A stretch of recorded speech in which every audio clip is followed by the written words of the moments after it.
Honkai passengers, the navigation meeting will be starting soon.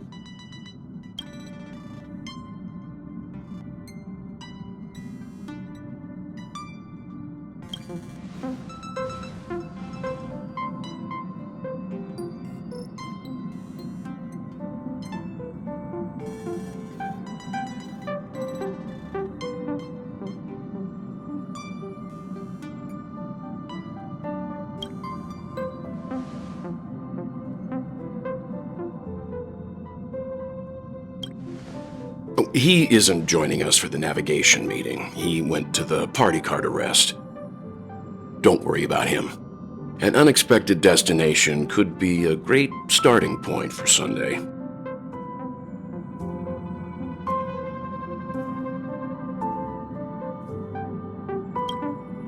Laid back? That's not exactly a word I associate with him.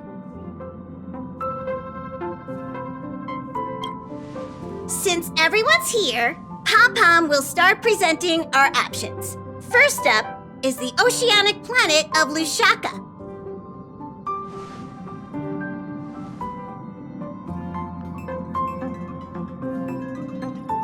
Next, we have Melustanin, the agate world.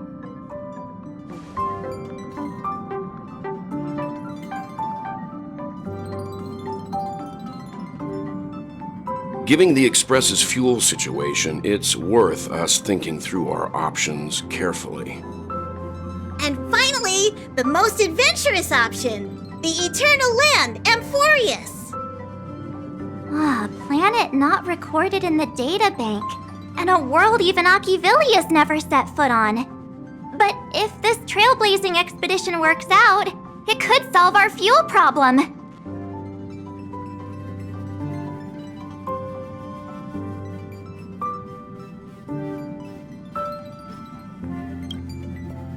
Jeez, stop messing around. We don't need a scrub. The Express is already spotlessly clean. Amphorius does have something to offer, unlike the other options. Plus, it's a completely unknown world. What better place to trailblaze? I feel the same.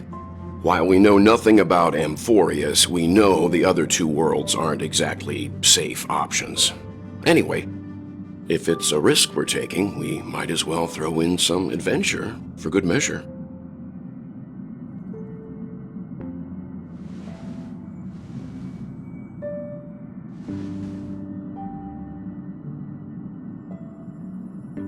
Looks like Pom-Pom's voting plan won't be needed after all. It's official then. Our next stop is Amphorius. Great!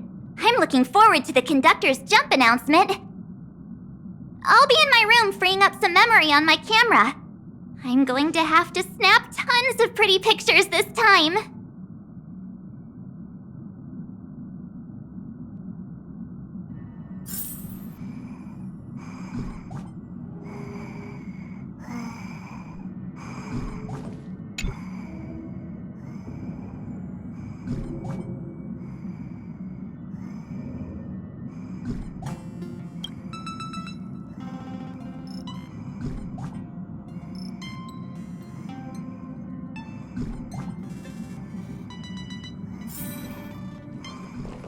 A world yet to be explored by the Trailblaze.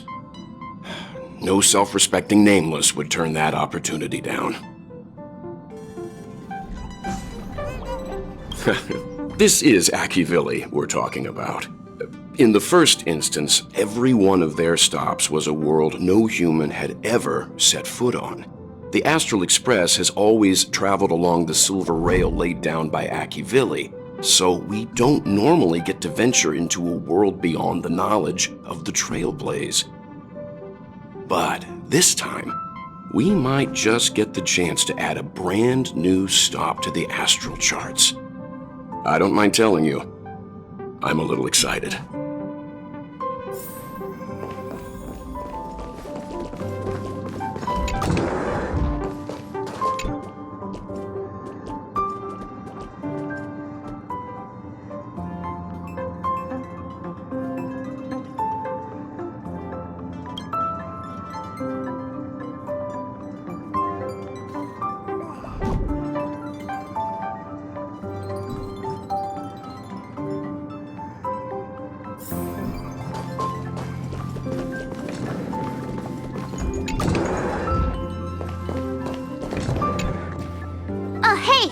timing! I just turned on my camera and was looking through some old photos. Can I ask you something? What's your favorite part of a journey? From start to finish?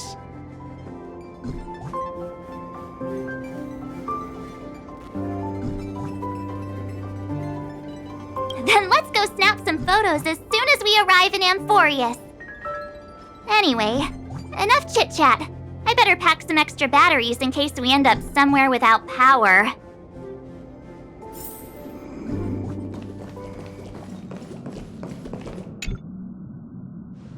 Ah, you're here. I hear the Nameless are going to Amphorius. A very wise decision.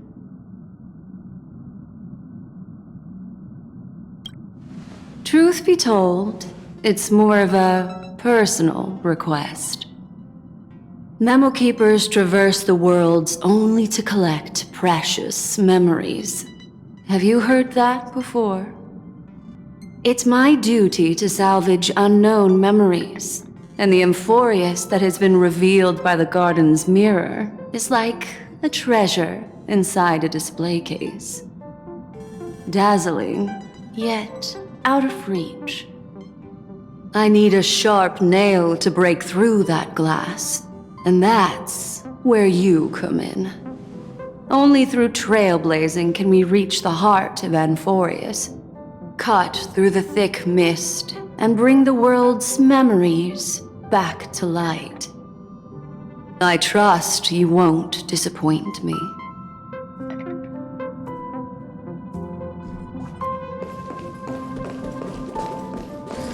Dear Nameless, trailblazing must be tiring.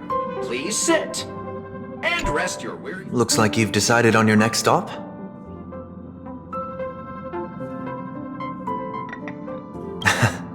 I see.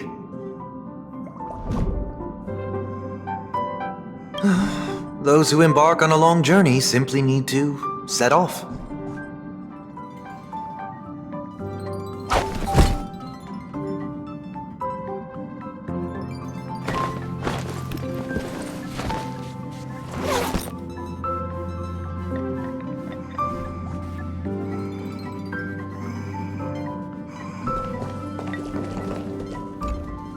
Attention passengers!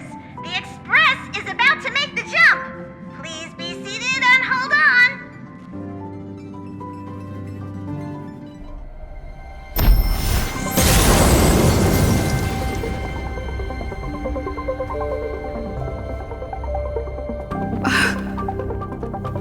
There's nothing there. Confusing.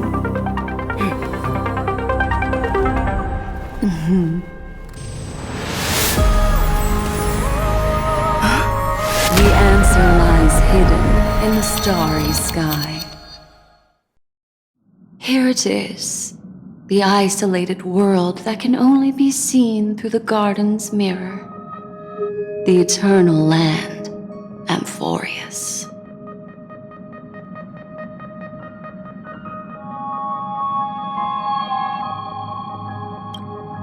As you can see, Amphorius is surrounded by a mass of chaotic matter that conceals it from the outside world.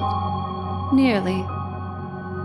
Conventional interstellar travel can't detect its presence, let alone pass by or land on the planet. Yet the garden caught a glimpse of this place, and along with it, discovered ever-shifting traces.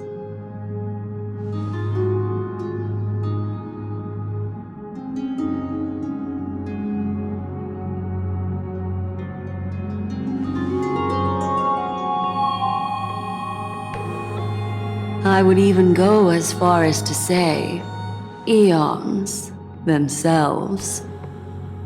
For a world to have nurtured such marvels, yet still remain unheard of throughout the cosmos? Now that is hard to fathom. I can reveal the second. In fact, you've all seen it just now. It's the remembrance. I see. Then it makes sense that a messenger of the garden would be capable of unveiling Amphorius for us. What about the final path? Unfortunately, fate is keeping the third path a mystery. I don't know what it is either. Hidden beneath the brilliance of erudition and remembrance, yet possessing enough power to rival the other two paths. It could be the equilibrium, the enigmata, or perhaps the permanence. I have no clue at all. This white ribbon of light encircling Amphorius might very well be a product of the three interwoven paths. Only when path striders of the Trailblaze enter the center of the vortex will its true nature be revealed.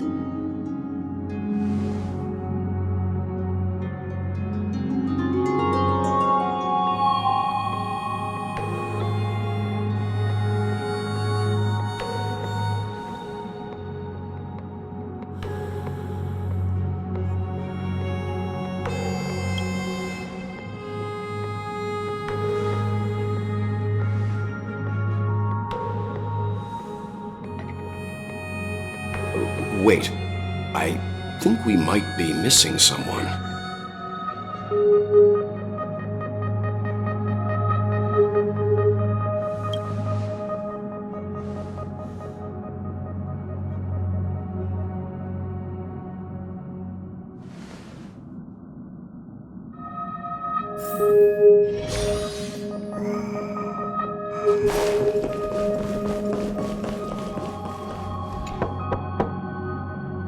Yeah.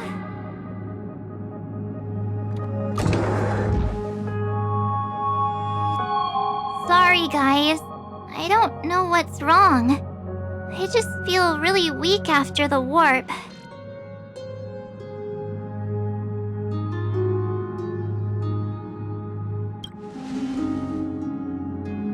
I doubt it. Pretty girls aren't supposed to get sick.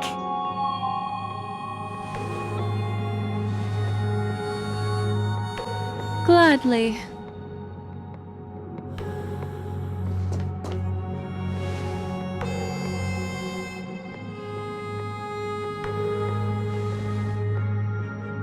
I'm seeing March 7th hit by a sudden bout of weakness in her memories, as if something was weighing on her. The onset of it far too quick to be any kind of sickness. Perhaps it's the effect of some external stimulus?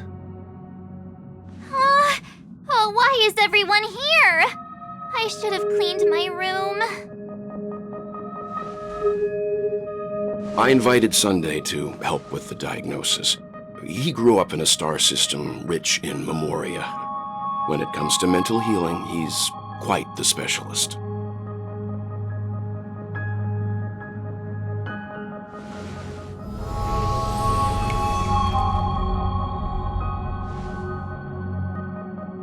You've all been to Penacony before. I presume you are aware of how some might find themselves in a synesthesia dreamscape after warping to Asdana. I'm guessing this is something similar. Miss March appears to be affected by a certain external stimulus.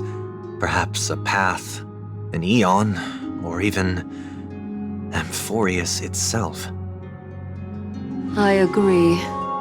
That's likely the case. Why is she the only one affected? There's no way to tell at this point. It could just be a matter of time before everyone feels unwell. Before we identify the cause, my suggestion is for Miss March to avoid venturing anywhere near Amphorius. It's okay, Himeko. I'll be good on my own. Go ahead, guys. I'll catch up once I feel better. Here! Take my camera along. I was planning to take photos when we got there, but looks like you'll have to help me with that now.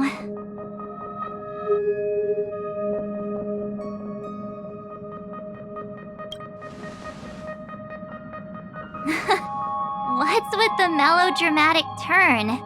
I'll be fine.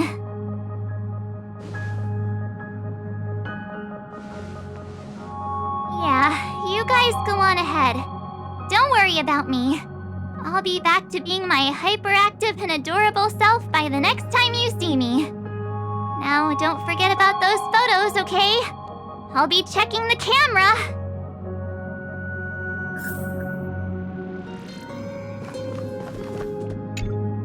Do you think March 7th's past could be connected to Amphorius?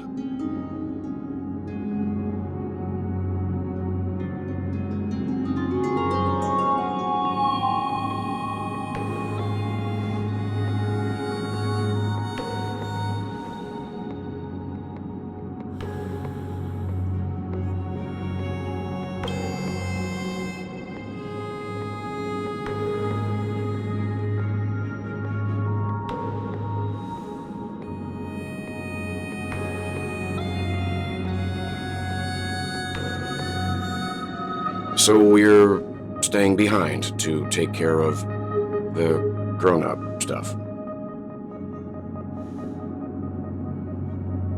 Someone should be taking care of March 7th, too. I can do that. I'm fine with any arrangement you have for me.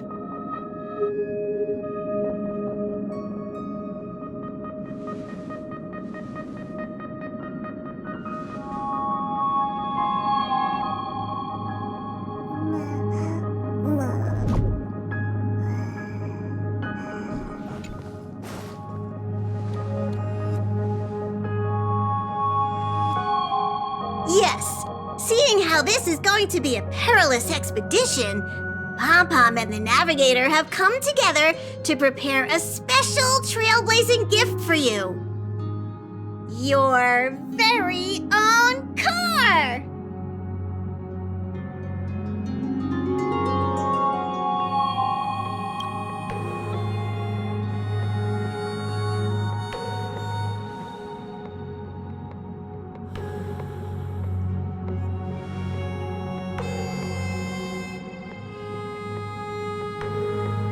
The car you're getting has its own thrusters, so just buckle up, and it'll take you into Amphorius and land you somewhere safe.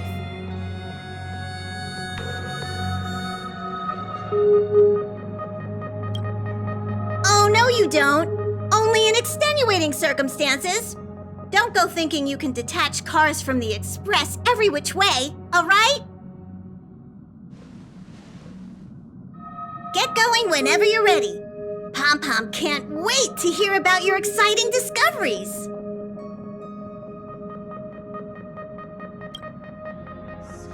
Car ready for detachment. 3, 2, 1.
the shutter already.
Set in position.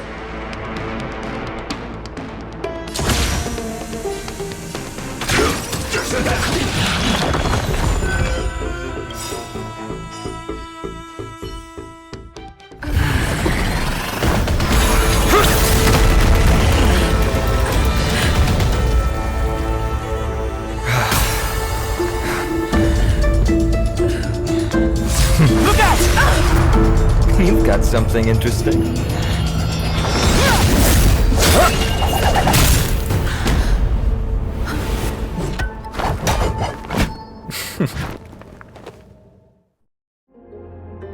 I bear no harm. I just want everyone to be safe.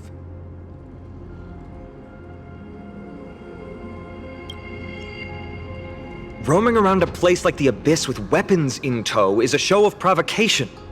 Those soldiers are minions of the Strife Titan.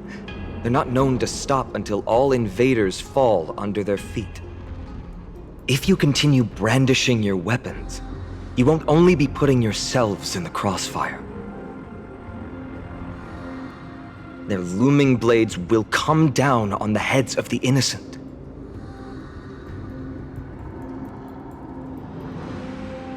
It's difficult to tell if you're friend or foe when you appear out of thin air. Even without your weapons, a great power still lurks within you. I could be putting myself in harm's way for all I know. I'd be unwise not to take precautions. So, care to share the reason for dropping in on us? Visitors from above? Paean, look what you did again! Taking off only to get yourself into trouble? You even ruined his weapon! Now you've really gone and done it. This is no way to be treating strangers! I was just trying to fix our problem in the safest way possible. How is this safe? Hello, friendly strangers. Let's all simmer down and cool our jets. We're all humans here. No need for things to get so heated. Snowy's just worried you're baddies from above, but we know you two are nothing of the sort. Oh, right, you don't know us yet. We are Treeby from Yanisopolis, and this is Snowy. Hurry up and apologize to them. All right, if you say so, Treeby. I apologize for my earlier behavior. I was overly wary because both of you landed in this tumultuous region. Put me on high alert.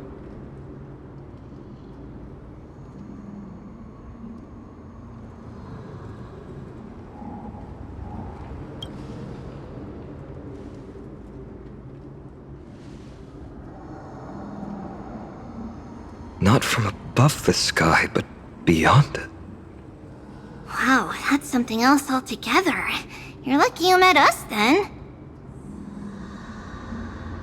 She means you're lucky because we won't hurt you, but the same can't be said for others. Let's talk somewhere else. You've seen it firsthand, it isn't safe out here. As you saw, there are still many refugees who haven't been freed in the temple. We're here to rescue and escort them to the holy city, Akima. They're the reason I had to be absolutely sure you were not here with ill intent, and why I wanted you to put away your weapons. If something were to occur, they would have no way of protecting themselves. I'm Finam, from ID's Elysiae. Sorry if I offended you just now.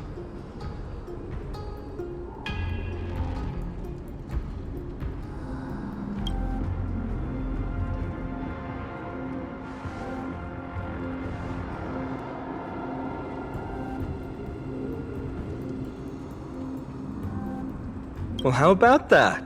Perhaps it's fate. Friction really does spark friendships, huh? Here, you can have your weapon back. And here's your spear. Don't worry, this is entirely on Snowy. I'll make sure he fixes it for you. It seems I'll have to treat Cartonis to a couple of drinks again.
Virtus, you acted on your own to ask the Chrysos heirs for help? To bring us into their so-called holy city, no less. We are priests of Yanis, born as footless birds. How could we possibly endure being confined to one place?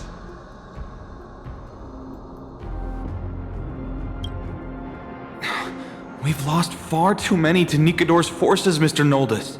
I only want for everyone to settle down somewhere safe and to be able to sleep soundly. Lose your faith, and you lose everything. Do you seriously think you can seek shelter in Akima? Nowhere is safe with the end times looming. I've said my piece. Leave if that's what you want. Everyone else is staying in this temple, where we enjoy the protection of Yanis, the Gate of Infinity. Don't make this decision in haste, sir. I appreciate the concern, esteemed Chrysos heir. But please, respect that we have the right to choose our own fate.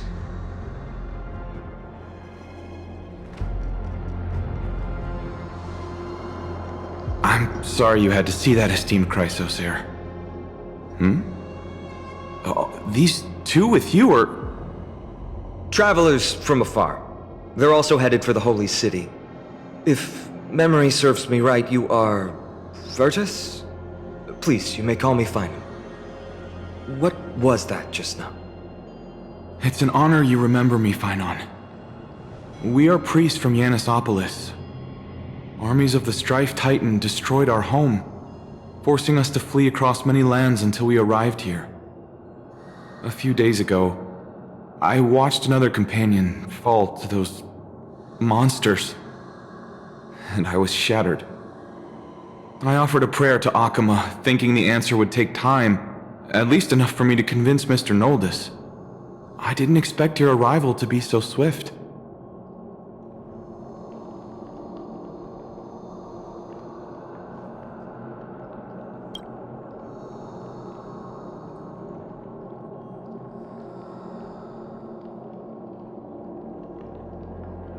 Excuse me, sir.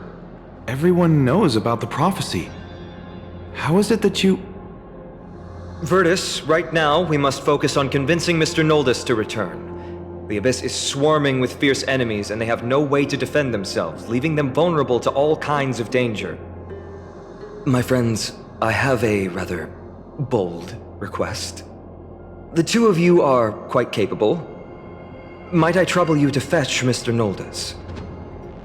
Treeby will join you. She can also answer any questions you may have.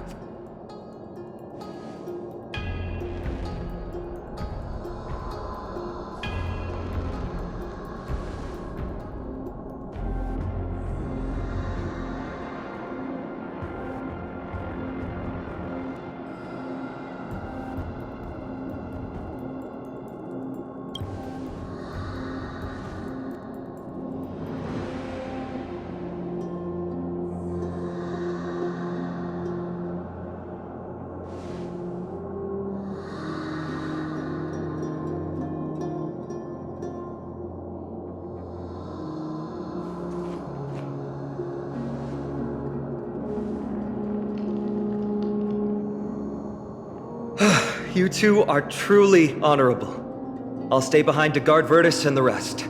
Go quickly and come back safe. I'm sure you two have a ton of questions, don't you? As for why we should speak in private, that's because quiet places are better suited for communicating with one another.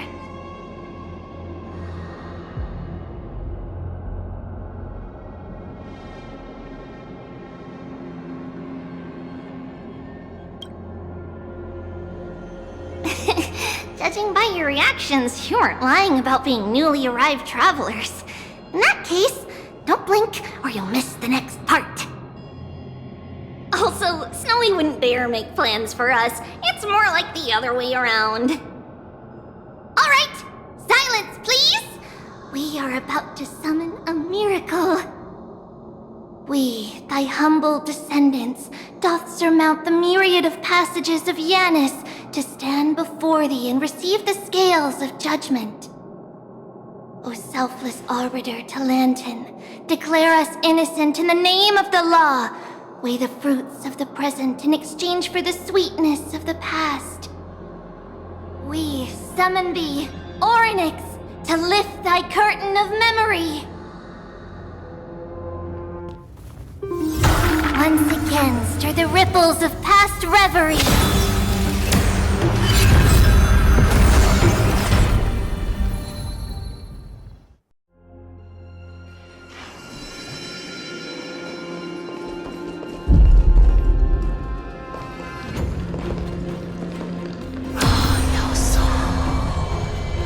How is that possible?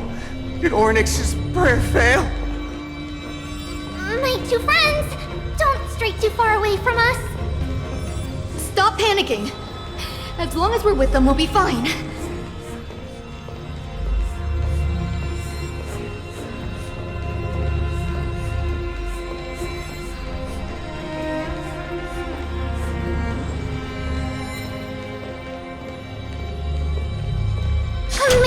Isn't it? Now that we're here, we can speak in peace. Huh? But why does it feel a little too quiet?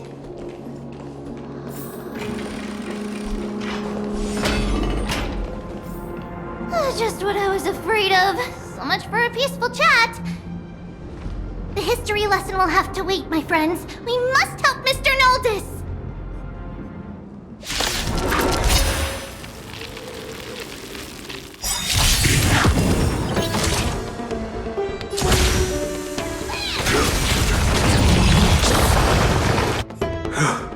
Oh, thank you.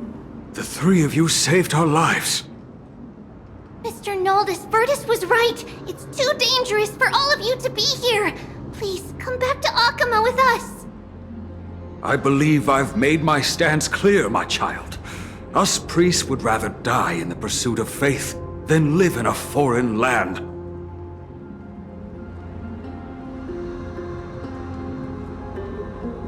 Sir, we deeply understand your faith in the Titans.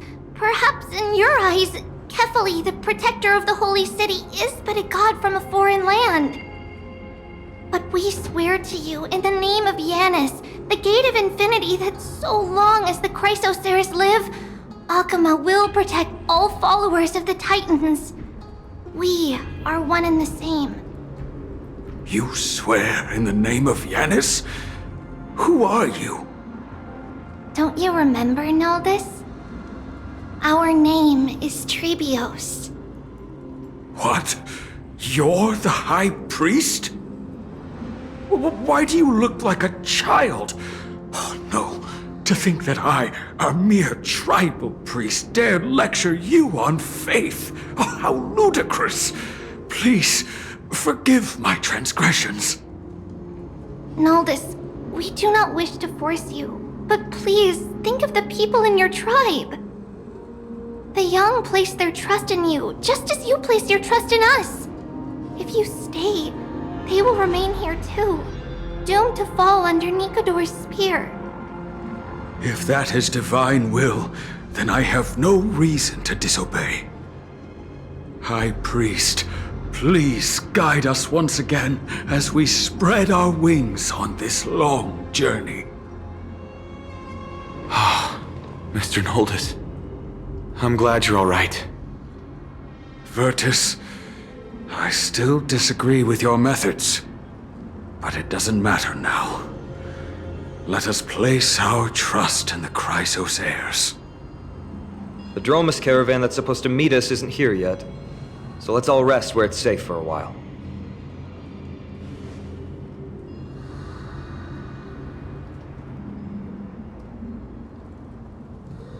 Of course. Please, come this way. I see you've both been made aware of our troubles. I'm grateful for your understanding, so in return, please ask me anything you wish to know. Just as the word implies, it's the time of strife before the world meets its end.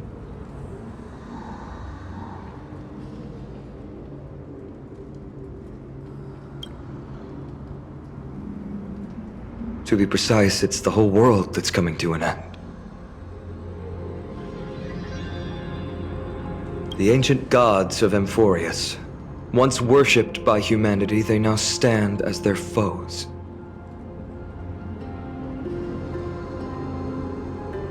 The prophetic deliverers, with golden blood coursing through their veins. It's a gift from the three Titans of Fate. With their blessings, priests can awaken shadows of the past to alter reality. You're putting it too lightly. Don't make miracles sound like a tool you can simply use at will.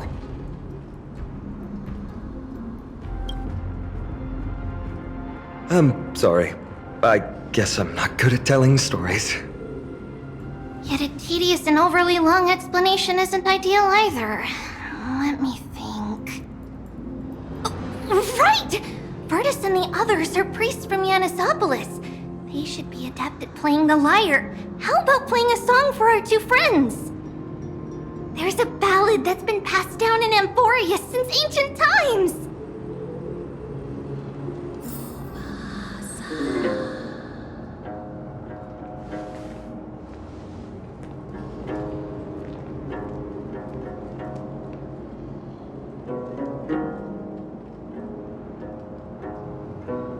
Happiness abound in this lush land by God's chosen. Giants raise their glasses in a toast, beheld by the 12 constellations. 3 carved the heavens and the earth. 3 wove the threads of fate. 3 molded life with their hands, and 3 guided calamity's gate.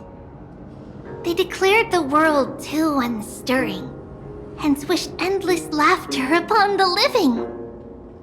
Thus, you and I were created, with words and song to weave, and love and intimacy to give. Thus creation was complete. Who then will bear the weight of humanity's souls, to lighten the steps of the living as a whole? O great Kephali, all-knowing Father of stature so tall, yet low does their gaze willingly fall. With light of dawn heavy upon their shoulders, golden ichor spills unto the land, forming the boiling river that flows through the legacies of heroes who take their stand.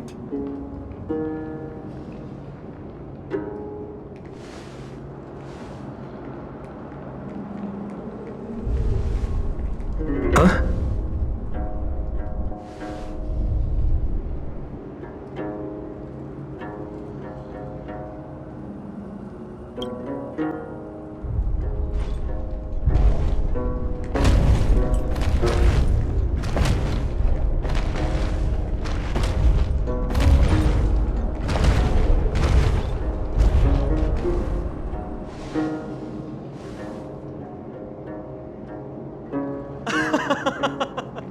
Don't worry, that's just our rescue. Time to get up, everyone!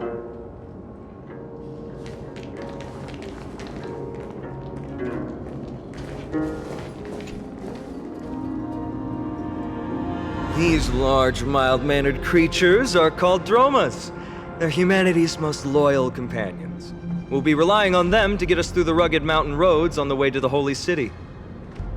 Dromas are very docile. Even first-time riders can steer them easily. Here, give it a try. Remember to hold the reins tight.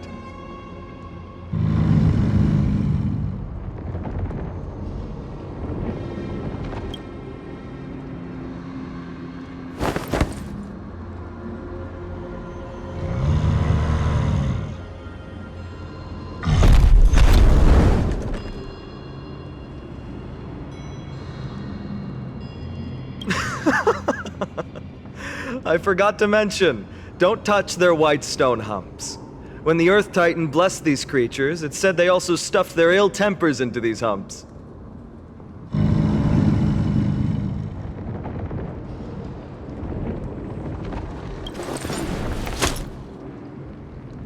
See? Easy, wasn't it? Everyone, how did you find our lyre performance earlier? We've been in exile for many days and haven't touched our instruments in a long time. I fear our skills have grown rusty, and we've made a spectacle of ourselves. No, not at all. Your performance was wonderful, sir. It's been a long time since we sat together like that and sang ancient ballads to our heart's content. I'm grateful to all of you for reminding me of those glorious and peaceful times. Looking back now, I admit I was too stubborn.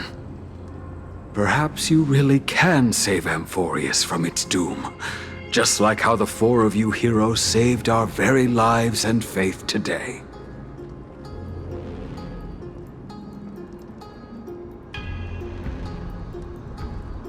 Suffering's bad for your health, and it won't help your faith much either. That's why it's our inherent duty as Chrysos heirs to free everyone from suffering. It's also the reason for the Holy City Akima's existence. The only human city left in our present day. Hey now, don't be so serious. You're bringing the mood down. Anyway, in short, the Holy City is absolutely safe. Everything will be fine once we get there. Is everyone properly seated? Then we're off! Next stop, Akama!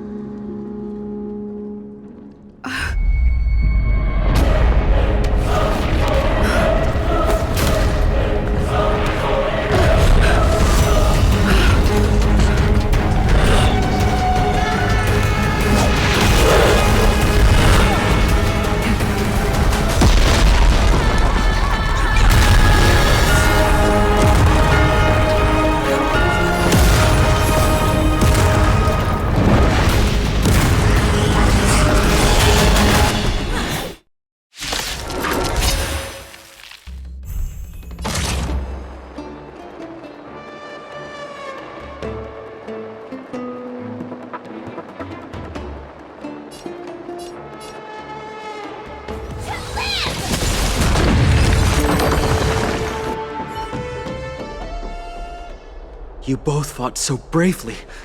Are you Chrysos heirs from a foreign land? Please, I beg of you, save Akima. The Mad King Nikador has returned. Look, there's strife and conflict everywhere.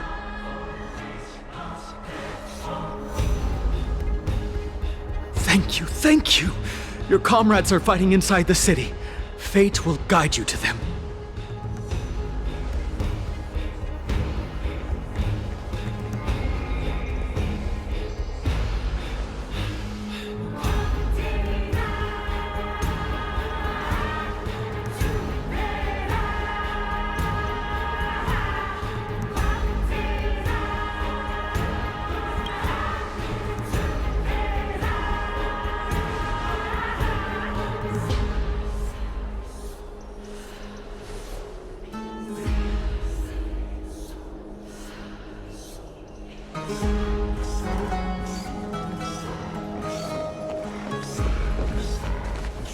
The main road's been blocked off. Treeby? Don't panic. Leave this to us. I summon the Oryx!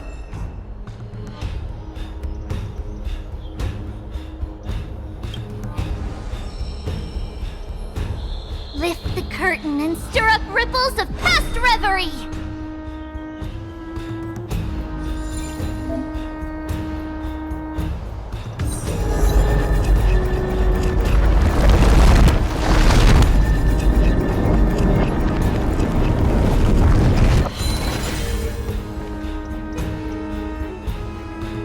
It's you two. I'm sorry we got you involved again. I never expected Nikador to lead an army and launch a surprise attack on the Holy City at a time like this. They and Kefali have always been mortal enemies, but now they've gone mad like a vicious beast.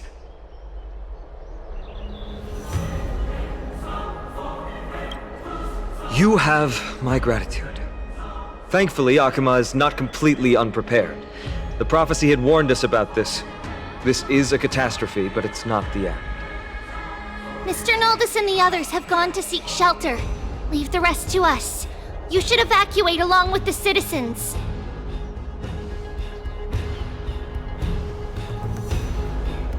I don't doubt your skills, but... Very well, but please remain by my side. These pests can't hurt you, but our companions, those known as the Chrysos heirs, their attacks do not discriminate between friend and foe.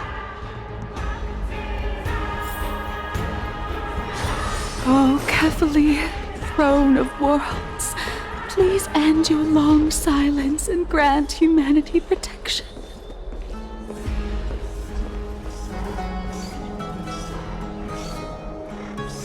No.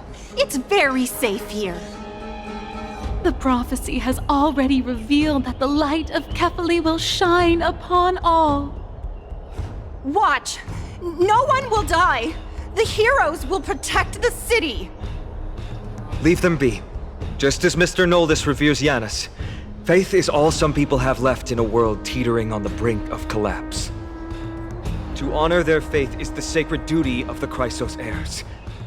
Minions of strife, you shall not harm these people!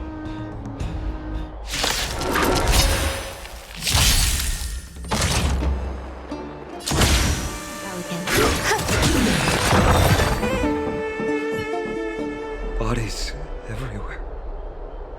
How could so many enemies have made it to the front gates?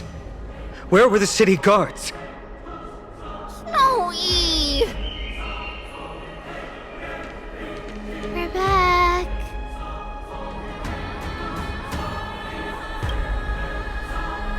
We are Trian.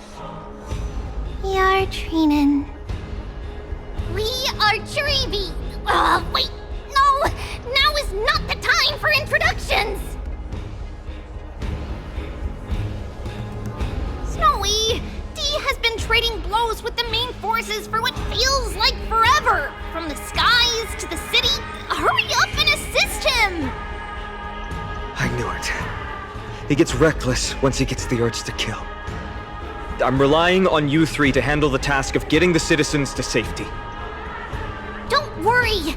With us here, we can just use the Sentry Gate to whoosh the people to the safest place in Emphorius!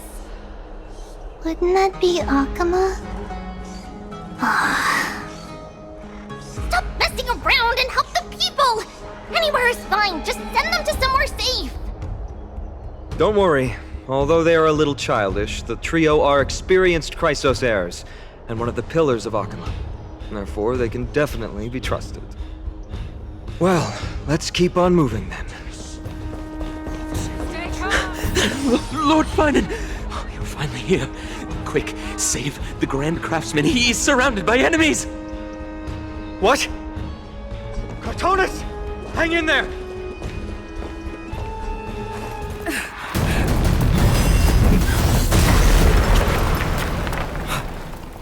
The rear is secured now. This is the result of your efforts? Quit messing around. You know who we're dealing with.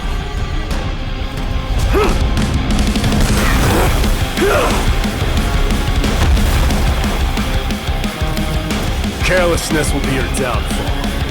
Deliver. Mere child's play. A true fight between us would shatter them with the aftershocks alone. Who are you? Enough, Mighty. Are you trying to destroy the Holy City? Awaiting. Cartonus! Fine on. I'm glad that you're okay. As for you, Mighty, if I'm not mistaken, shouldn't your responsibility be protecting the citizens? What is that supposed to mean? Who are you implying isn't a citizen here?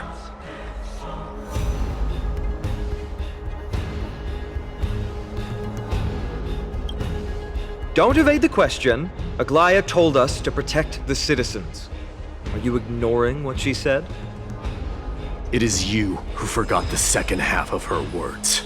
Her original words were, protect the citizens and eliminate the invaders.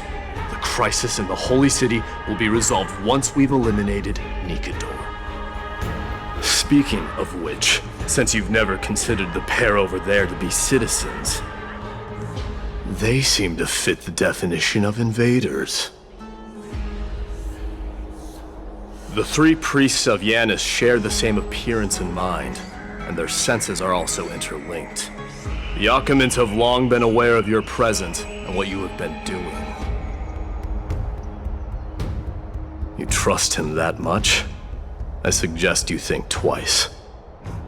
Provoking your allies at such a critical juncture. Whose side are you on? From the moment we first met, I already told you that regardless of whether it's in the past or in the future, the people of Kremnos will never agree to make peace with the likes of you. As the successor of Kremnos, I, Mighty, am not able to act independently on such matters. Furthermore, things have escalated to a point where I must warn you, esteemed guests, that your host is anything but proficient in the ways of hospitality. Enough! The time for internal strife now is not. Still on the offense, the Mad King is, and must be stopped by the Chrysos heirs. I have not forgotten about what needs to be done. Stand down. I'm more than capable of taking care of what's ahead by myself. As for you, Nikador is in the Marmorial Palace. Aglaia told me to stay out of it. So, go ahead. Deliver. I don't need you to tell me that. You. What's your name?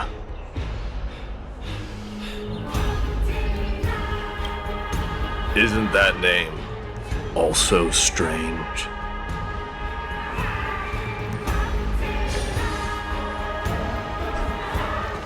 Well, that's the Chrysos heirs. Revered as heroes by the masses, but still imperfect mortals at their core. What a mess. Yes, Treby acted with haste. This is Marmorial Market, the most important residential and living area in the Holy City. Pushing through by force would undoubtedly result in needless casualties. But now our backup is here. Lord Finon and the two guests. Welcome to Akama.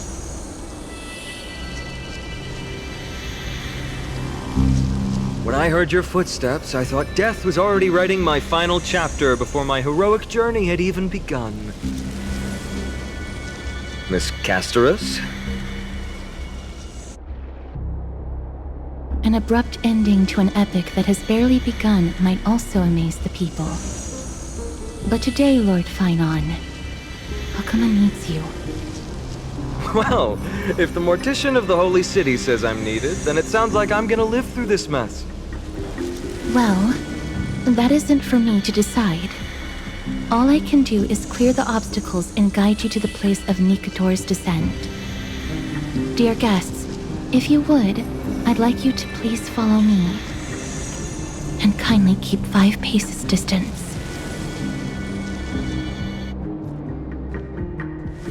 In the face of death, strife will also cause hesitation to arise. I am the shadow of death.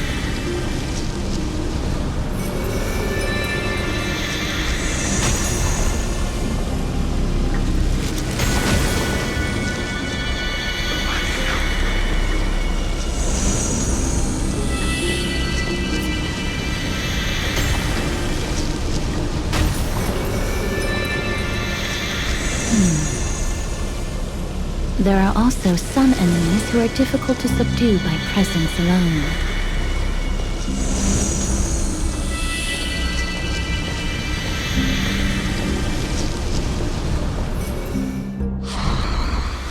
The scent of blood. Are you an attendant of the Hand of Shadow? No, I'm nobody's attendant. You can try to avoid and hide it. But you obviously came from the world of the dead. Akama, Chrysos heirs. What cowards! We live by loyalty and glory, while you live by weakness and deceit. I'm so glad that you're not my history teacher. How much can we trust the words of someone who has sunk so deep into madness? However, if you're standing here out of loyalty and glory, then I shall draw my blade and grant you a warrior's end. Come to arms.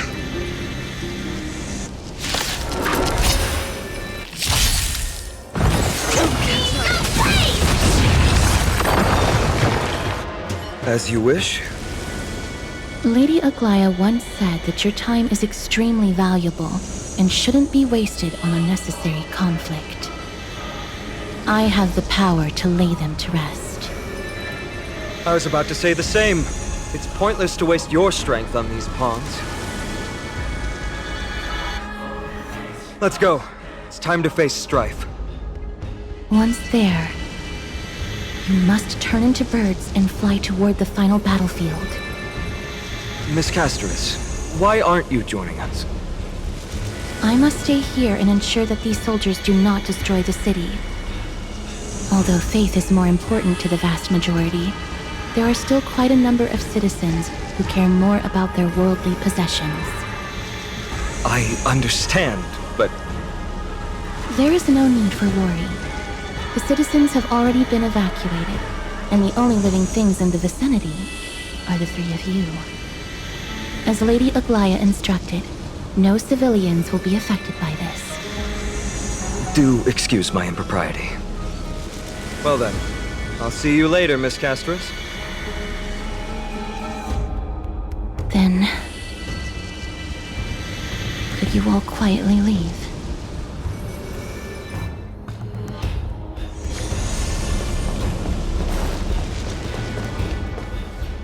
Memorial Palace, the Lance of Fury, Nicanor. They're all there in the distance.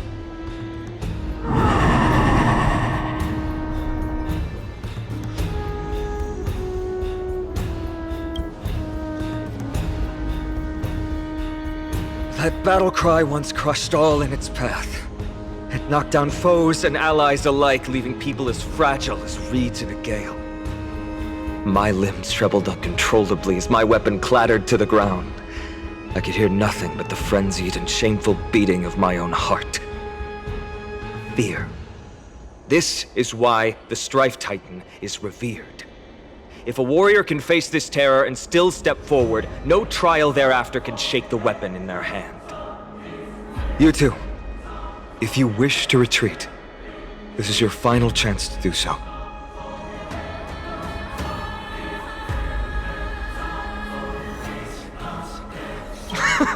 Looks like the both of you have indeed braved many dangers.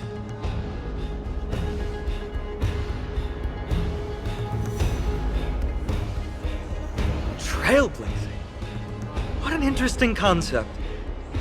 Surely on your worlds there must also be a Titan which is revered by the masses. But there's no need to further confirm your resolve. We shall soon cross swords with the embodiment of strife. And yet, faced against this menacing threat, your resolve only gleams more intensely. Let's get going. In the era when Kefali had not yet fallen silent, none could stand as their equal. Today, we inherit the duty of the gods, safeguarding the inhabitants of Amphorius. Stand with me and become heroes!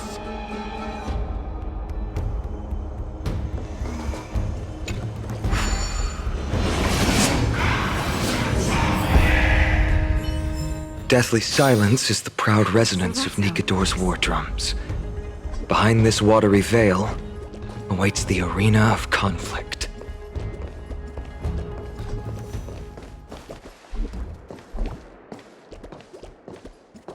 Stay strong!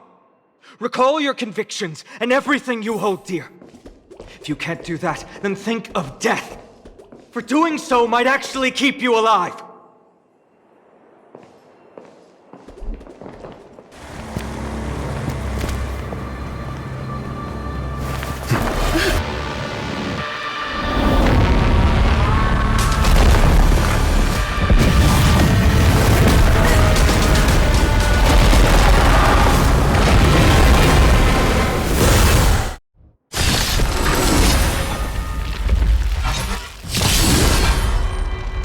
Careful! They look different from what I remember.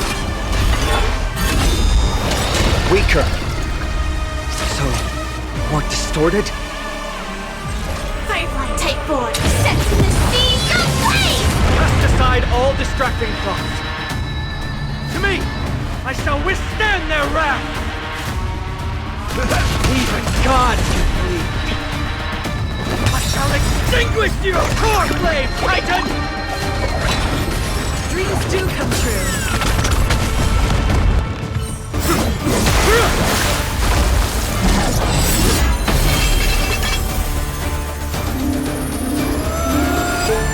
Move.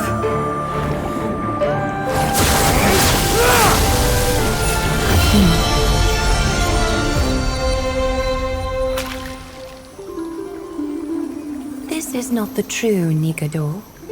Just one of his many godly forms. The core flame isn't here.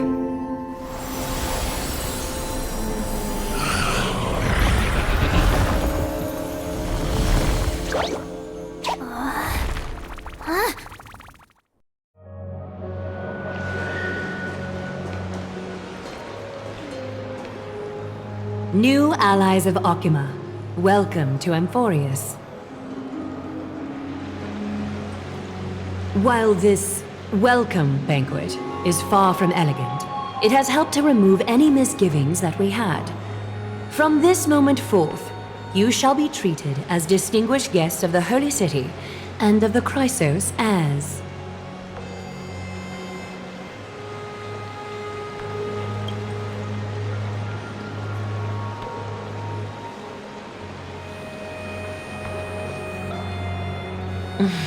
Curious about my eyesight?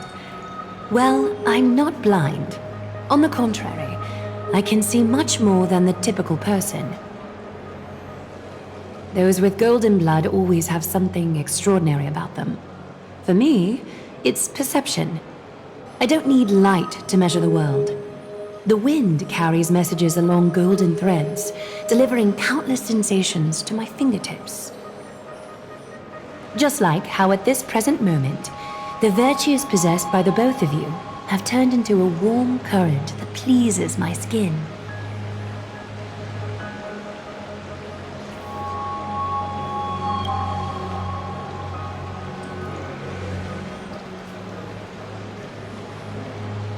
A manifestation of Nikador. Could it be that my trial has not arrived yet? By following the threads of fate, you have begun to write the opening chapter of your story. How do you feel? Well, truth be told, I don't feel any different. I anticipated a greater challenge. When Trian followed those escaped soldiers, was that part of the plan too? Naturally. We have long foreseen this attack and didn't intend to waste such a golden opportunity. After Nikador succumbed to madness, their fortress disappeared into the fog, with no one being able to ascertain its location anymore. However, now that they have acted out of character and attacked Akima of their own accord, then the Holy City shall also uncover their hiding place and sound the horn of retaliation. What an intricate plan indeed. I gave my word that after the situation stabilized, I would reveal all about Amphorius to our allies. However, given that Akima has just barely survived a calamity, and there are still many shaken citizens who need comfort, Aglaya, would you mind taking care of this in my stead? Distinguished guests, since you have spared no effort in aiding the Holy City, I will naturally take care of you as well. I've woven many unforeseen events into the tapestry of fate. This is but one instance. You two can find me at Marmorial Market after you've grown tired of listening to her tales. In any case, I owe you my hospitality.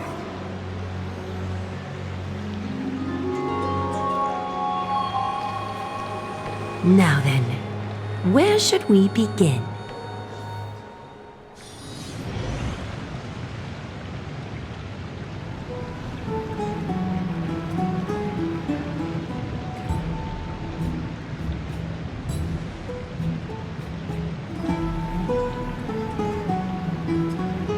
Beacon of the Trailblaze. No problem. Go ahead.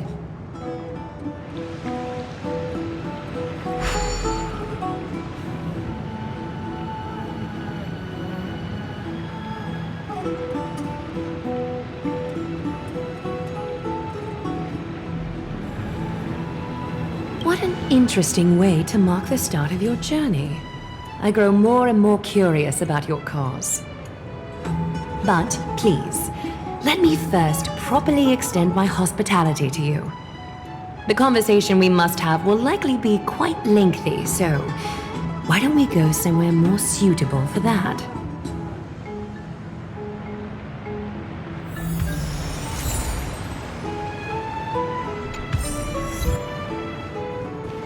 We're here at Marmorial Palace, Akima's public baths. Normally, this place would be much livelier. This is a good place for our chat. Both of you are new here, so it's only natural to be confused about the prophecy, titans, and Chrysos heirs that have been mentioned in passing. But I'd like you to learn about Amphorius' history before I tell you more. Sprites are excited to begin. This bath contains spirit water that has been blessed by the Ocean Titan. It can guide you back into the distant past. Go ahead, step in, and listen to what the comforting ripples have to say.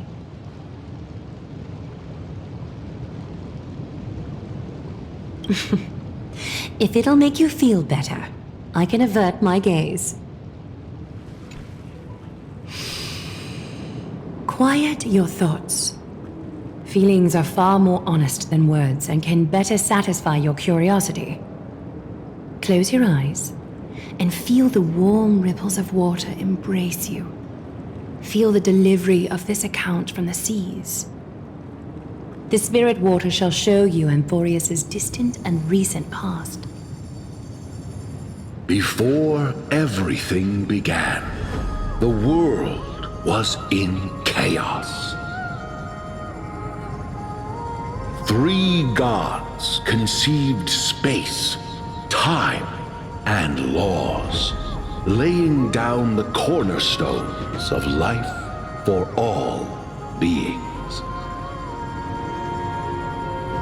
3 more gods formed the skies, the earth, and the ocean, creating a nursery for the seedlings of life to mature.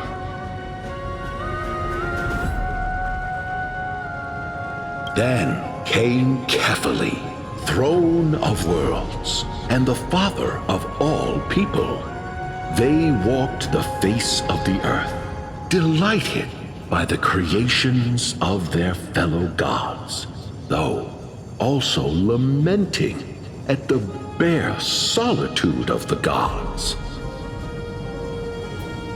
And so, they made clay figures in their likeness and allowed their golden blood to course through these creations, bestowing the breath of life upon them.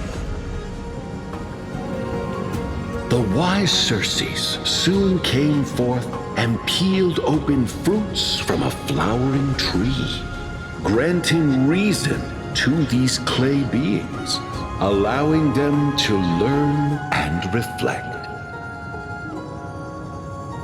Curiosity propelled the dignified Nestia to confer upon them an eye for beauty and a desire for love, teaching them to revere their beauty. With that, the first humans were born.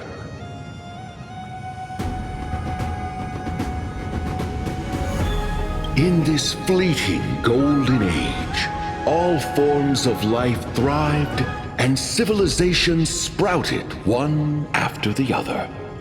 Disasters and suffering were unheard of in this world. Landforms did not erode with time, nor did humans age or die.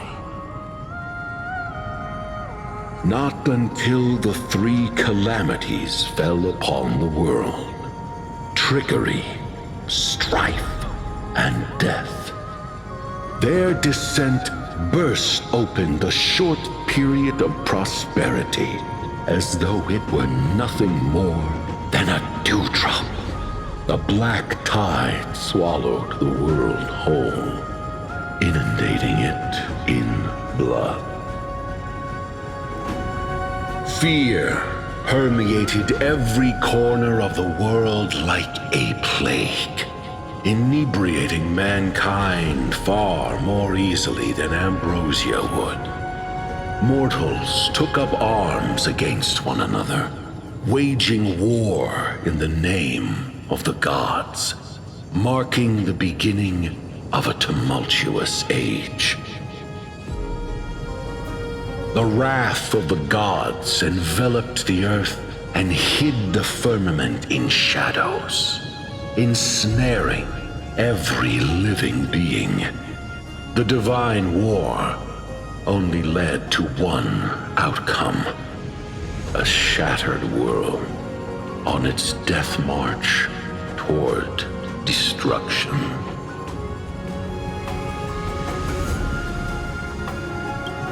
Is something wrong? The sprite is only halfway through the story, but I seem to be detecting some distress and unease. I see. Perhaps the narration isn't engaging enough for you. That's why you find it difficult to remember the key events. That's fine. We can try a different approach. You'll be glad to know that bath sprites have mastered the art of catering to the needs of others.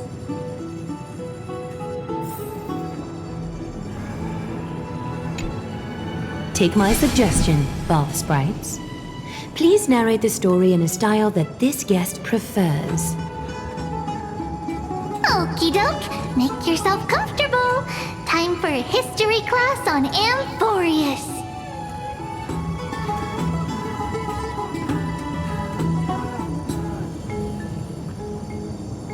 Hey! No butting in! Class is still ongoing! Where did I stop the last time? Oh, right. Amphorius started off as a ball of chaos. The 3 Fate Titans wrote laws to govern the world. Another 3 Foundation Titans created the Earth, Ocean, and Skies. And a different 3 Creation Titans designed and gave life to human beings, like you and me. But 3 baddie Titans soon snuck in, bringing a terrible, horrible disaster with them. So, the Titans got angry, and no one was willing to give in. Their followers then decided to do the same, fighting and killing each other.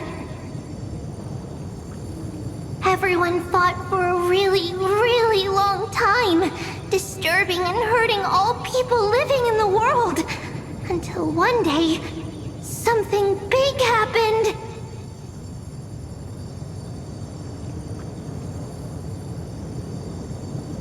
It's not your turn! No interrupting me in class! A prophecy appeared on Amphorius. Something no one saw coming. The tripartite prophecy says there is only one way to stop this war. Assemble a band of heroes powerful enough to take on the 12 Titans and reignite their core flames. Only then will their divine wrath abate and peace return to the world. We know this band of heroes by a certain name. Any guesses? That's right! The Chrysos Heirs! So, here's the takeaway. Eat well and train well, so you can grow up into a powerful hero and do your part for Amphorius! Is something else wrong?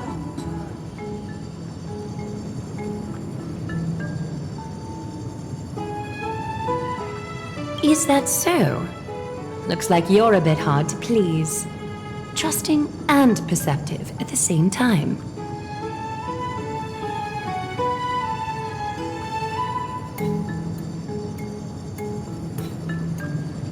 I seem to hear a note of pity in that question.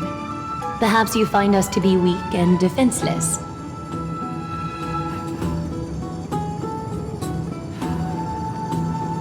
I suppose the things that are common knowledge to us are just a garbled mess to you. If we want to straighten out the threads of this world, perhaps I should explain things to you myself.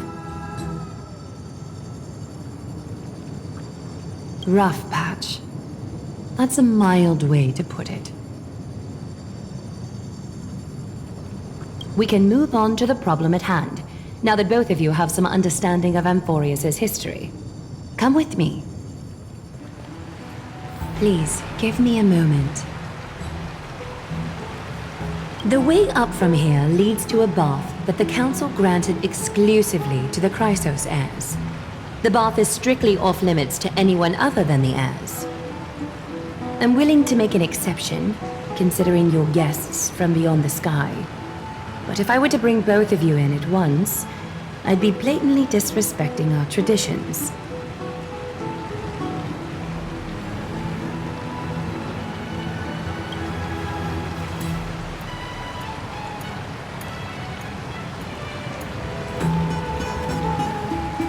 You have a very considerate partner. Follow me then.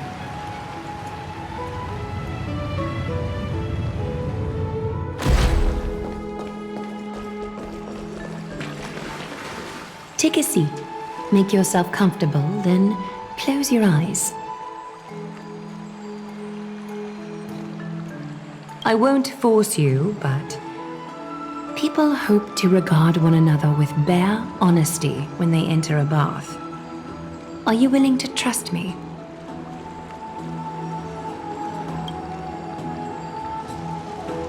Thank you. You can also move a little to your left.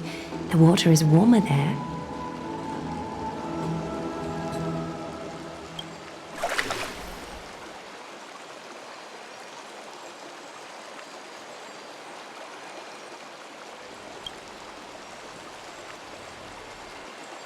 Now place your left hand onto the bench. Lift up your arm with your palm facing forward and part your fingers slightly. Yes, you're doing great. All right. It's about time I formally introduce myself. I am Aglaya the Gold Weaver, Dressmaster of Akima, and one of the Chrysos heirs of Amphorius. The trust placed in me is how I came to lead the Chrysos heirs in our mission today. My duty may be to weave lavish robes, but I most enjoy coming to these baths in my personal time. Garments are shields, after all, hiding both our bodies and what we truly think. This place, though, is where we can drop our cloaks of pretense. For the waters shall bring us closer together. You can open your eyes now. Look, we are joined together now.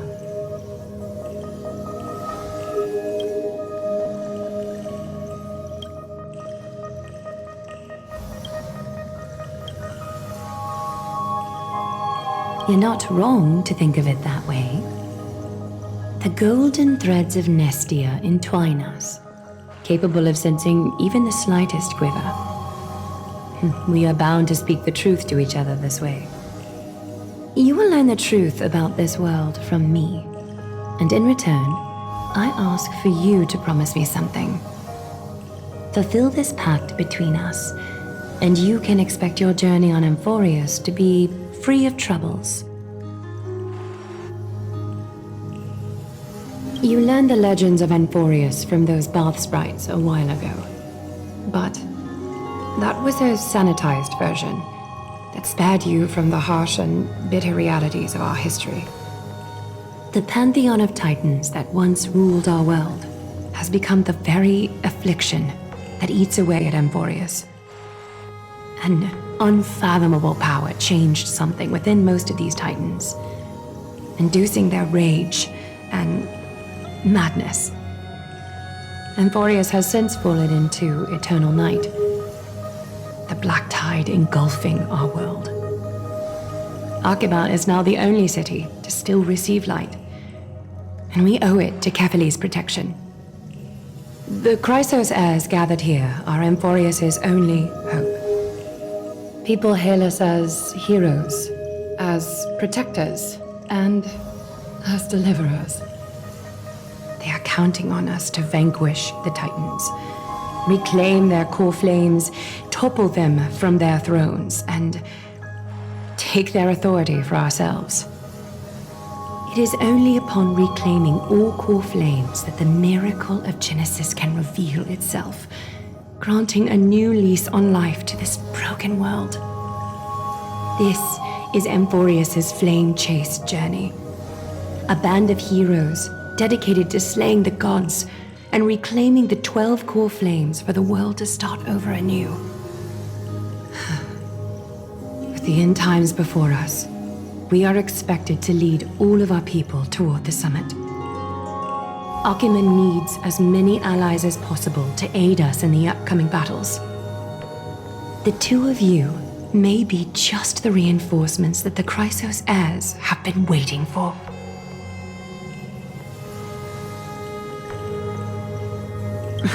You must have been blessed by many miracles to say that with such unwavering confidence. I may be getting ahead of myself, but for Amphorius, I am willing to take a chance on you. I have laid my heart bare, And in return, I just want you to make a single promise. Promise me to never tell the people of Akima about the worlds beyond the sky, no matter what may happen. Akima is approaching its end. I do not wish to give my people false hope, not when we've been badly scarred by it before. Can you promise me that?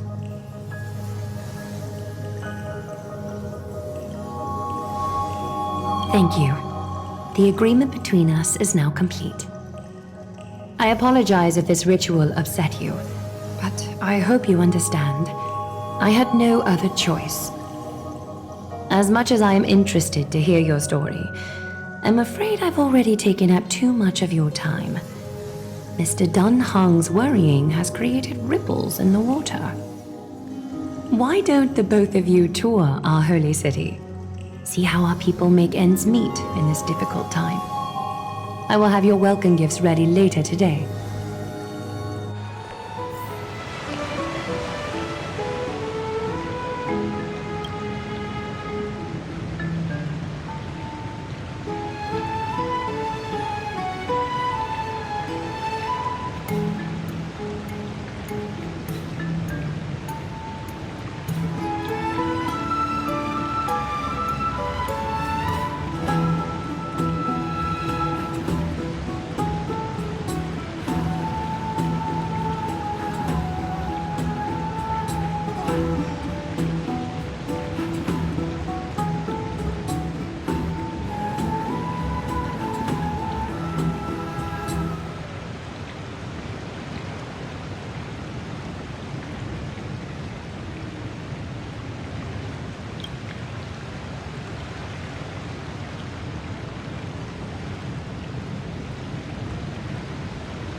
You are... What strange clothing and accent you have. Oh, are you the warriors that followed Lord Finon back from the frontier?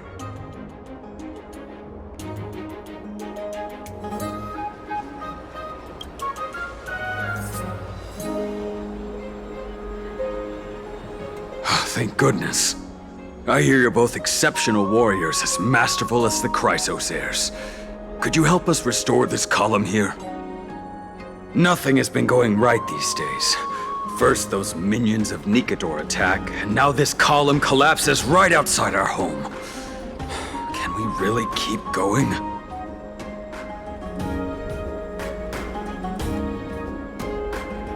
Not with human effort, of course, silly.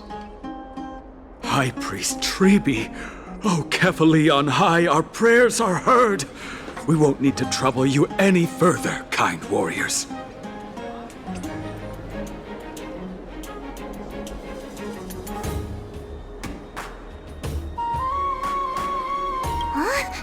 You can recite this too?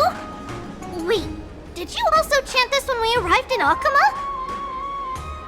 Maybe you also have the ability to learn Ornyx's prayers too?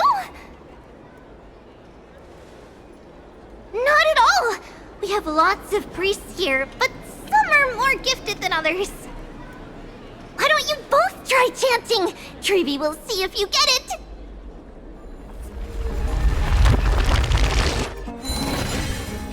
Whoa! You got it on the first try! You're a natural! A miracle. A miracle fresh from the oven. Go, bring word to the Bard. Frontier heroes grace Akima. Feats abound right here.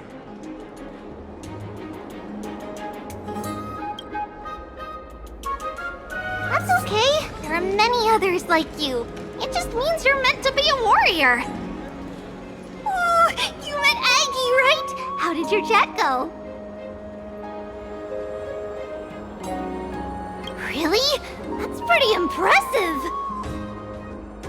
You know, we are pretty certain there's more to your sudden arrival to Akama. And Treeby has never seen a priest achieve resonance with Ornyx on their first try. But with this, you should be able to clear any obstacle when traveling around Amphorius. Most of the time at least. Oh, right! We came by to check if you have teleslates with you. It'll be a lot easier to get around Akama with them.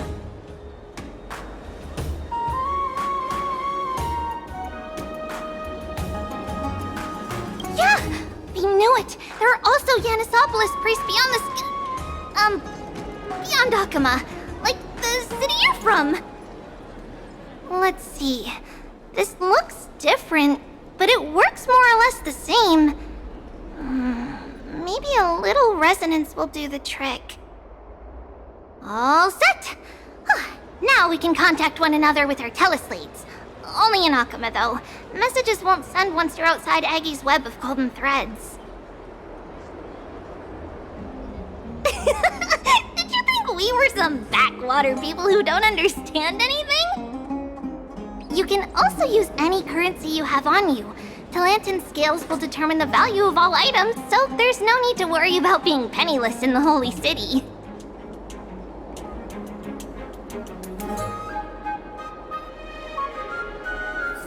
We know, right? Aren't Titans amazing? Okay, time to get back to work. Have fun exploring the city. We'll see you two later.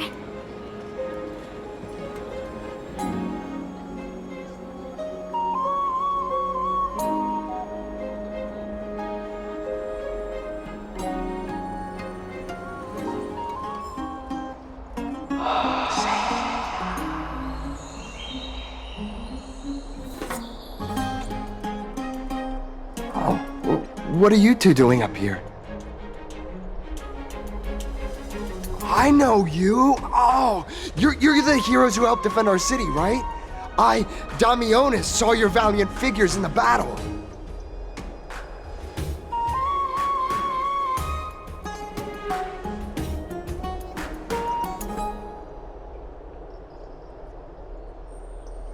Oh, you mean to say take a photo, don't you?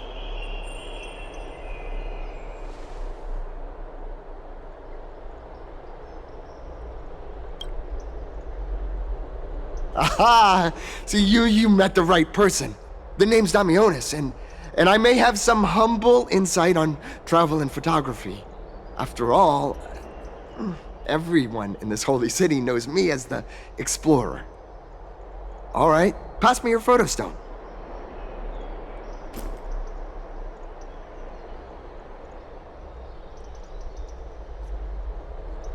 Oh, this is an entirely foreign make.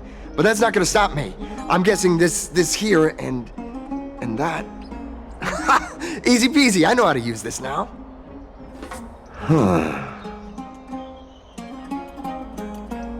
Oh, it's no biggie. Okay, strike your poses and look this way. And we're done. Here, have a look.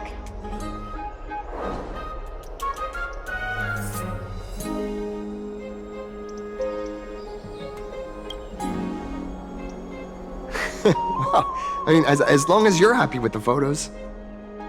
Say, I've been wanting to ask you guys something. I didn't think I'd actually get the chance, but you're not really from another city, are you? I've heard some things here and there. I mean, refugees that just came into the city are saying that the people Lord Finon picked up are from beyond the sky.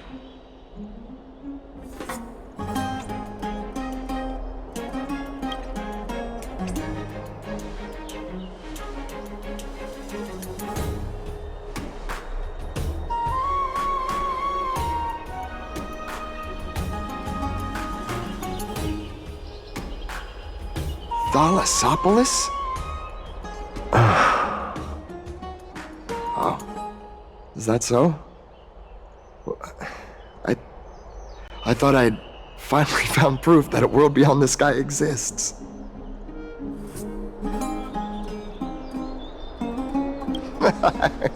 It doesn't matter. At any rate, thanks for your help, warriors of Thalassopolis. Akama welcomes you.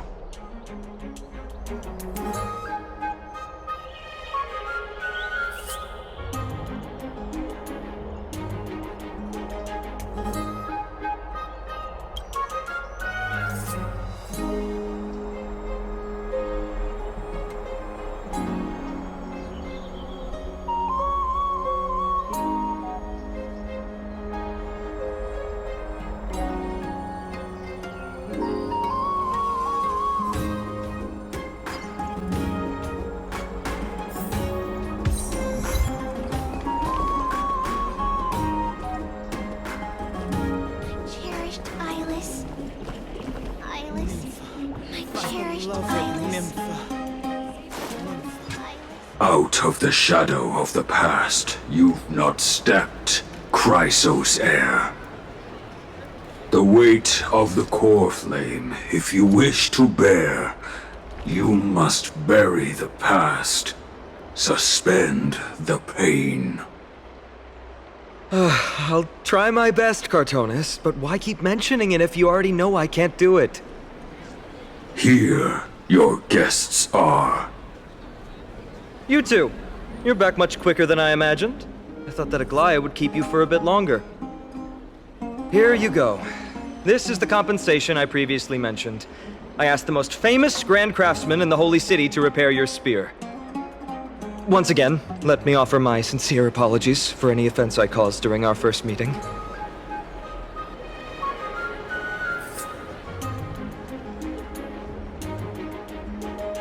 The one who crafted this spear must also be a renowned master. I guess there's always someone greater out there. Although I still can't imagine a world outside Amphorius. Or perhaps I've just never given it much thought until I met you two. You've probably now heard about the tripartite prophecy that descended upon Amphorius and the mission of the Chrysos heirs. For us, pursuing the prophecy is the purpose of our journey.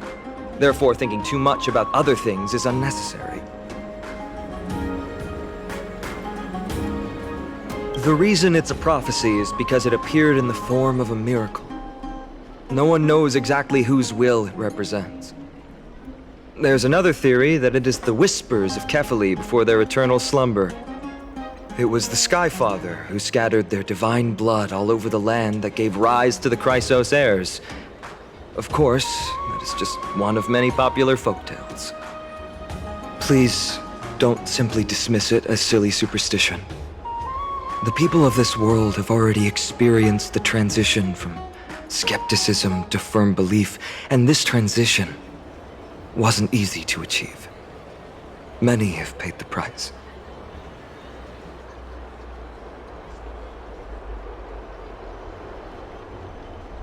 Me?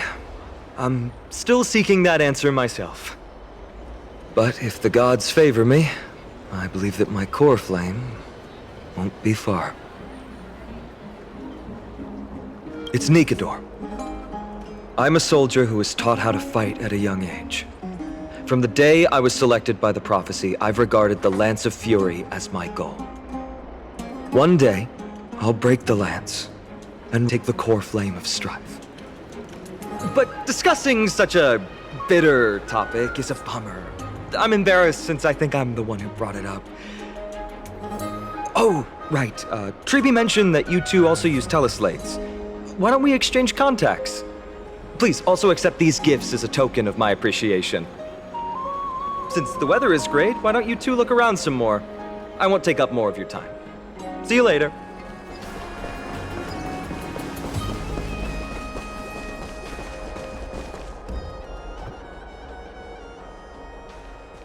Ah, it's our two distinguished guests. Welcome to the dwelling of the Dromeses. Well, I'm also just passing by. Yes, I enjoy the air here. It's rather sweet, full of the fragrance of life. Yes.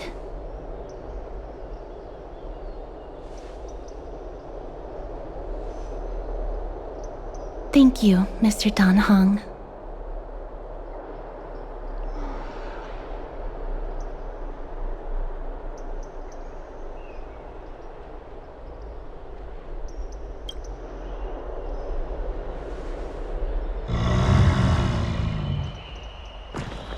Oh, this child looks hungry. Since you are here, do you two want to try feeding the Dromesis? Their feed is dry red soil and it's very clean. There's some over there.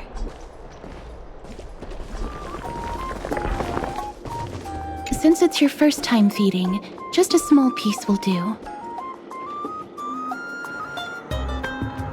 Of course, but it's very bitter and hard to digest.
That was a little unexpected.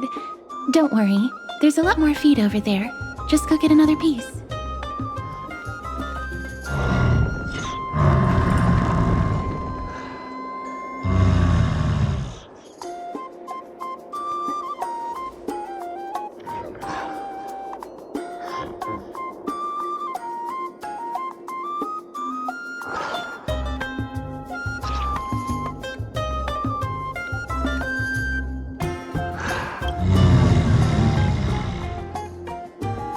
It looks very happy.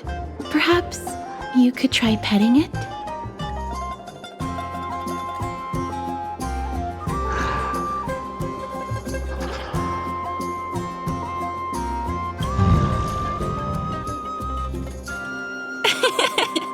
It seems to enjoy it a lot. You get along very well with the Dromus. It makes me envious.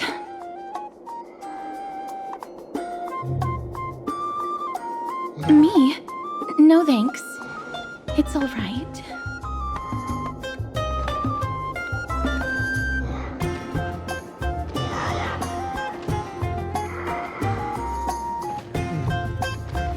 Please don't misunderstand. When you helped Akama, you already showed ample goodwill. It's just that I am not too good with social contact, regardless of whether it's with people or with these children. So please don't take it to heart.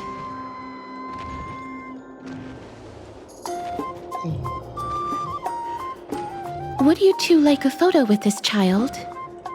In that case, I might be able to help.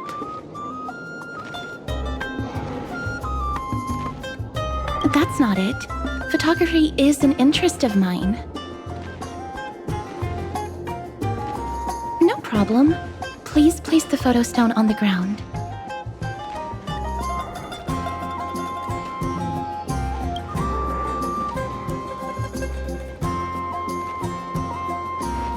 What beautiful colors! It's very cute. The aperture, exposure index, and preset filter. Although it looks different on the outside, it actually has the same internal structure. There won't be any issues. All right, get into position. And we're done. I hope that you like it.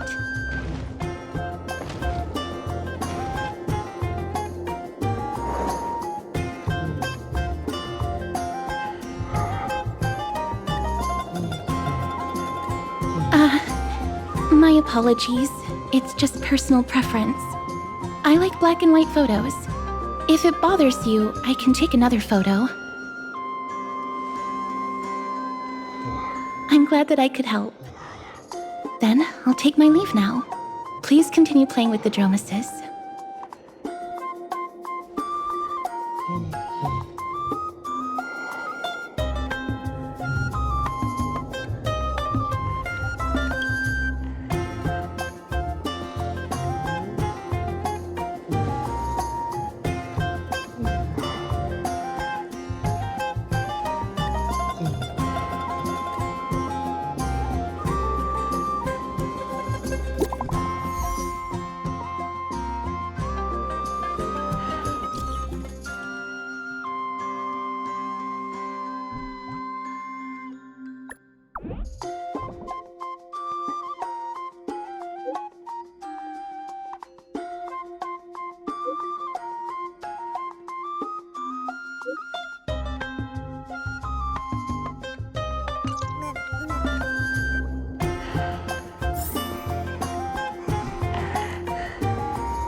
Ma'am, this item of yours is new. Completely new, there's no doubt about it. That's impossible. This is an heirloom that's been passed down by my ancestors. Where's Theodoros? Get him over here to take a look. Although I'm not as experienced at doing appraisals as he is, I'm very confident about this. If you don't trust me, you can take it elsewhere for a second opinion. Or I can burn it for you. You'll be able to tell once you smell it. No way! You can't burn my family heirloom!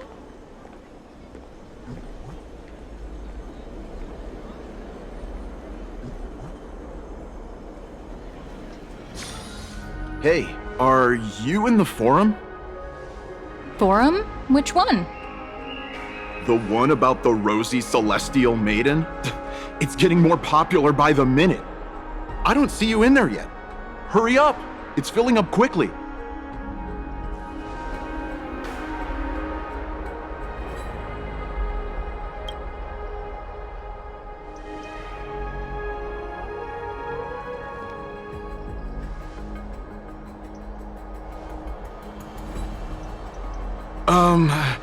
Your outfits, who exactly...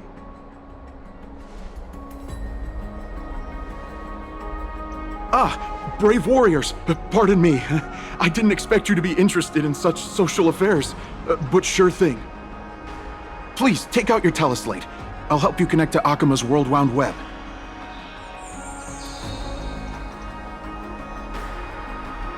Got it. Please take a look.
Rosy Celestial Maiden.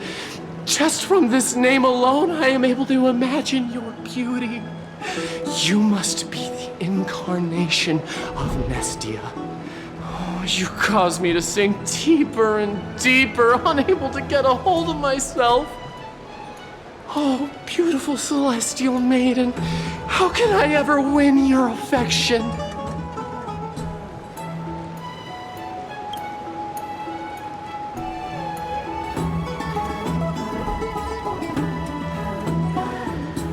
Damius? Ominos? No, I don't know what you're talking about, friend. Right now, I only have the rosy Celestial Maiden in my heart.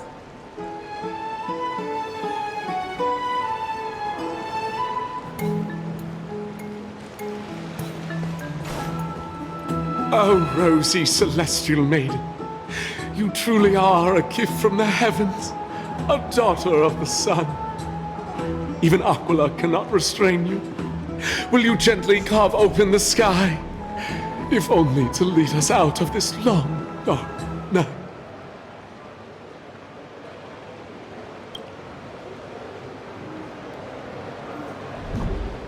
Who? No. I do not care about any Damionis.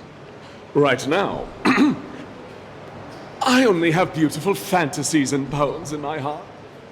Oh, rosy Celestial Maiden, the light of Akima.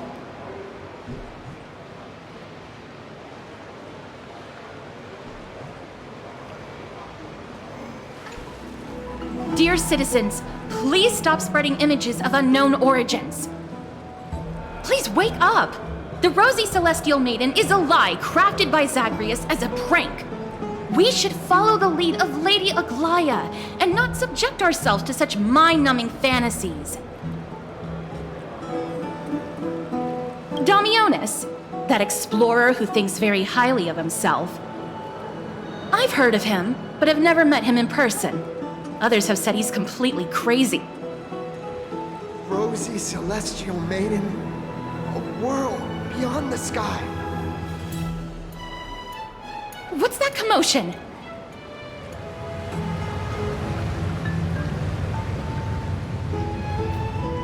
Stop! Stop chasing after me! Don't come any closer!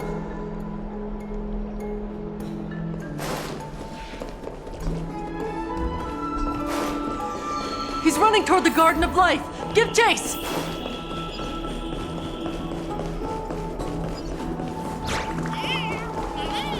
guy barged into the Chrysos Air's baths?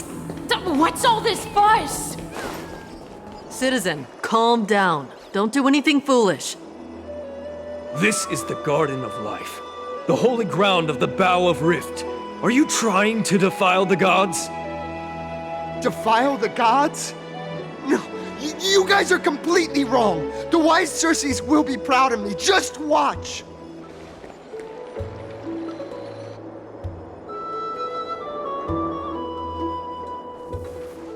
The wisdom of Circes should be shared equally by all. I, Explorer Damionis, shall put on these wings today and touch the sky, proving to everyone that a world beyond the sky exists. Wings? That's right. Right here, right now. That is a giant flying amphora! You're going to fall to your death! Ridicule me all you want. I shall prove myself and remove all doubts.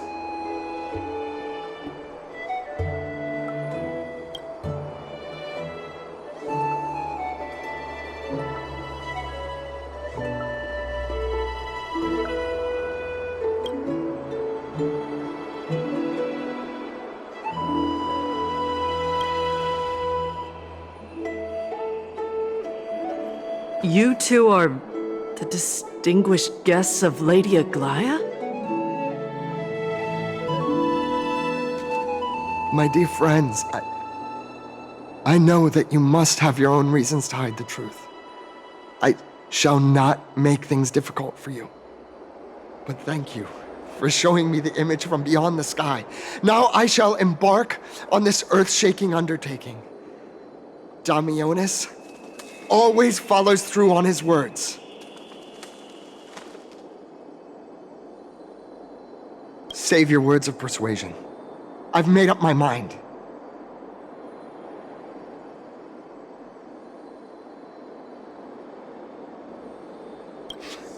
My friend, your tone has betrayed you.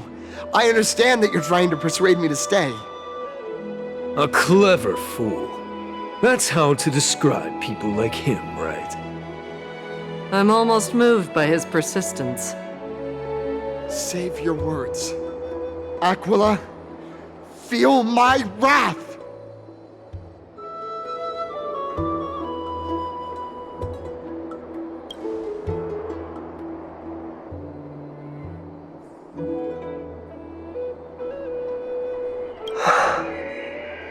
What did you just say?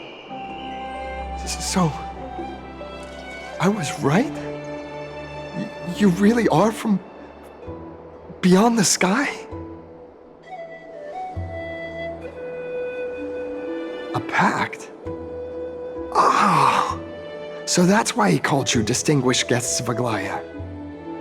Damionis, we're taking you in for an interrogation.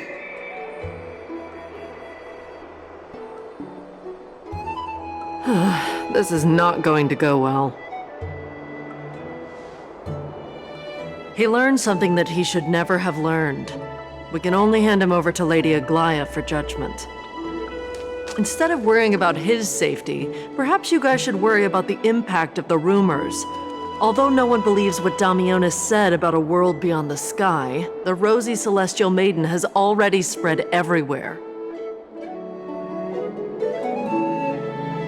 It's all right. I think there's only one thing you can do right now. Go to Varix Leo and share something even more interesting with him. That way, there's a chance that you can cover up the rumors. As for what happened earlier, we won't tell anyone else about it. So go now, brave heroes.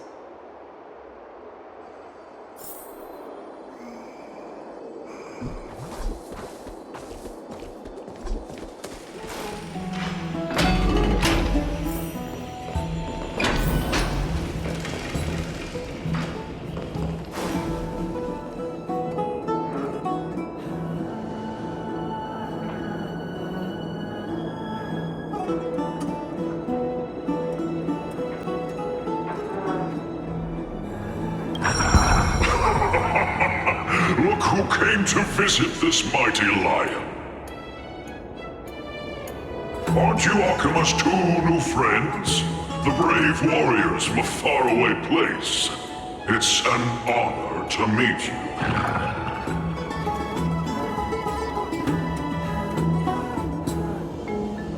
Didn't anyone tell you? I'm the far-seeing eye and all-hearing ear of Akima. I see and hear every single thing that happens in the streets and alleys of this place.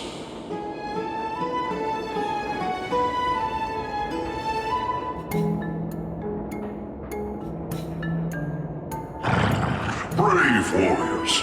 I'm afraid that I won't be able to help with that. Rumors. As long as the citizens like it, who cares about whether it's true or not? However, the way you two are trying to stop it from spreading further, could there be some other reason? How about sharing it with me?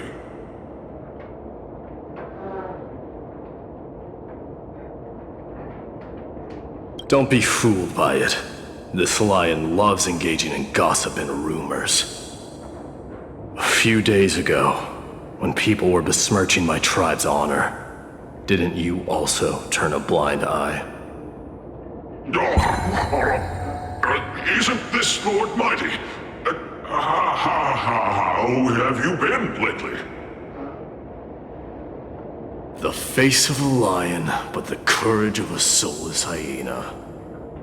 You and your brothers will do anything for the sake of entertainment, even encouraging despicable acts such as fabricating history. There's no limit to how low you would stoop. How could you call that a fabrication? At most, it's just a little, reinterpretation. Artistic reinterpretation. Shut it. Do as they say. Otherwise, I'll turn you into iron dust with my bare hands. You got it. I'll fix that right now. I assure all of you that from now on, you'll no longer hear the words Rosy Celestial Maiden.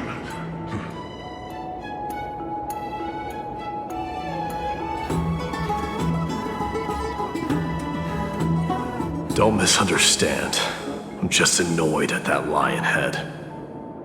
Also, Paean seems to think highly of you guys. If you were to be disposed of for such a trivial reason, his weak and fragile heart might not be able to bear it. Pray for the best, outsider. Pray that this farce has not reached the ears of Aglaya.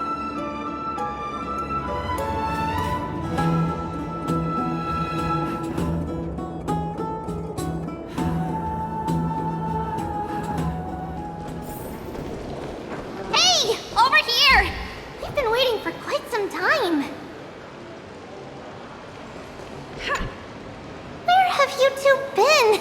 We've been waiting here for quite some time. Even our wings are tired.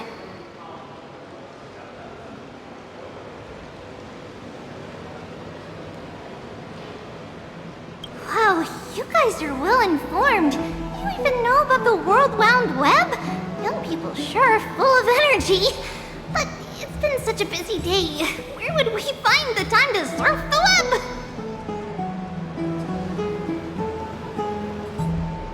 What a strange thing to say. Anyway, let's go. I hope Aggie isn't annoyed from waiting too long. Oh, right. You can see the abyss from here. It's quite a nice place for a photo.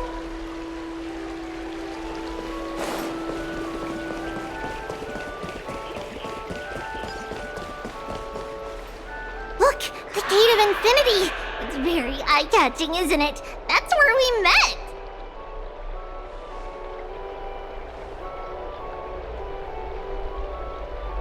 Oh well, the past cannot be recreated. All we can do is follow the prophecy and move forward.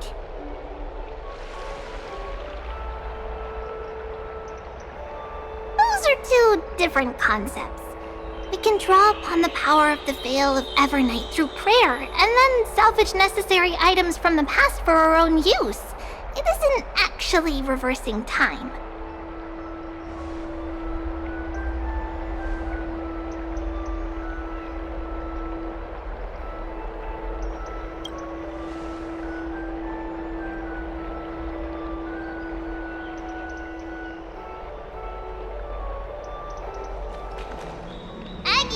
We're back! Thanks for your hard work. Is there any news from Trian? Not yet, but we've already figured out where the deserters are headed to. With a little more time, we'll be able to track down the location of Castrum Kremnos.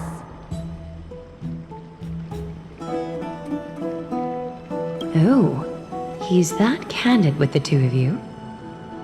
Castrum Kremnos, both Nikidor's territory and their current abode, is a moving city-state enveloped in fog.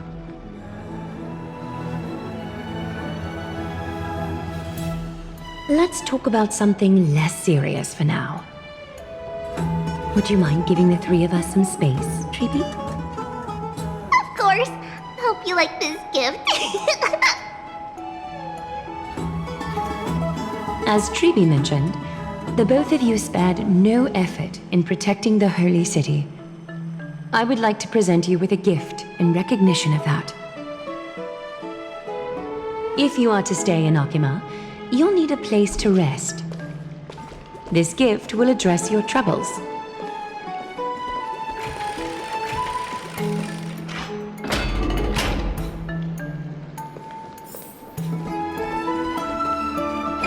Welcome to your private bath chamber.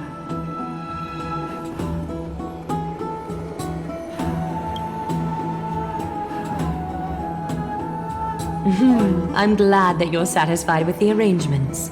Here, take some time and get to know your surroundings.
Finished exploring? I still have one last special gift for you. Come this way. I'll explain it to you.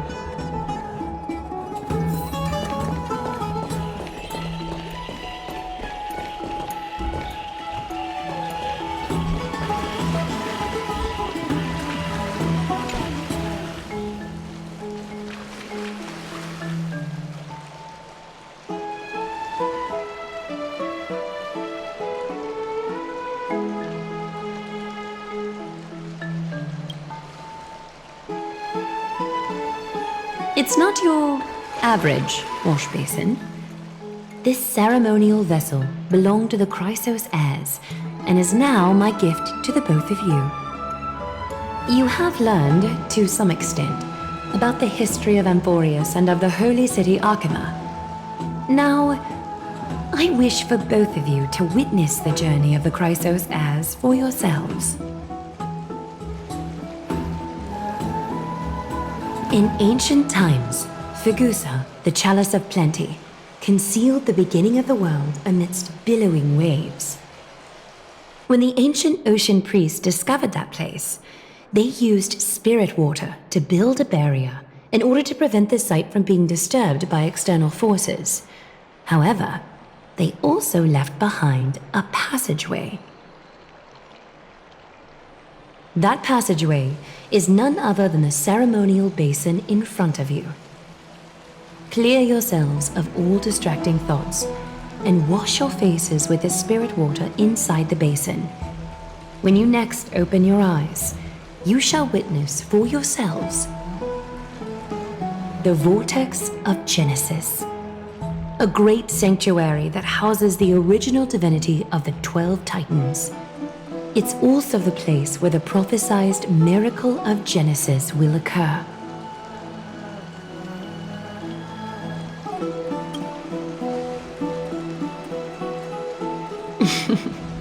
For your first time, I shall personally guide you into the depths. Close your eyes and hold your breath. Sever all other sounds and let my whispers fill your ears. Take a handful of the pristine water. Lift your palms in front of your chest and feel the water gently flow away through your fingers. Sink deeper and do this once more. Submerge your wrists in the spirit water. Familiarize yourself with its temperature, its touch. Spread your fingers, then lower your head and search for the palms of your hands. Feel the spirit water flow against your face until all of your senses are submerged. Floating, sinking, diving into the depths.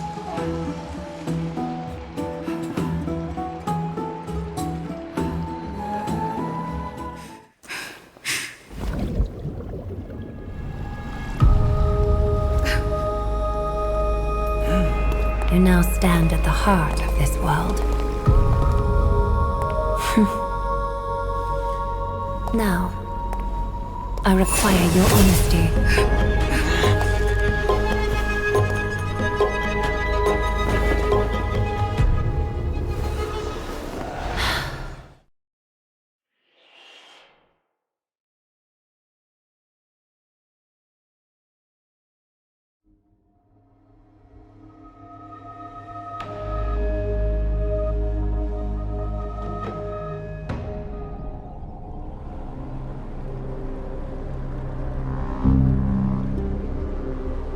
This is no laughing matter.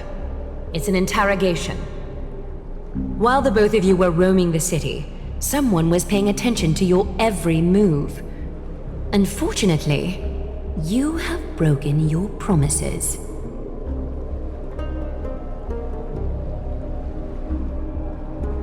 The Holy City's fate is as fragile as thread. I must exercise prudence in order to eliminate sources of potential disaster. I will grant the both of you another chance to mend our broken trust. The golden thread shall judge on my behalf. If you're truthful, you will live. Else, you will perish. We meet again, distinguished guests. Castorus will be your executioner.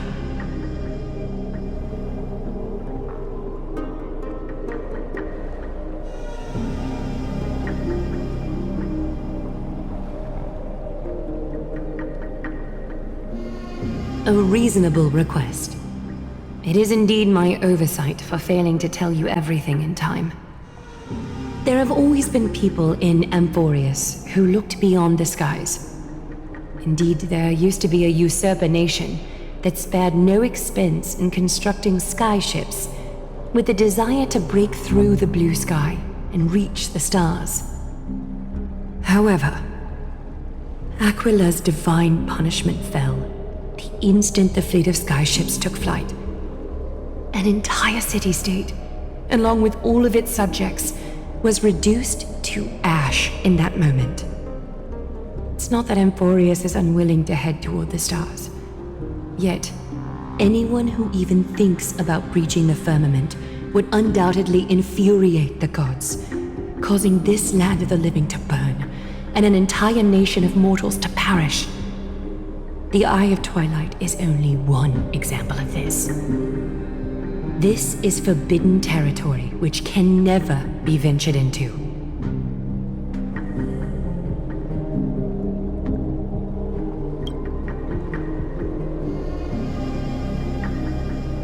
divine punishment has never been fair.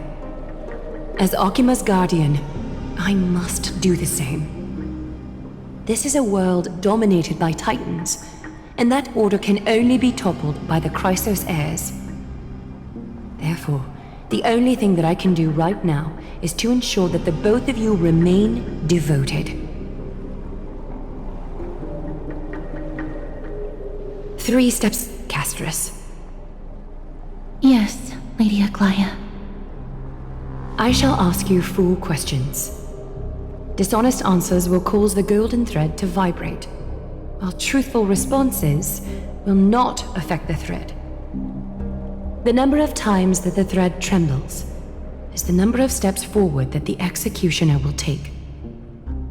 If she isn't standing behind you after all 4 questions have been asked and answered, the both of you will have passed this test. If she is, your journey will end here. You'll fall asleep amid the warm embrace of flowers and feel no pain. That I can guarantee.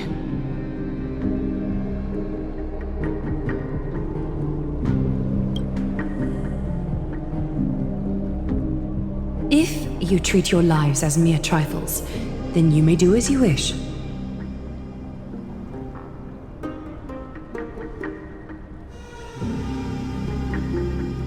Well then, let us begin. Question 1. Outlanders, why have you come to Emporius?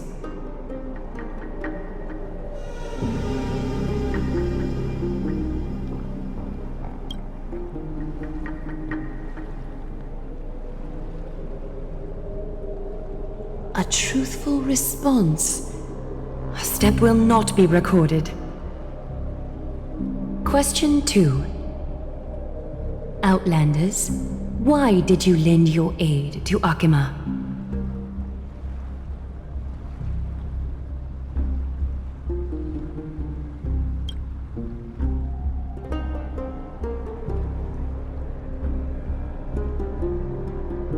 No fluctuations detected. A step will not be recorded. Question 3. Outlanders, if the current situation changed dramatically, could you eventually point your blades at Akima and its citizens?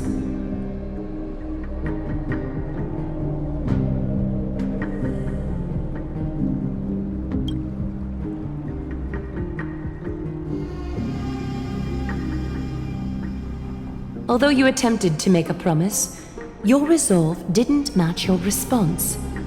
A step will be recorded. Final question. Outlander.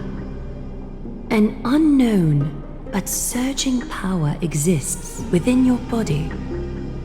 Are you willing to use it to aid the Chrysos heirs in slaying the gods?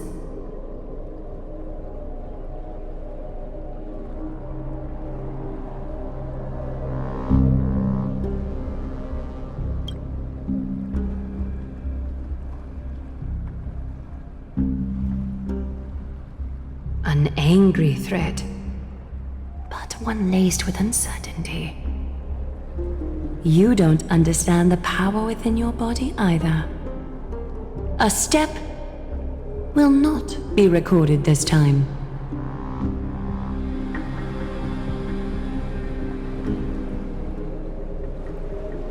All 4 questions have been asked and answered. You have earned a second chance with your honesty. Both of you may continue to stay in Akima, and its citizens will continue to view you as distinguished guests. However, you must promise that today's farce will not occur again.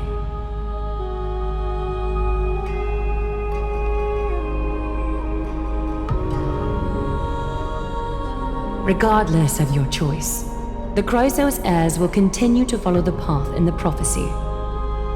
You may be a ray of hope that fell onto Emporius. However, until all has been proven, you cannot be allowed to pose a threat to Emporius.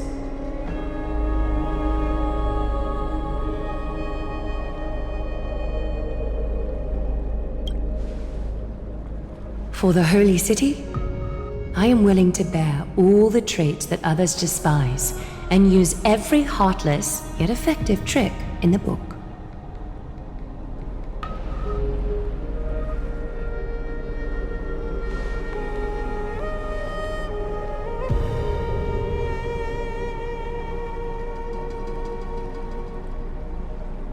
I respect your decision. Hold on! Please, wait a moment. Finan? Aglaya, as the first person to encounter them, I have some thoughts I would like to share regarding whether they can stay. Do speak your mind. When I first met them in the Abyss, I was wary of them as well, and never let my guard down throughout our journey back to the Holy City. However, during the battle to defend Akama, we fought side by side numerous times. The look in someone's eyes in moments of life and death never lies. And I was able to detect the conviction in their eyes back then. That's why I was willing to put my life in their hands. Please believe a warrior's intuition. At present, Akama is desperate for aid, and I am loath to lose two allies just like that. Isn't this what Miss Casterus believes as well? Yeah. I'm more willing to view death as a peaceful farewell than a punishment.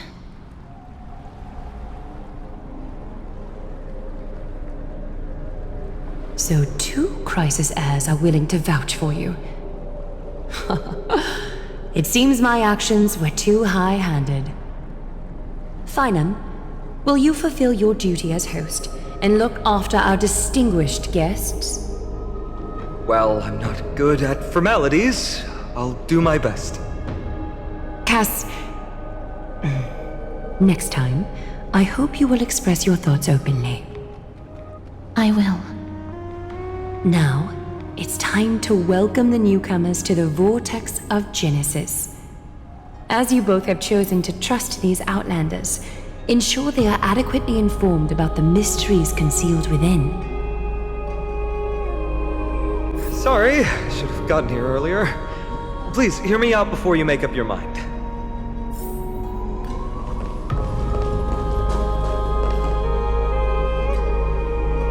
I swear by the honor of the Chrysos heirs here, that your lives were never in danger. Before the interrogation started, Miss Casterus already sent a message to me, hoping that I would stop Aglaya. Only a select few can sway Lady Aglaya, and Lord Finan is one of them. Oh, please stop. Aglaya, she has long sealed her heart in ice for Akima's sake. Maybe this is the price of being a demigod. Standing among mortals, yet still so far from them. One more thing to explain. Let's not worry about that for now. You'll soon find out that Amphorius' deepest secrets are all hidden here. Well, first, kindly look upward.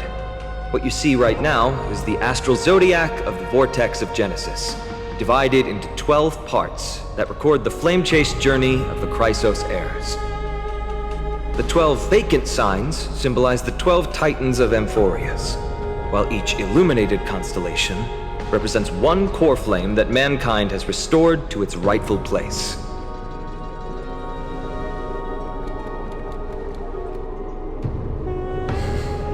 The generations before us paid a heavy price for that.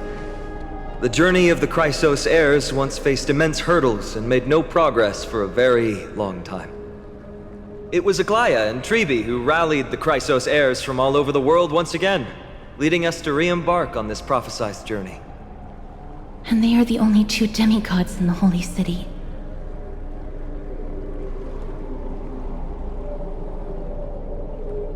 While Treבי, Trian, and Trinon are 3 individuals, I suppose they're considered one single divine essence.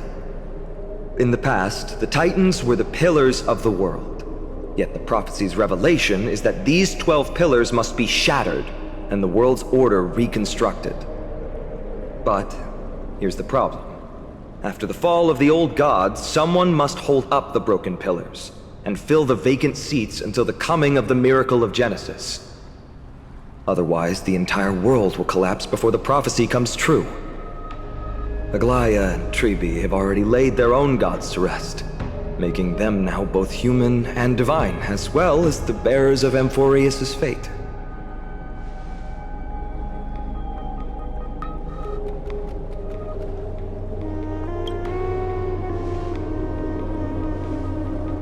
Bringing down the Titans, retrieving the core flames, and filling the vacant seats. This is the mission of the Chrysos heirs, and I'm following in the footsteps of those two. Mission. Huh. When it comes to the 12 Titans, no words can describe them more vividly than the whispers within the constellations. Why not step forward and listen to them for yourselves?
So, did you hear it?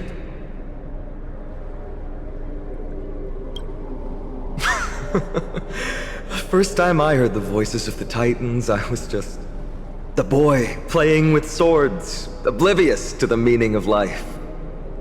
To this day, I still don't know why the prophecy chose me. But I'm grateful for it. Without this journey, I might have already become a wandering soul on the battlefield. All right, that's enough of my story.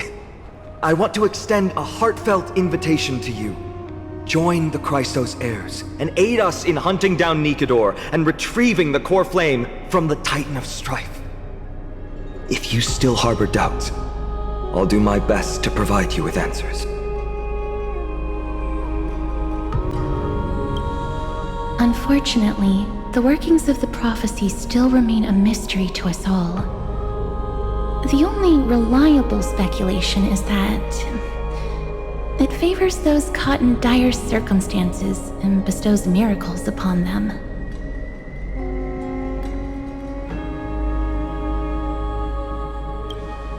Legend has it that the first Chrysos heir was born millennia ago. Since then, the Chosen Ones began to walk this earth. Then came the Chrysos War.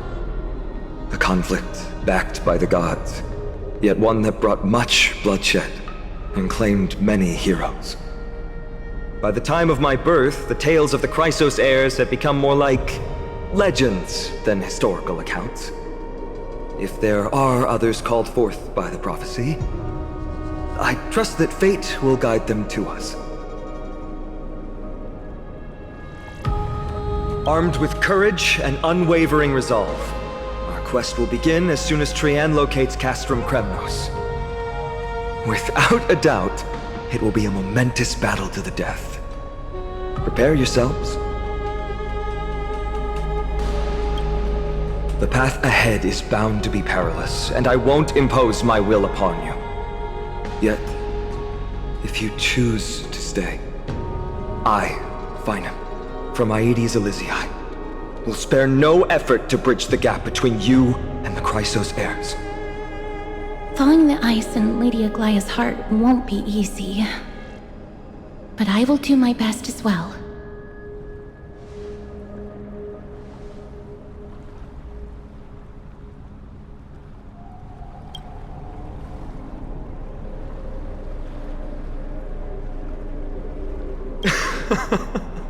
That's wonderful to hear. You truly are the hope of Amphorius. I've always believed that the journey of the Chrysos heirs is not meant to be the saga of a select few, and that we must unite all potential allies, especially heroic figures like you. Once we triumph in the battle against Nikedor, that should dispel Aglaya's doubts. Lord Finon, our guests seem quite weary. Should we have them return to the bath chamber for some rest? My apologies, I got a bit carried away. It's been a long first day for you here on Amphorius. Be sure to rest well in the bath chamber. I trust that Trianne will have returned with news about Castrum Kremnos by the time the two of you are fully recharged.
Aggie, this campaign is going to turn out fine, right? Do not harbor doubt, teacher. As the interpreter of the prophecy for the Chrysos heirs, any uncertainty in your words may undermine people's resolve. All right, but it's just you and us here. By the way, Aggie, I was actually wondering, when you were in the vortex earlier with them, were you actually going to... Certainly not. Phew, that's good to know. Why even bother to ask? If you were truly convinced of my intent to harm them, you would have intervened. You sure don't miss a thing. We're just curious. What is really going through your head, Aggie? Initially, my plan was to use the threat of banishment to test their resolve and perseverance. But I noticed a sense of unease in Castris. She trusted in them and even reached out to Finan in secret, believing I was unaware. Therefore, I took advantage of the situation and changed the threat from banishment to execution to see if the two could remain firm under the most extreme pressure. Simultaneously, it might also strengthen their bonds with Finan and Castris. Do you have to go to such lengths for the battle against Nikador? That's going to make it a lot tougher for you to gain their trust. That's not important. You and I will eventually step off the stage and leave Anthorius' fate in the hands of others. That's the future you foresee, isn't it? Yeah. The prophecy of deliverance is nothing if not ambiguous. It urges us to defy the gods, yet refrains from providing a clear glimpse of what lies ahead. Right now, it is people's faith in the prophecy that unites them around the Chrysos heirs. Should a time come when their faith is shaken, all will crumble. Hence, we must be prepared. When our task is to craft the armor for the Deliverer, what harm is there if you and I don humble attire? Eggy, have you noticed... You keep saying you don't believe in humanity's altruism, but your actions are a counterexample. Perhaps it's because my humanity is distancing itself from me. Another never-ending dawn. How bright is the day, and how long is the night. The golden thread hangs unusually silent today, as if the heavens, earth, and ocean are all holding their breath. Could they be mourning the impending downfall of a titan? Unwinding in a bath sounds appealing now. Would you care to join me? Let's go, Eggy. When have we ever been able to say no in all these hundreds of years?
Hey, great to see you here.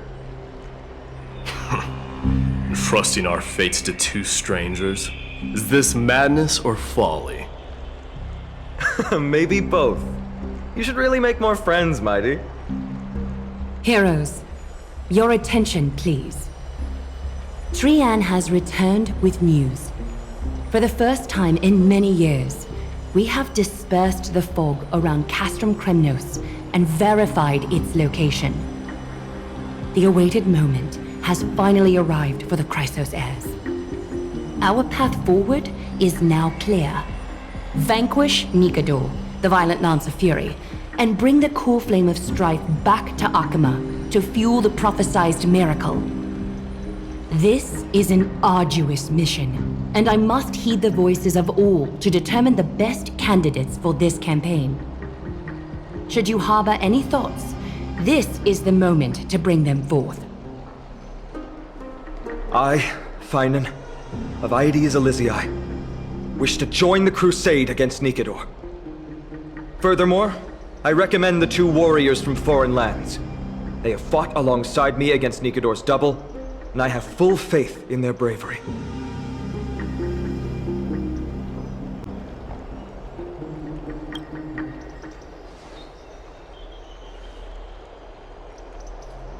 I, Mighty from Castrum Kremnos, volunteer to join. Nikador has become corrupted over the years. His pride waning, but his might endures. Victory only lies in assembling a full-fledged army.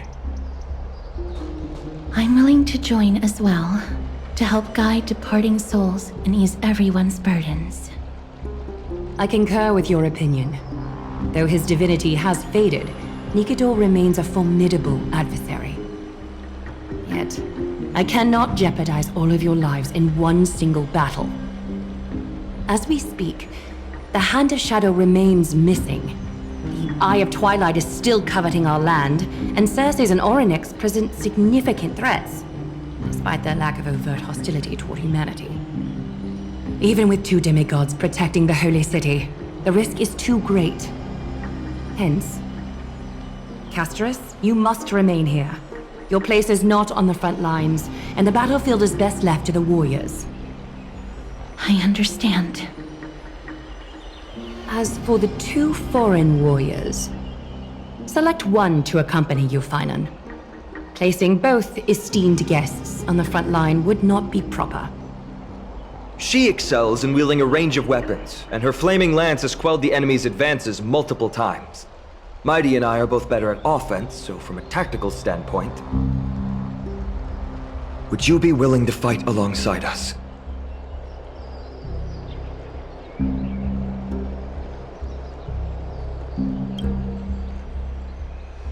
If you have no objections. Aglaya, the three of us will take on the mission to hunt down the Titan. Mydemos, Castrum Kremnos was your home. Your people were once Nikador's followers. Yet, you've chosen to turn to Akima and dedicate yourself to the prophecy.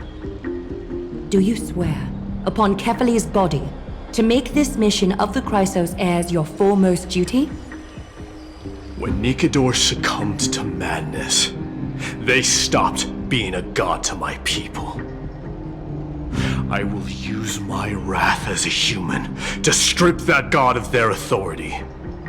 As for the core flame, and that soon-to-be vacant divine throne, if that is the object you desire, you can have it. I have no interest in becoming a replacement god. How generous! I'm not the type to accept charity, so I'll definitely be the one who deals the final blow through Nikador's heart. The party that will embark on the expedition to Castrum Kremnos is decided. Finan from Aedes Elysiae, Mighty from Castrum Kremnos, and the distinguished guest from the Outlands. I, Aglaya from Akima, Chrysos heir and the demigod who bears Nestia's divine authority, hereby bless your journey ahead. Trian will open the gate that will lead you to Castrum Kremnos. May the golden thread guide you on your journey and bring you safely home. Blow, wind, blow! All the way to Castro Kremnos! Woohoo! Snowy, D, let's fly together! All the way across! We don't have wings on our backs, Trian. Can you open a gate for us? Oh, a gate! Oh, boring. Alright, let's open a gate! Century Gate! Woo!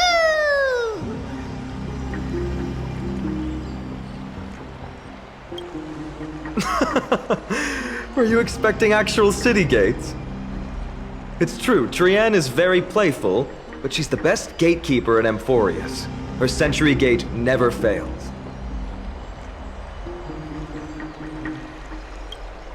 Instead of worrying about gates, why don't you take the time to think about how the three of us are supposed to fend off an entire army? That's not like you at all, Mighty. Don't tell me you're scared. Alright, Century Gate is opening soon. Right now! Snowy, D, and newbie Little Gray, are you all ready? Slay! Slay!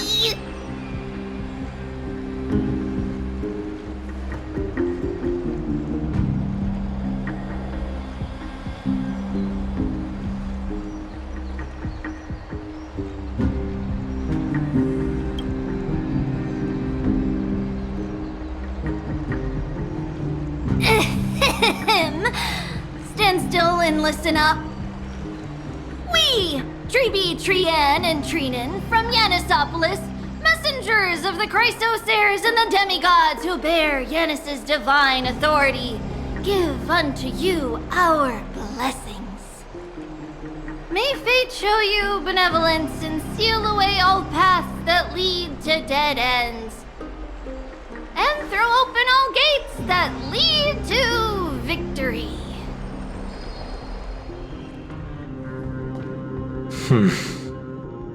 It's quieter than I expected. It's corrupted, but still familiar. This is Castrum Kremnos. Times really have changed. Even Nikador's own lands are on the verge of collapse. I haven't seen any sign of Titankin. If even half of Castrum Kremnos' old might remains, it would mean that a Goliath sent us to our deaths. This is the outer city corridor. It used to be heavily guarded by soldiers. Even with the two of us working together, we wouldn't have made it past 30 steps.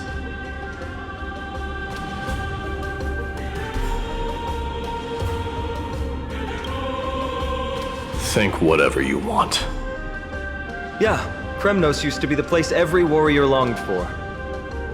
Kind of a shame you didn't live in that era full of strong warriors, eh, Mighty? If all the heroes of the past hadn't fallen one after another, I wouldn't be the only worthy opponent you have left. Are you scared? It's still not too late to run.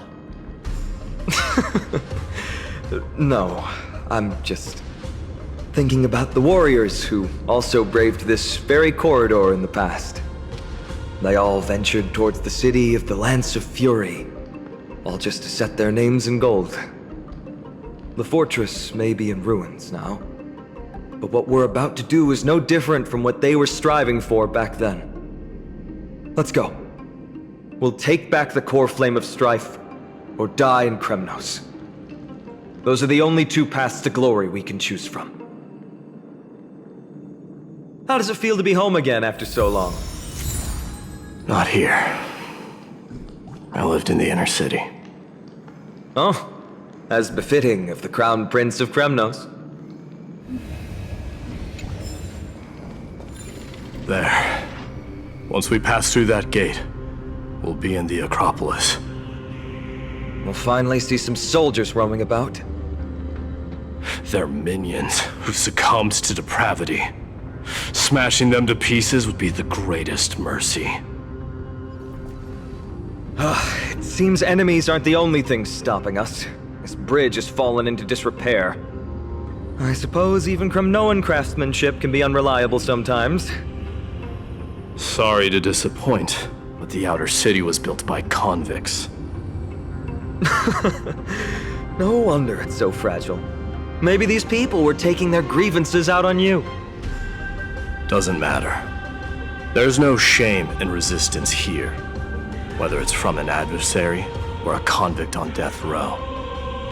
Except now, it's stopping the people trying to kill Nikador. It's moments like this that make me miss Treebe's power. Oh, Treebe taught you how? I have to say that the ability to perform miracles is innate. Without a priest's resonance, an ordinary person would fall into a coma after chanting the first few words of the prayer. But since you volunteered, please be my guest. Amazing! You do have the touch! And it's broken again. I guess even a Titan's power isn't enough to stabilize this bridge. Just like the soul of a criminal. Fragile.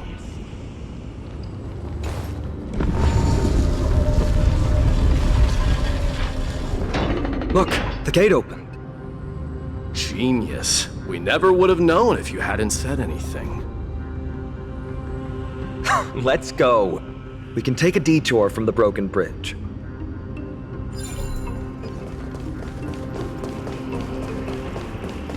Look! In the sky! That's... The Blade of Fury. Even if the world lay shattered, it would still hang high above everyone's head.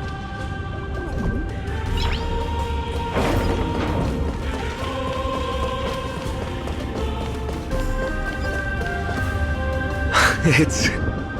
magnificent. You haven't seen it at its most magnificent. That's the giant sword Nikador used to destroy Aquila's heavenly kingdom long ago, followed by one city-state after another. It's not just a weapon. It's the faith of the Kremnoan people. Souls who died heroically on the battlefield will further temper the blade in Nikador's hand, becoming a part of the God King's power. Such is the Titan's conquest, Nikador. The Titankin, and the people who have faith and strife sweep away all their enemies. Even in death, they embrace eternal glory. I think you're exaggerating a little. I can think of at least 3 losses suffered by Castrum Kremnos in the Chrysos War just off the top of my head. There's no shame in losing to those who conspire and plot in secret. Those weak and despicable individuals are the ones who should be ashamed. True. Better to die in battle than return even in glory. The Kremnoan people have always been straightforward. They spend their whole lives running to the battlefield. No wonder Zagreus loves teasing you. But that's all in the past. Guess what I'm thinking, Mighty? Probably nothing good. Keep it simple. This isn't just an expedition. It's also a battle to determine a victor. Since we're already here, why don't we have a match and fight to our heart's content? Just you and me. Let's recreate the original Kremnos festival. Show me what the grandest fighting competition in Castrum Kremnos was like. Let's gild this expedition with another layer of glory, and compete to see who can kill the most crazed Titankin. How about it? What's the prize? The privilege of delivering the final blow to Nikador. Interesting. I accept your challenge.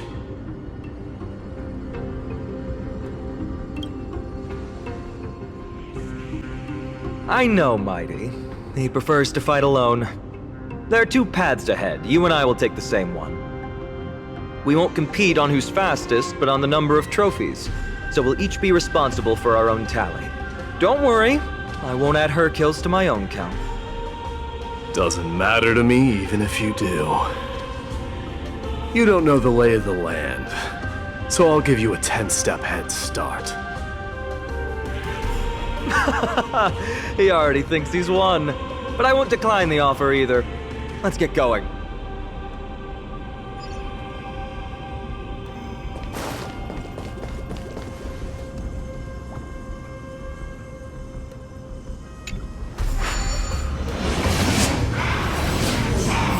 Made it! Hopefully the enemies on this side are worthy of our combined might. Finally, opponents who look like they can put up a fight. Let's go! We're going to win this competition!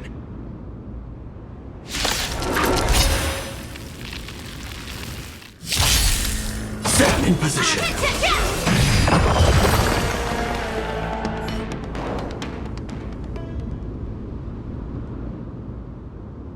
That's 2 down. Not a bad start.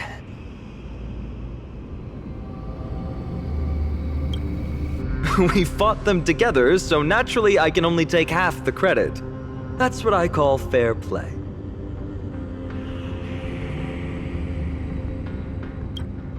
Don't worry, Mighty is strong, and so am I. Did you see the look in his eyes? He's racked by homesickness, and doesn't want to show it to anyone else. Nothing is more important to Mighty than his people and glory. The city may be in ruins, but Kremnos is still the only place where he can be free. Now that we've sent him away, he can go have a good cry wherever he wants.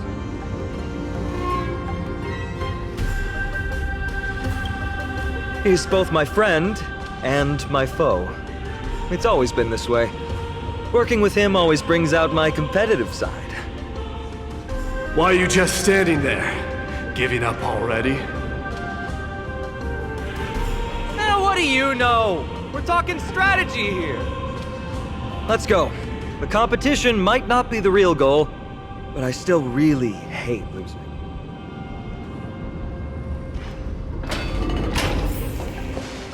Whoa. That's impressive. Following an iron chain onto the path leading to the giant sword on the other side? This is more like it!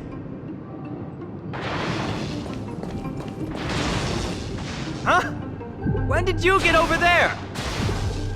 I told you before you don't know the lay of the land in this city. That's why you won't beat me. And just so you know, I'm at 6. Whoa! Seems like luck is on your side. Our path was a little lax on security. Not to worry, though. I'll catch up once we cross this iron chain bridge. Assuming you can get across. Do you see the lightning bolt striking the chain? It doesn't look like ordinary lightning, which means mindlessly running across would spell certain death. There happens to be a prophecy tablet here, though. Let's go take a look. Maybe it'll help us.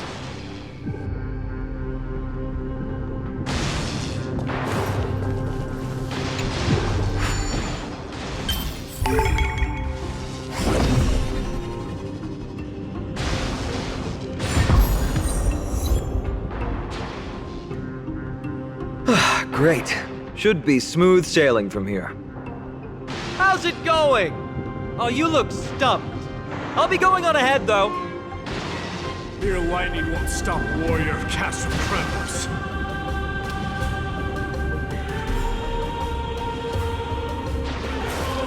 Whoa! You're nimbler than I thought. Worry about yourself. There's an endless abyss below us. That's more like it. You practically have 9 lives, and on top of that, you're lucky. I'm almost jealous. That was a close one. Thankfully, we both have a remarkable sense of balance.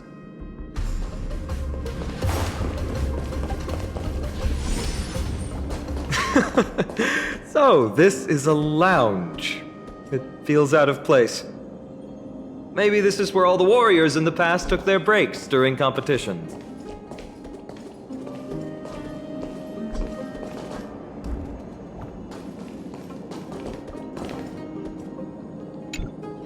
This is a proverb slate. doesn't look like the rest of the things that were left behind. It looks kind of new, in fact. Who would have left this here? I can't read the runes either. Must be written in an ancient language of Castrum Kremnos.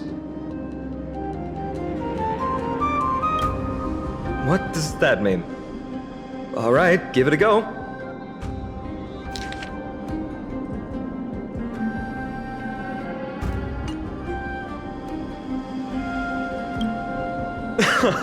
Don't worry. We have an expert next door. We can show it to Mighty when we group back up.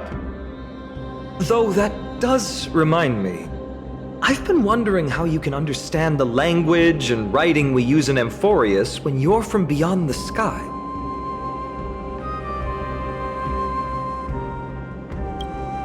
Did Amphorius have more dealings with worlds beyond the sky than we thought? But nothing like this was ever recorded in our historical materials. Maybe your arrival will overturn many things we thought we knew.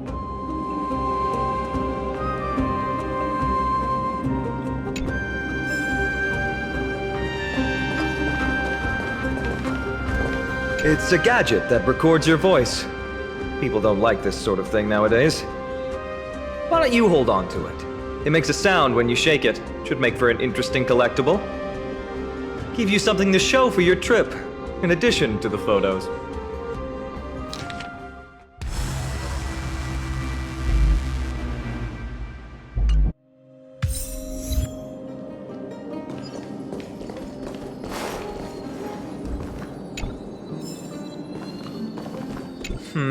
Just regular old bits and pieces. Nothing that stands out. There's a thick layer of dust. Guess no one's been here for a long time. They must have been left behind by Mighty's people when they departed.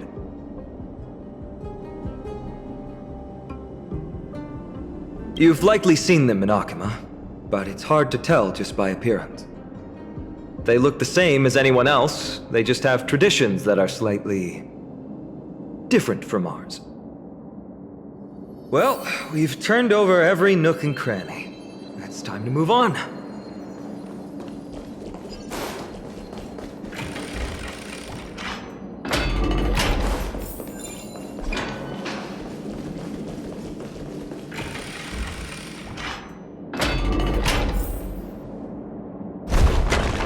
Wait, what's that creature doing?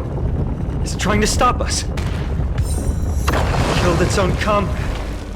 I truly have no honor to speak.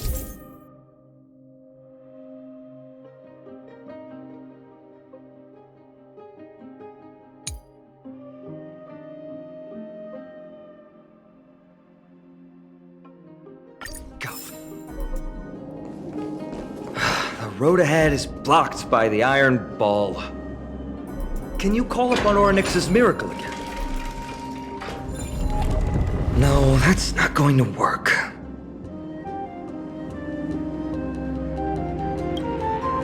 It really isn't. Castrum Kremnos is Nikador's territory, after all. The environment is cutting off your ability to resonate with Orynyx. In principle, there should be an instrument used by time priests somewhere in this fortress. Ah! There it is!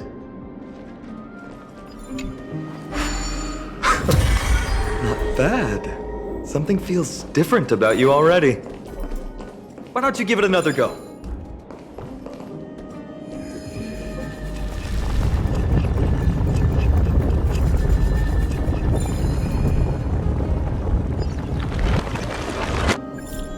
That's it!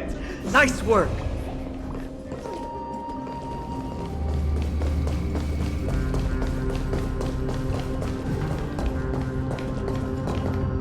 This is the center, all right. That's a sizable formation.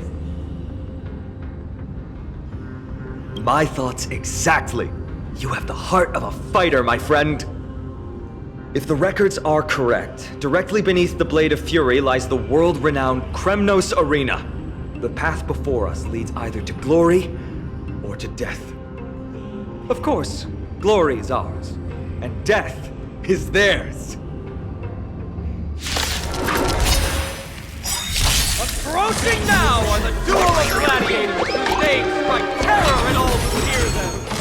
the one, the only Dark Swordmaster, Paean!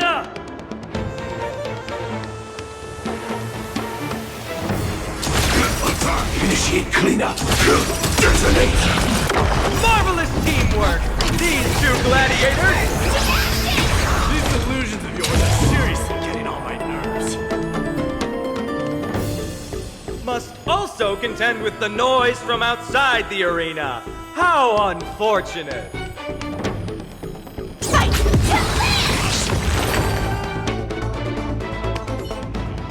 With their exceptional strength and perfect teamwork, these two gladiators have bested every opponent!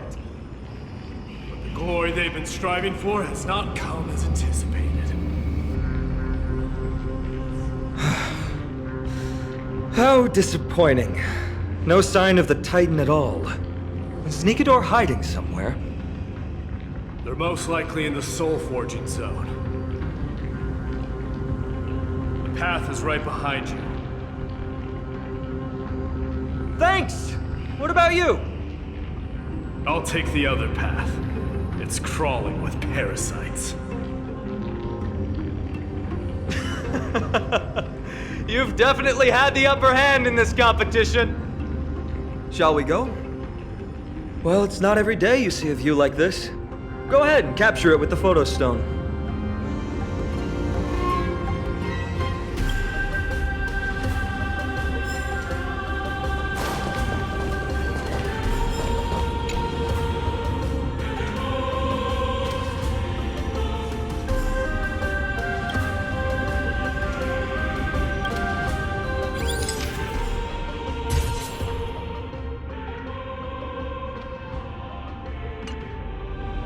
So, that friend of yours, her name is March.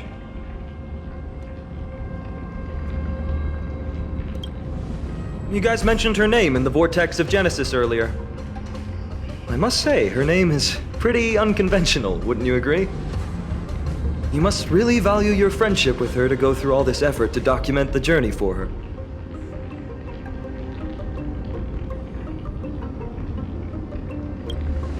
Yeah, I can tell. Honestly, seeing how you both look out for your friend has furthered my trust in you. A person's true character often comes to light in their friendships. Most of what my teacher taught me has slipped away, but this sentence is still vivid in my memory.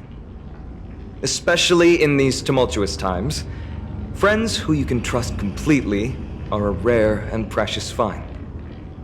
Let's keep going. We can't let Mighty Mouse get too full of himself. The prophecy tablet might be able to unlock that closed gate. According to Mighty, we need to go deeper into Castrum Kremnos. It's that way. But there's another exit here. I wonder where it leads. Maybe we can use the iron ball to smash through the roadblock. Hopefully it leads to Castrum Kremnos' treasure vault. Otherwise it might not be worth the effort. There's one upstairs. Maybe we can figure out a way to get it down. Choose any path you like. It's entirely up to you.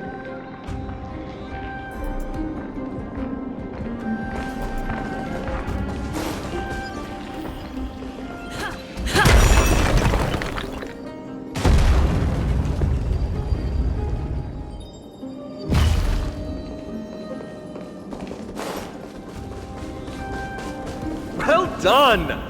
Go claim our rewards. No one else in Kremnos will have any use for them anyway.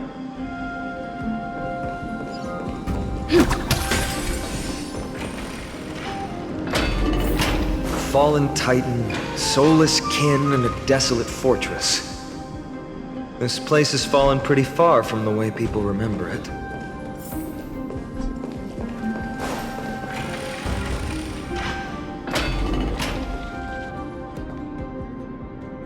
We meet again. What's your count so far? 30. That's not too far off. We still stand a chance. I just remembered! We came across a slate with inscriptions in an ancient language of Castrum Kremnos. Could you help translate it? Is it beyond your knowledge, amateur historian? Sadly, yes. You are my only hope now. You just keep having fun. I've got better things to do. Huh, there's another mural up ahead. Want to take a closer look?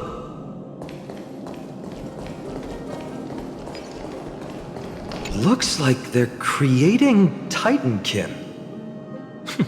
Maybe this is what soul forging means. Crafting a body from rough stones, and then infusing it with a god's golden blood to bring it to life.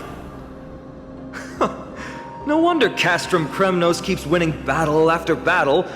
With this method, they can create as many soldiers as they want.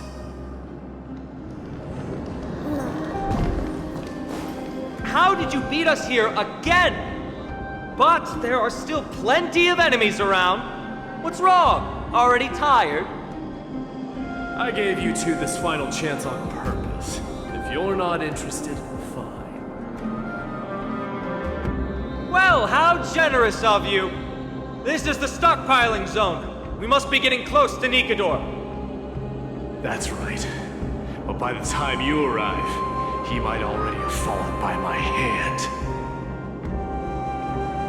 Then we must act quickly. We can't let you die right before our eyes, can we? We'll be meeting up with Mighty soon. Want to clean up this area and increase our trophy count? Victory or defeat. It all comes down to this. The path is cut off. But how did he get through?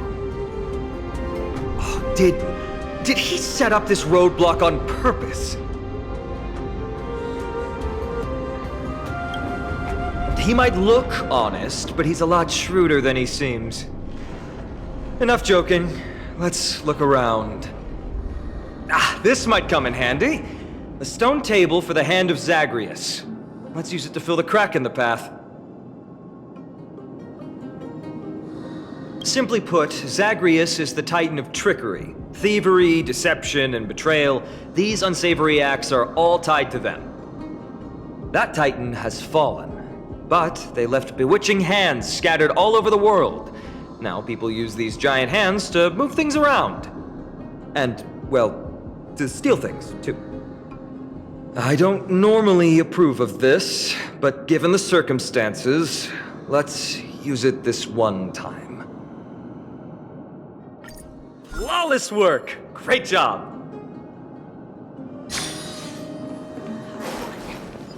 Look, someone's getting impatient.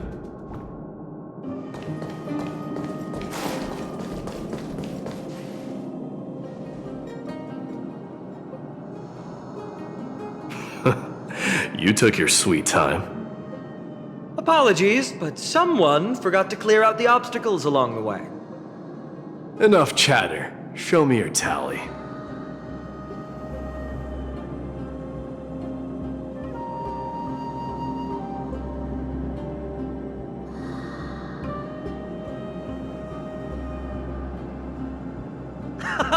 Looks like we won!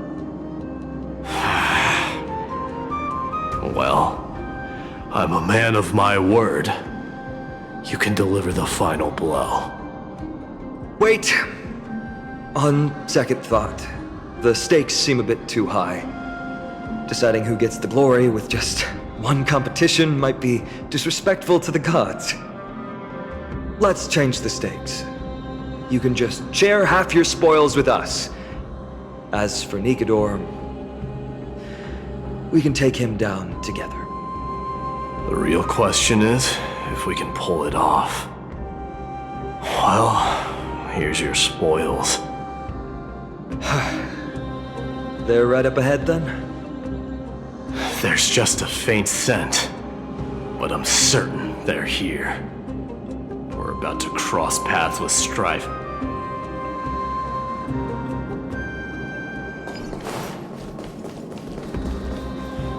Wow! Look at this big guy! Could this be Verax Leo? Show some respect. This is Chrysius Leo, not some rumor-spouting gossip monger. Chrysius Leo was the top advisor in Castrum Kremnos. whose wise counsel helps my tribe win many battles and thwarts numerous schemes. Sadly, he has lost his voice now. If only the Chrysos heirs could benefit from his wisdom. Mighty Moss. Crown Prince? Leo, after all these years, you're still awake. Mighty Moss. I could never forget your voice. I've been waiting for this moment all along.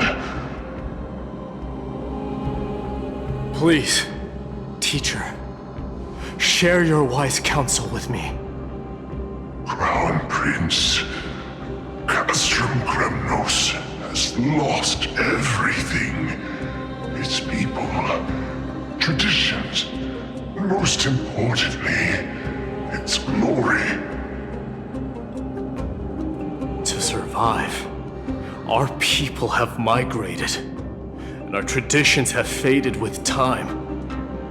But glory, even though it has vanished into the mist and its walls have crumbled, Castrum Kremnos has never forsaken the glory of its warriors. Why say otherwise? Our god has completely lost their sanity. No longer a revered symbol of war, they have fallen and are now plotting an evil scheme. I urge you, Mighty Moss, to put an end to their endless suffering. Allow them to die as a warrior.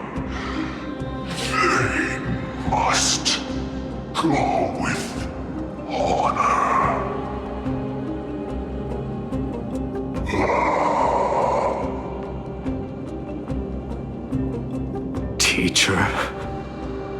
Teacher, answer me! As your crown prince, I command you! Mighty, let him rest. He must be exhausted. Perhaps those were just the delirious words of a dying lion. I shouldn't overthink it. Let's keep going. Hold on. This is the slate that I mentioned earlier. We couldn't decipher it. Maybe it's connected to the scheme the old lion mentioned. Hand it to me.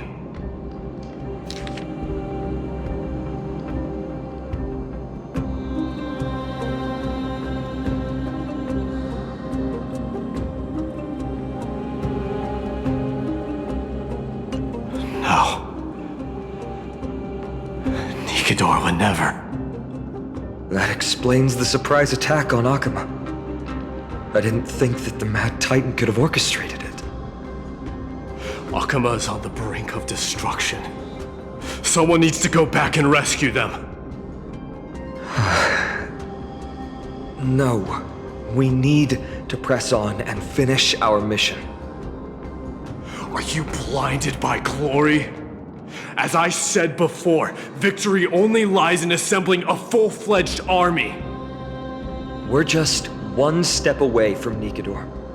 Defeat the source of the evil and the threat will vanish on its own. Just like that decisive strike, there is no turning back for us.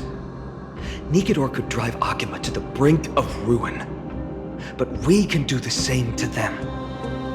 Besides, I have faith in Aglaya and Tribi. With 2 demigods and our allies watching over Akama, they should be more than capable of protecting the Holy City.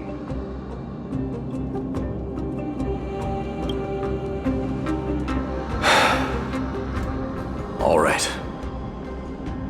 I'll trust your judgment this time. Let's hope we don't end up in an abyss of regrets. Nikador, has your divine body truly been hollowed out by the hands of madness? have you completely forsaken your dignity as a warrior?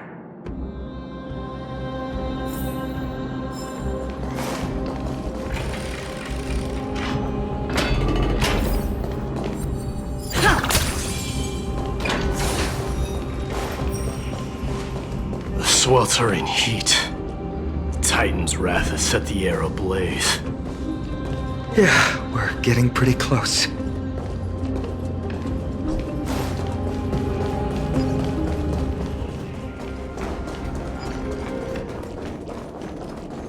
Let me smash it.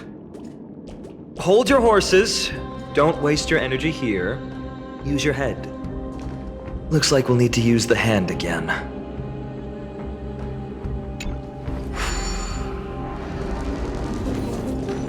Look out! An enemy! Put your sword away. It seems to still be rational. We might be able to get some clues from it.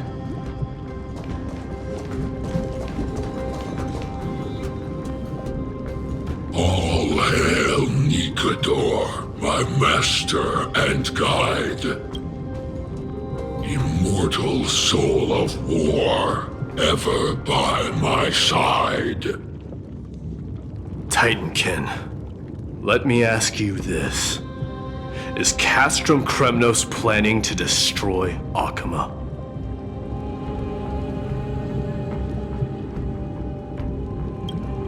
There aren't any other options.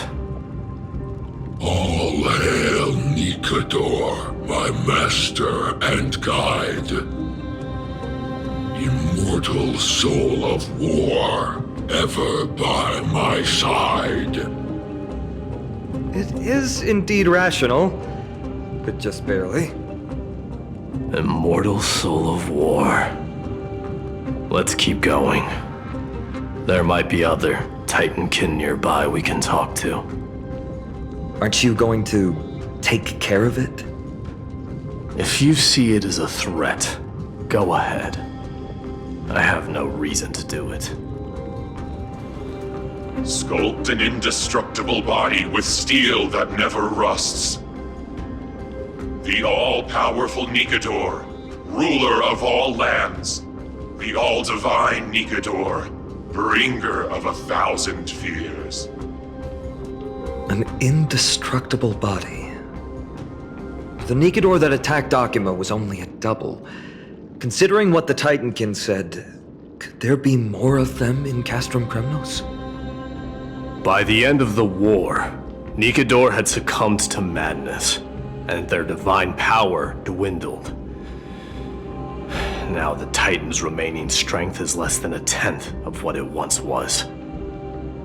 Creating doubles for themselves might have stabilized their power, but instead of a glorious death, they chose to drag out their miserable existence. How tragic. They seem to have forfeited all their dignity as a warrior. Leading your people away from here was the right choice, Mighty. There's no need to glorify my choice, Deliverer. It was just a self-imposed exile that cost me my pride. Not something worth celebrating in a song. What if the Titankin's words are true? Going up against Nikador is destined to be a bitter fight. Speaking of indestructible bodies, you're quite the expert in that area yourself. You talk too much. Did I ever tell you the Chrysos heirs are all endowed with unique powers? Legend has it that Mighty, the invincible Crown Prince of Kremnos, has a talent for defying death. Martyrs, consecrate your souls of war for the lance of fury. You shall become Nikador's blade to pierce through the enemy's heart and core. You shall be the timber to nourish the core flame, to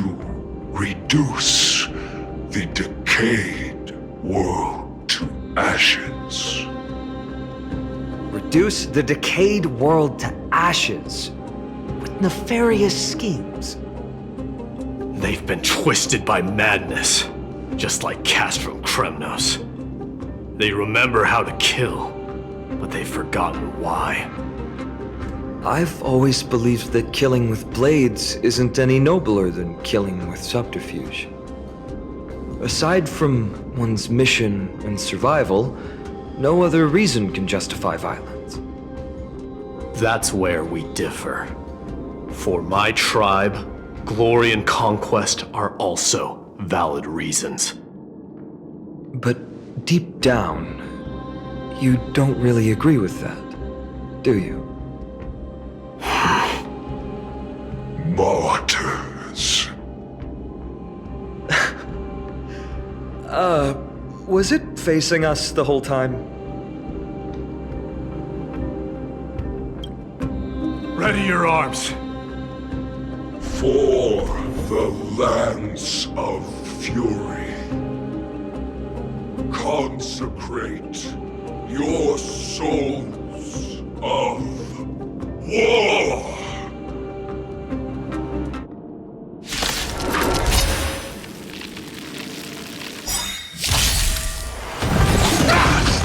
The market is on. Right! Investing in victory. Victory is inevitable! I've given up on figuring out the logic of these minions. They're just pure chaos. No matter. You and I will soon bring this madness to a close. Are you ready, Deliverer? Always. Bearing the core flame of strife has been my deep-seated desire. We're so close to the fall of a Titan. It feels unreal. Don't think of them as a god. It's just you, me, and them. Warriors in a fight to the death.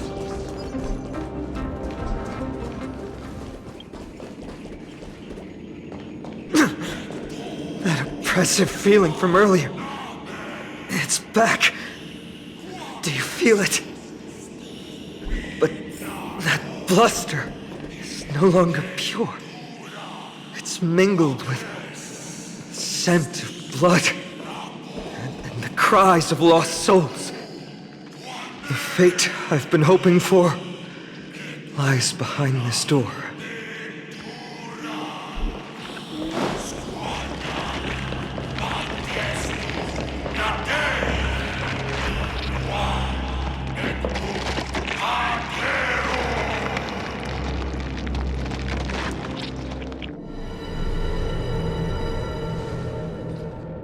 Remember, you insisted that we come here.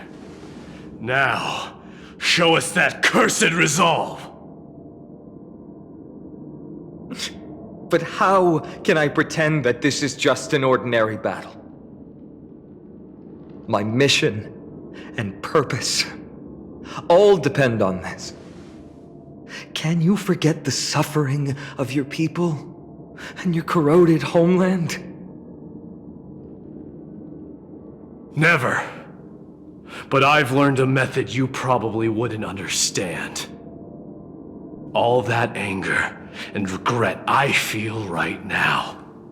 I've learned to control them and hone them into a razor-sharp weapon for my use. It has a simple name: intent to kill. You really are a beast. But right now, perhaps it's best for us to submit to the beasts inside.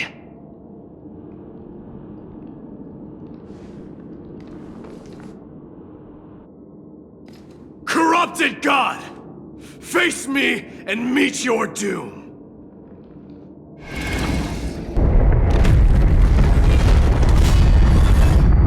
I am a son of Kremnos, and a Chrysos heir of the prophecy. And I now offer you the fairest deal. I trade 1,000 scars and 100 beloved lives of mine for your glorious death!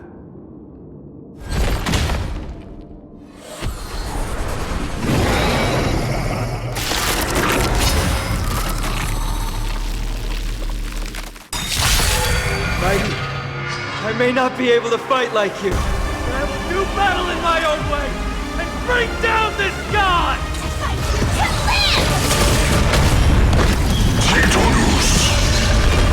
Finally ready to reveal your true self to Titan. Feel the wrath of humanity, corrupted god! Take your positions.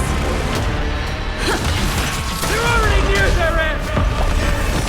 Shatter the armor of strife and strip away the core blade!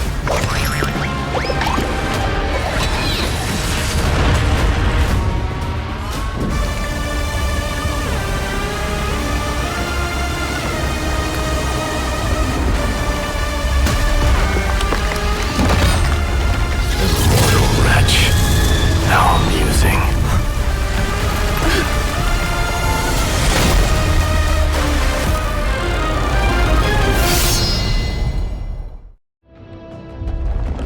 The souls of war are amassing in the skies above Kremnos, surging toward the Blade of Fury! They have no intention of winning the fight. Instead, they're using death after death to temper their blade. Even with 100 deaths, they've resolved to pierce through Kefali's body! All their honor is gone. How did the god of our tribe fall so low? Deliverer, here is your moment. I'll hold him off here and keep him from wielding the Blade of Fury. You need to head back and notify the two demigods. Are you out of your mind, facing the Titan alone? I'm staying too. Friend, please. Get lost. Do you have to make me say this? I must stay here. Not for Akima's safety, but to settle the score with my god. Even if immortality is a curse, it shouldn't be used so despicably.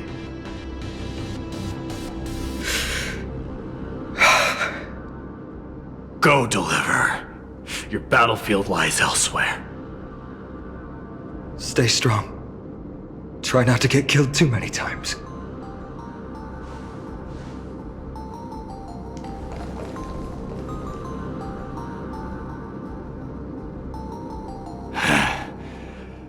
Finally, some peace.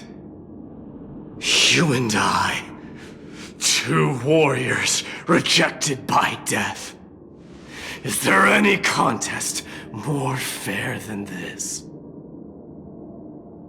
Come forth, the king who has never claimed his throne, against the god who has fallen from grace. How perfectly matched we are!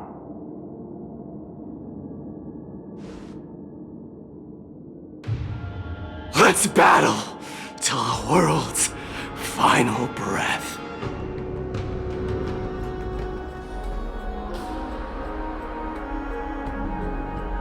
We're back. Tired and dizzy. Will they be okay? He'll be fine. Midamos is the fiercest warrior I know. Something Mighty was born with. A blessing and a curse. The true mark of a Chrysosaur. Go get some rest, Rianne. We might need your help again before you know it. Okay. Don't worry about me. Take care of yourselves, too. Let's go. It's a race against time. We have to find Aglaya right away. They're back.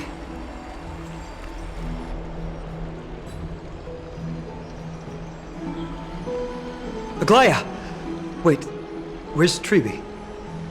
She began making the necessary preparations the moment we got your message. The city's citizens are enjoying themselves like it's any other day. Do you not see this as a crisis? Akima would be in constant turmoil if we were to raise the alert each time danger befell us. Silently eliminating threats and sparing them from living under the shadow of fear, that is the duty of the Chrysos heirs. I don't see things that way, but now's not the time for arguments. The Blade of Fury has its aim trained on Kefali's heart. We need to stop the Mad Titan, or the entirety of the Holy City could be reduced to ash. But Nikedor has crafted an indestructible body for himself, one that can't be entirely destroyed. Mighty is buying us time. We need to cherish every second he's fought for. You're willing yourself to stay calm, Finan. That's commendable progress. Castrum Kremnos has been shrouded in the fog far too long, leaving us unable to discover the mystery behind Nikedor's undying body. We can only hope to learn the truth from one Titan. You mean... Lord Finan, I will join you in the audience with Orynyx. Let's hope they can restore the visions of the past and reveal the truth behind Nikedor's defiance of death. You have no clue either, Miss Casterus? Strife and death used to be inseparable. Nikedor valued honor in their glory days, so they would never have betrayed their allies back then. But their pact was broken when Nikedor descended into madness. From what we know so far, and the pursuit of an immortal body, Nikedor betrayed death. There's one other thing. We found a slate in Kremnos that mentioned an infiltration. Don't worry about that. Treeby and I will do our best to protect the people of our holy city. Focus on getting to Orynyx and using whatever means possible to learn the Mad Titan's secrets. Treeby is waiting for you outside the city. Go with her to the Abyss. I will pray to Kefali that you will find success. Treeby, we're ready to set off. Okay, we've been updated on what has happened. Let us send you into the Abyss this time. Are you sure? It's always been Trian doing this. The 2 trips to and from Castrum Kremnos have completely drained Trian. She'll need some time to recover. We can handle this, Snowy. This is as much for Dee as it is for everyone else. High Priest Treeby, do you have any suggestions on how we can get Orynyx to respond to us later? Sorry. We wish we could help, Cass, but Orynyx has never been a Titan to chat or interact with humans. I suppose. We'll have to rely on ourselves then. It's one thing to use their powers and another to be aligned with us in war. If that Titan refuses to be on our side, we'll have to resort to a fight. Orynyx isn't an evil Titan at heart. Let us hope things won't reach that point. Time is of the essence, everyone. We should get going.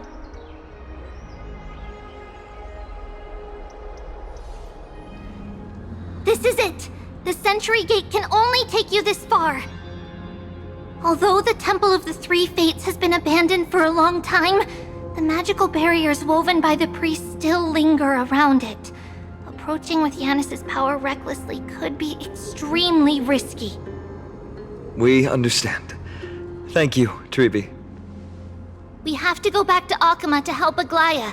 Snowy and Cass, we trust that you know how to summon us when you're done. Here, keep this with you. This token is proof of a Yanis priest. Hold it up to the Gate of Infinity, and you'll be able to walk through unimpeded. Take care, alright? May Kefali light your path forward. Important decisions will be waiting for us every step of the way. What we're about to do will not only determine Mighty's fate, but also that of every single resident in Akima. The Temple of the Three Fates is behind the Gate of Infinity, and Orynyx is at the very heart of this temple. We're going to have to find Orynyx and convince them to help us in our battle. May everything go well for us.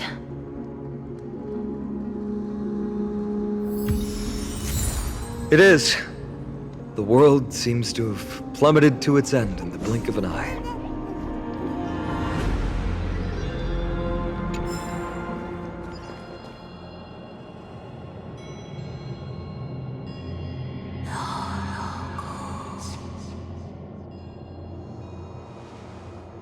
I believe that was the Titan speaking. I believe it was Orynyx. I have to listen closely to what they are saying. Devious and repulsive humans. Are you here to disturb my peace again, just as disaster approaches?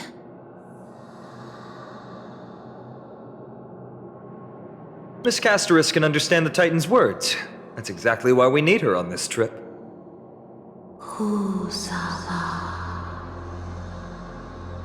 Cease your efforts, and let yourself be swallowed by the confusion of time and space. Orynyx is turning us away. It seems like we've hit an obstacle on the very first step.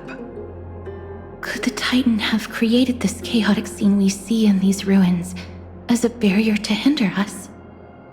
We'll overcome any obstacle, no matter what they throw at us. Treby gave us a demonstration when we had to pass through here the last time. It's up to us to recreate these miracles now.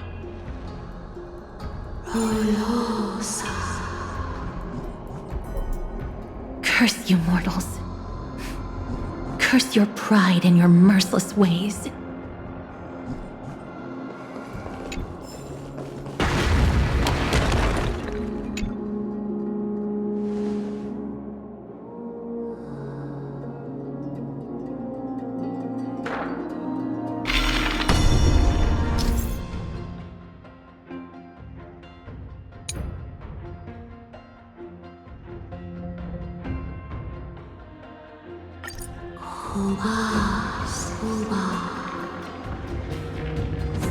Orynyx is saying something again. Who are you to command me? Does your inhumanity know no end? Are we actually forcing the Titans to do our bidding with these miracles? We can't afford to stop and think about that right now. Let's press on.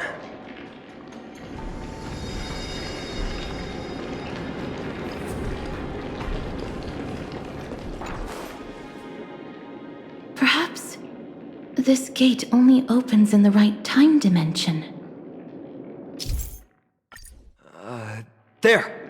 Those miracle orbs are instruments often used by time priests. They could prove handy.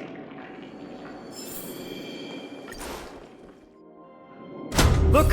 An inverse time dimension is reflected by those orbs. Let's summon another miracle. Perhaps this time we'll make it through.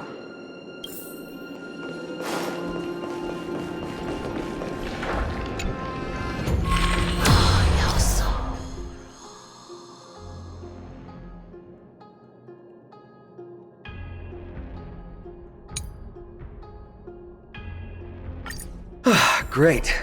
Should be smooth sailing from here.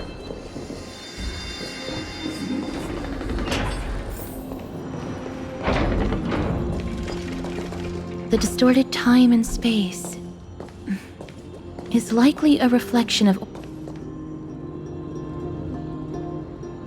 the Gate of Infinity.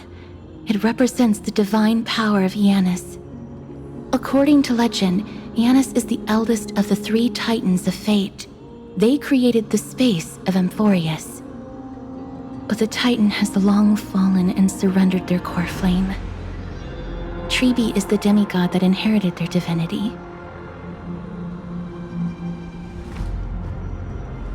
Brute force isn't the only option. Some Titans can also be vanquished other ways. But that doesn't mean Treby isn't powerful enough. She's one of Amphorius' most revered heroes. Let's go. With Treby's token, we should be able to go straight into the Temple of the Three Fates.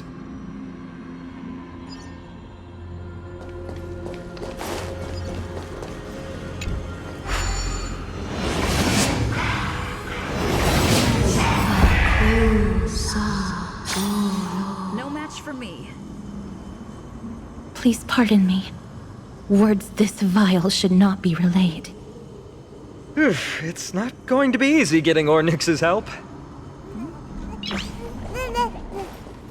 This temple has been forsaken for so long that we have no way of telling what dangers await us behind this gate. From the way Ornyx spoke to us in the ruins, I won't count on her being cordial toward us.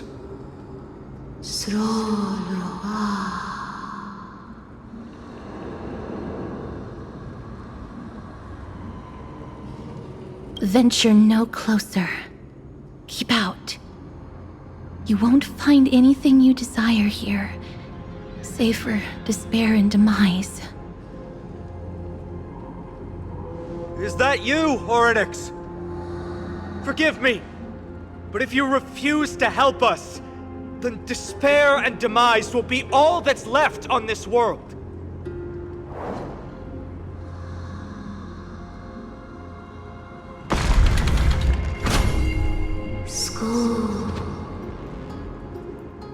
You are not welcome here.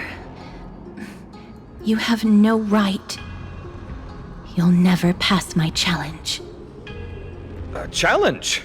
Great, at least they're willing to speak to us now, even if they're only making things difficult for us. Push onward, my friends, but watch your step. This place isn't as I knew it.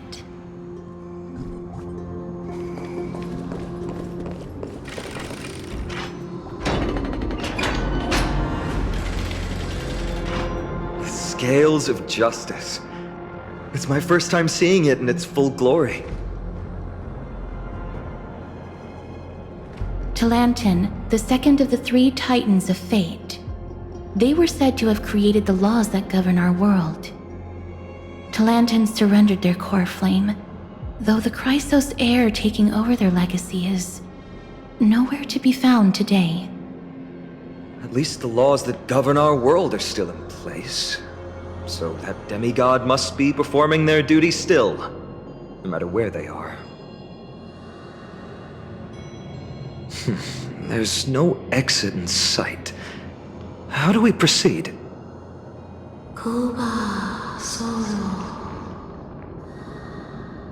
Leave. Leave. Stay away from my sister's property. Leave.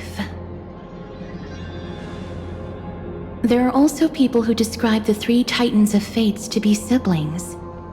I think they mean Talantin's scales. Neither of these are paths we can take, and the exit has been concealed from us. Looks like Ornyx is bent on keeping us out. The Tome of Miracles. We'll just have to try our luck with this then. Does performing a miracle really subject them to that much pain?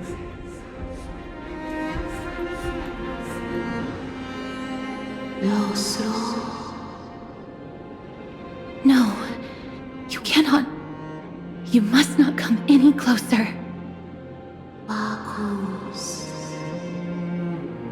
The scales are as much an entrance as they are a challenge. The scales. Are they expecting us to balance it? I believe so. Are you alright, Miss Castres? I'm fine. It's just... I can feel Ornyx's misery. Being able to understand the Titan's words is as much an affliction as it is a gift. Let's get this over and done with.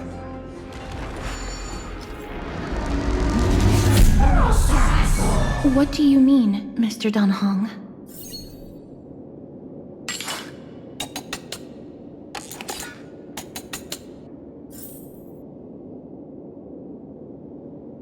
Ornyx, based on my understanding, isn't the kind that resorts to brutality.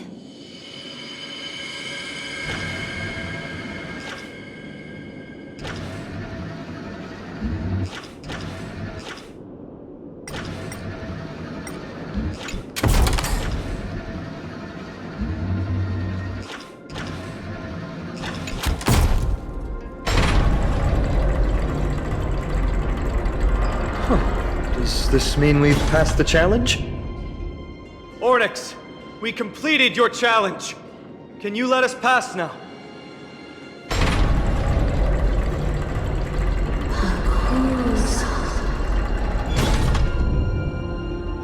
No. Unsatisfactory. You cannot pass.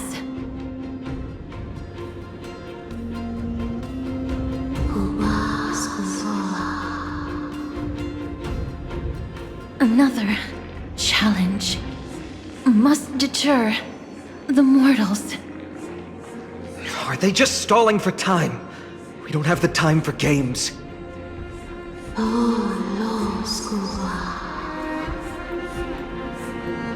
Weights in the left weighing pan represent the fate of Amphorius. Find something that weighs more and place it in the right pan. Find something that has more weight than the fate of the world.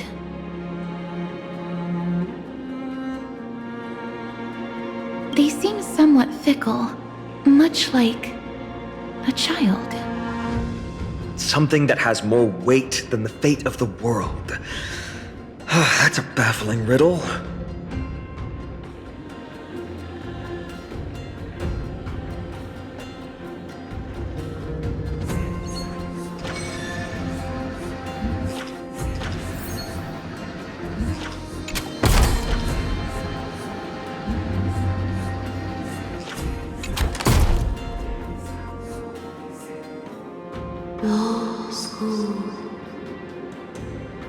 Obtuse, blind fools. They really know how to get under someone's skin. Look, behind that gate. Isn't that the exact same type of weight? If we can use it to balance the scales and add more weight to the pan, we might be able to solve Ornyx's riddle.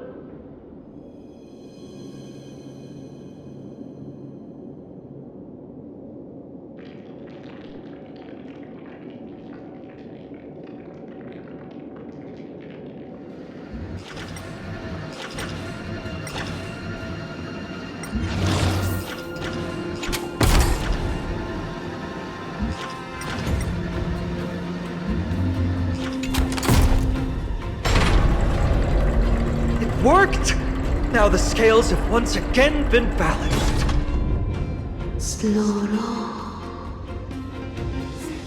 Futile attempts. Give up. Give up. We've played along with you for long enough. It's time you admitted defeat, Ornyx. Let's go and complete their challenge. Find something that has more weight than the fate of the world.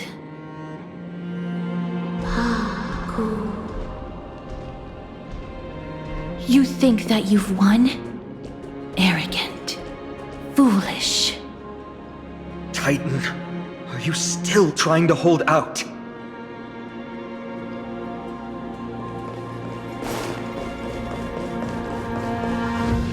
We just have to make the weighing pan on this side drop, right? Let's think about it. Shouldn't be that difficult.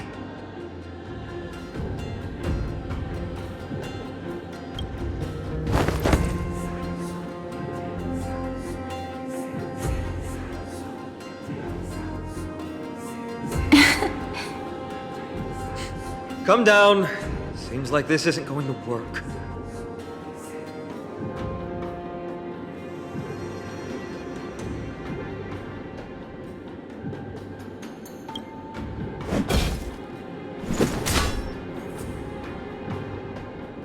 It didn't even move an inch. I've held her flaming lance before, and it's quite heavy. Seems like this isn't going to work.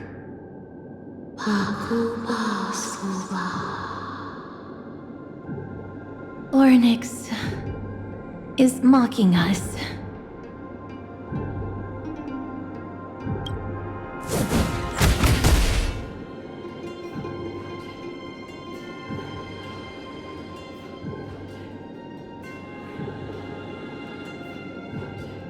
Miss, are you feeling all right? seems like we can't rely on brute force to clear this challenge.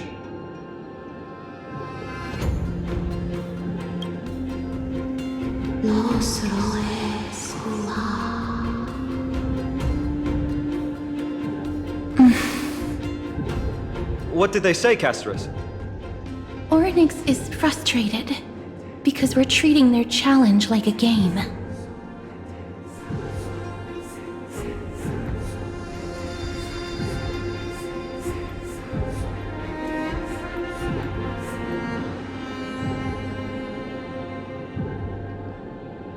Something that has more weight than the fate of the world.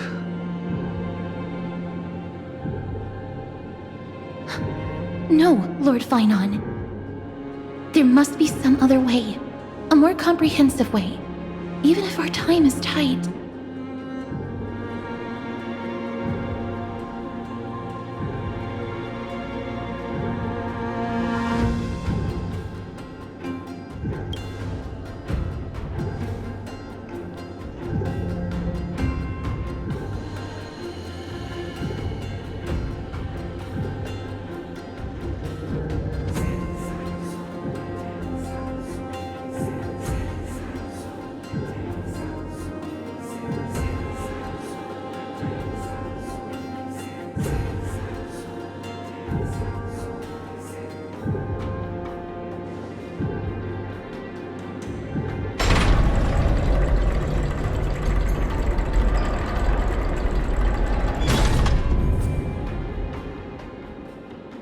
That was an unexpected solution.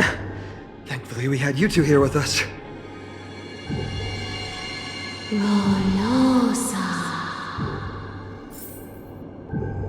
I think that even Oryx himself is surprised that we managed to clear the challenge. At least they kept their promise and opened the path for an audience.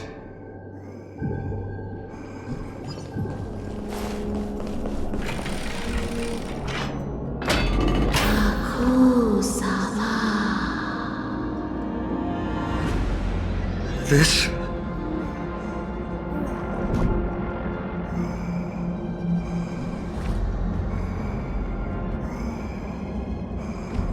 Maybe people who have led wonderful lives would enjoy such an intrusion. Oryx!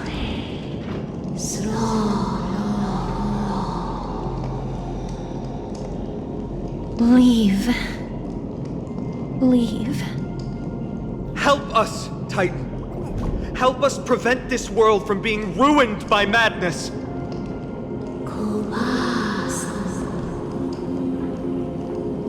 Refuse. Refuse.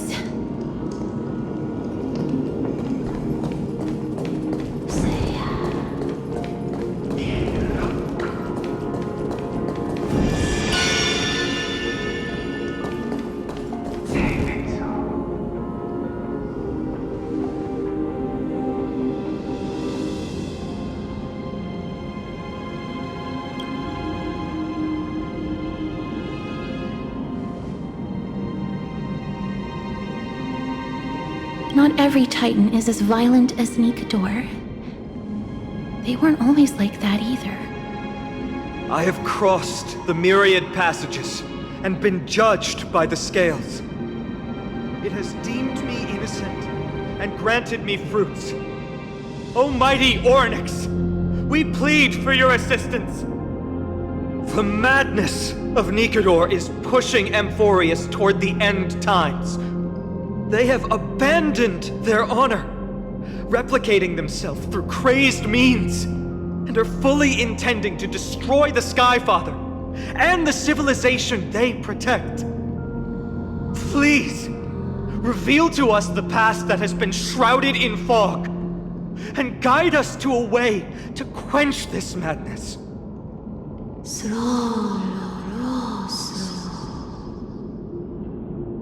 Chrysos heirs.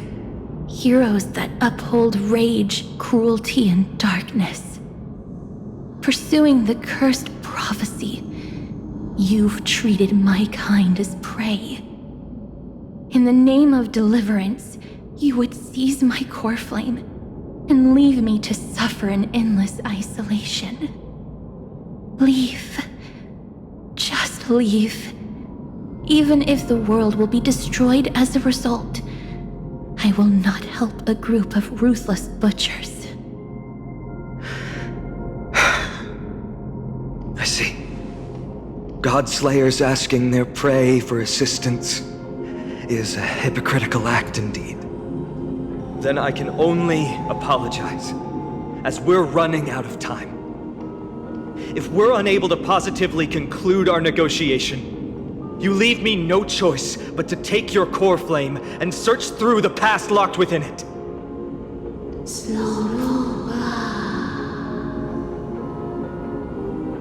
Paean. Castorus, our hesitation is just cruelty to Mighty. How many lives must he have lost already? My apologies, Onyx.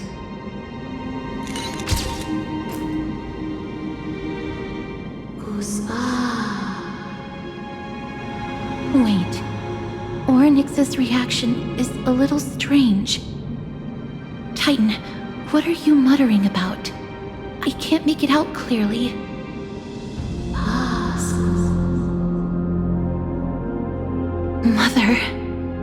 Mother.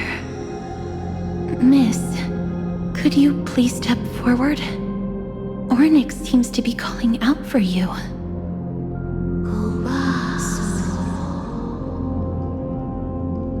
Mother. What exactly is going on? Is that you? Is that you? Mother encountered you. She misses you. Follow me. Please follow me. I see you. She also misses you. We want to see everything about you. I don't understand either. But if this means that Onyx is willing to establish a connection with us, maybe it'll be worth a try. Miss, please consider carefully.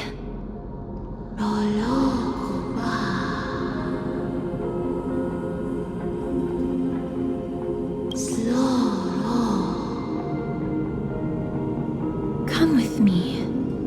Follow me and join me as we look far into your past.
3 of a kind.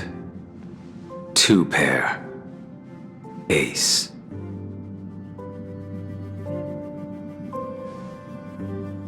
It's just a passphrase from the past. No matter. There won't be a need for us to use it.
What's up?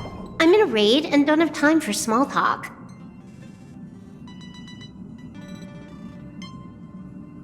Oh, I've only just joined recently. If you have any questions, can't you just ask Kafka? Anyway, online games cannot be paused, so if you don't mind...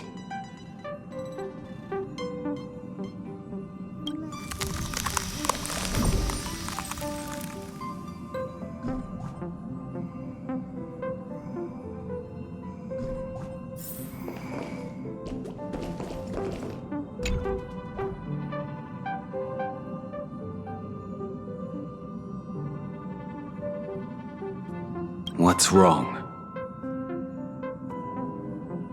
Guided by the script, we've assembled here to temporarily accomplish a common goal. That's all. I don't care about anything else. I'll give you one piece of advice. Don't let Kafka down. She sacrificed a lot to keep you here. Furthermore...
You're finally here, pal. The script says, leave no survivors.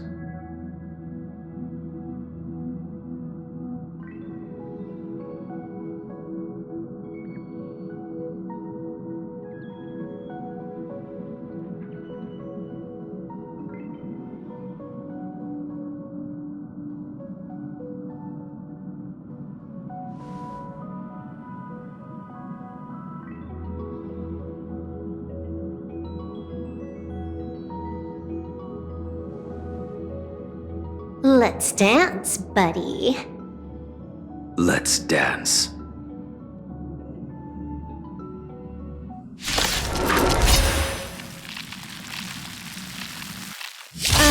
Why do I have to be the standby support again? So boring.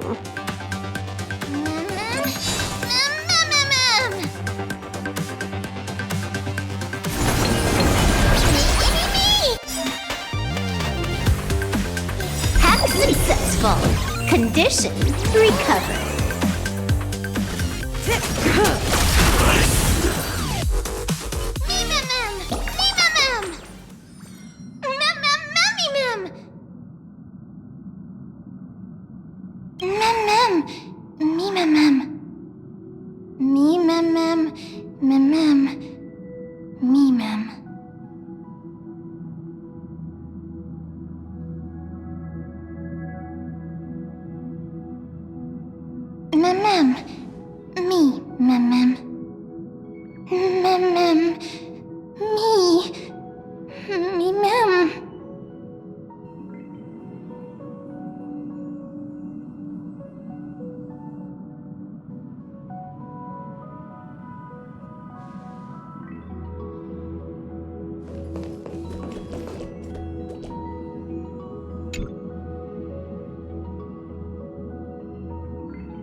Such a unique animal.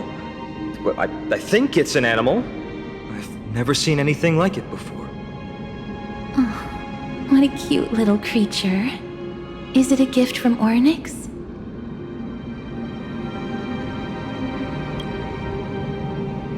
Fuli. What's that?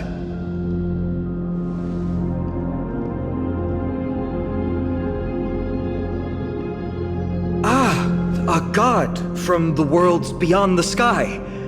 A miracle that is hard to see with the naked eye, right? To earn the gaze of an eon, does that mean?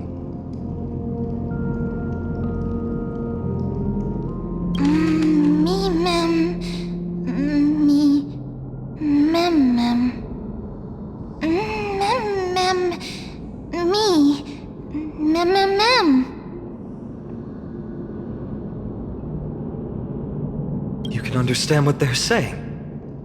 Collect the memories and recreate the past. How can we do that? We don't have much time left.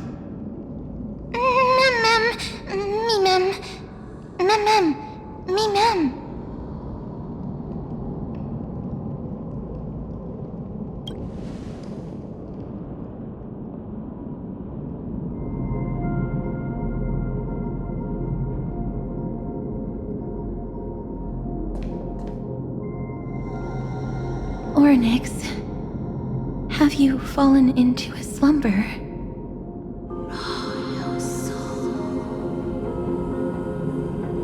I don't know who the mother that you're referring to is, but thank you for all your hard work. If Titans can dream, may your dream be a sweet one.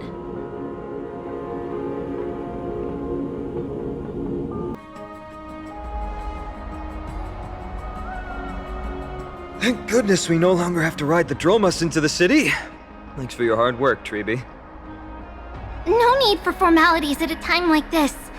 I trust you have found a solution? Simply put, Orynyx refused to help us uncover the past of Castrum Kremnos. But for some reason, they showed interest toward this person. They, through some unknown means, gifted her this pet. Me! Mem! According to Dan Heng, this creature is related to a god from beyond the sky. Perhaps they can help us solve the problem. A god from beyond the sky. Treeby, let's split up here. I'll make my way to Kremnos immediately to lend my support to Mighty. As for the mission of finding out Nikador's weakness, can I leave it to you? I ask this sincerely, from the bottom of my heart.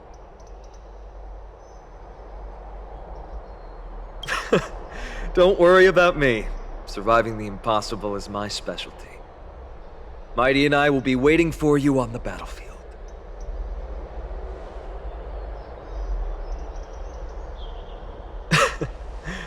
Thank you. I don't have any reason to refuse. Then, this is where we part ways. Dan Heng and I will head to Castrum Kremnos immediately, while you work on uncovering the secret behind the barbaric god's indestructible body. As for Miss Castorus, I'll stay with her to ensure her safety. I'll leave it to you. Treeby, could I trouble you once again? Of course. Just leave the sentry gate to us.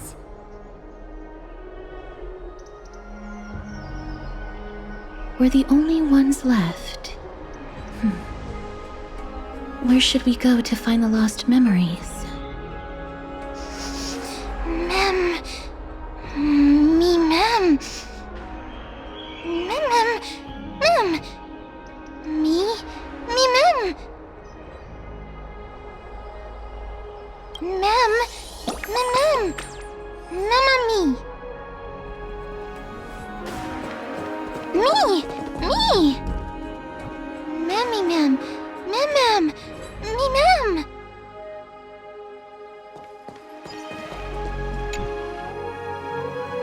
Oh, elegant lady, are you here to listen to Lipos's song?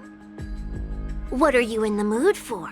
The love stories of the ancient Chrysos heirs? The turbulent era of the Chrysos War?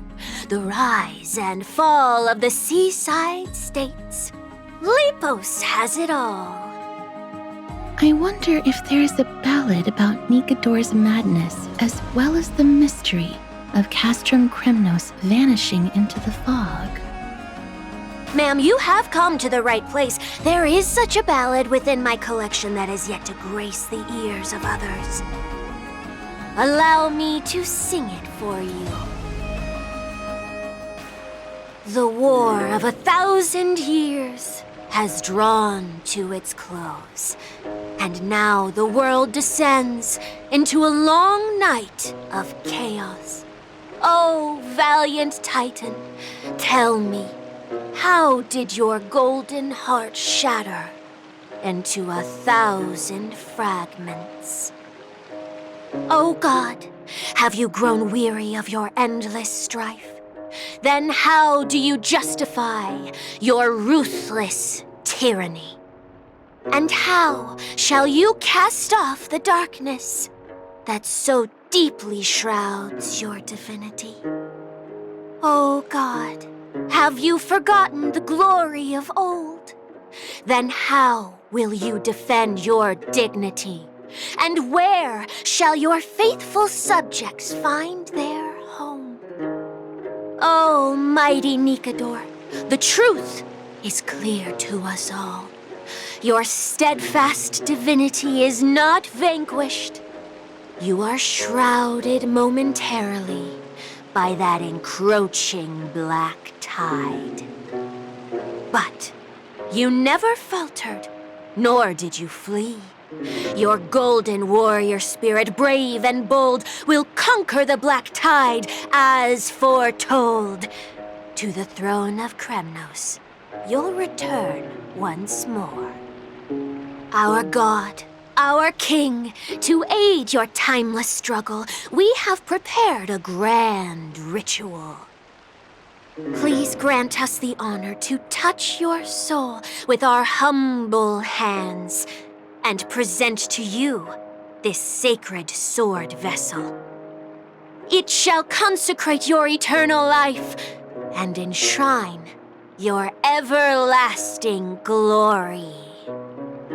Mimim! Mimim! Thank you, esteemed bard with an enchanting voice. Your ballads will endure through the ages, serving as a bulwark for Akama.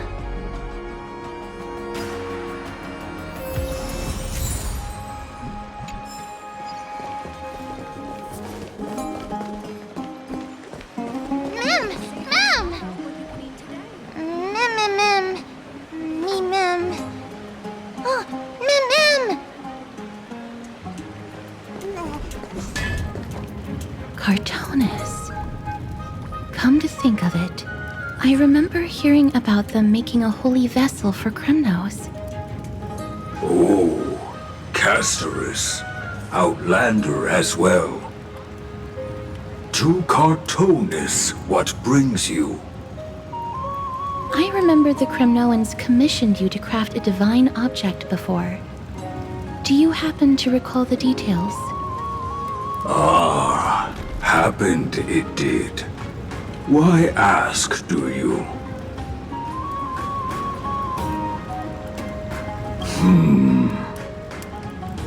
Thousands of marvels of weaponry I crafted. Remember them all. Impossible it is.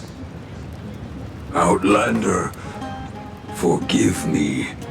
Help I cannot. That makes sense. With such a long life, the Grand Craftsman can't remember every single item he's made. Is there another way? Mem! Me! Me, Mem! Mem, me!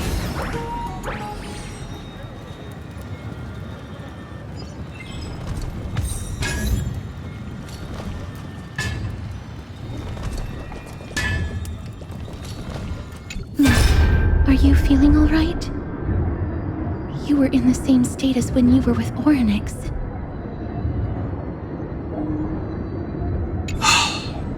Grand Craftsman, would it be possible for you to craft a sword vessel that can seal divinity? Anything my forging hammer cannot craft, there is not. The finest stones in Kremnos give me. The golden blood of Strife Titan find me. The sword vessel I shall craft. Does that mean we have a deal? And what of your payment? For a commission of this magnitude, proper compensation must be ensured. Payment simple. Peace for my people. Mountain dwellers, no longer servants or fighters for Kremnos. Ever. You have my word, Grand Craftsman. Mimi! Miss, are you feeling all right? You were... was it because of this little one? That's incredible. The ability to look into others' memories sounds like something that could easily be misused. Luckily, you're the one wielding it.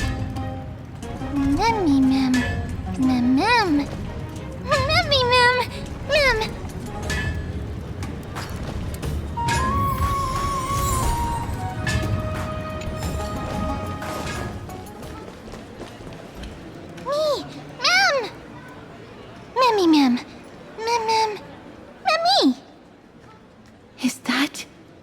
Damionis? Did Lady Aglaya release him already?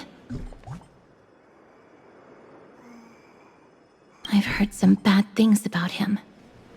He may have some talent in the arts, but if it weren't for him, you and Don Hong wouldn't have been interrogated by Lady Aglaya. But if Mem thinks he has some valuable memories, we'd better ask him in person.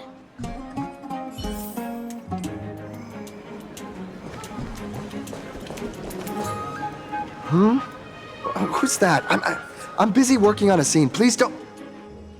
Oh! Us, the esteemed Outlander. How have you been? It hasn't been all that long since we last met. My apologies. That was entirely my fault. I was determined to prove that a world beyond the sky exists.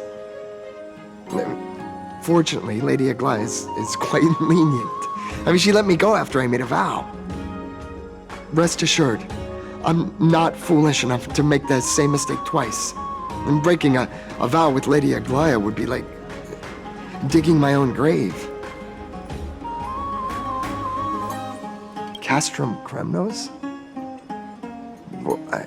For us unarmed civilians, Nikodor's territory is off limits. Even in the past. Oh, no. Wait, I just remembered. I did visit Castrum Kremnos once. Let me find it for you.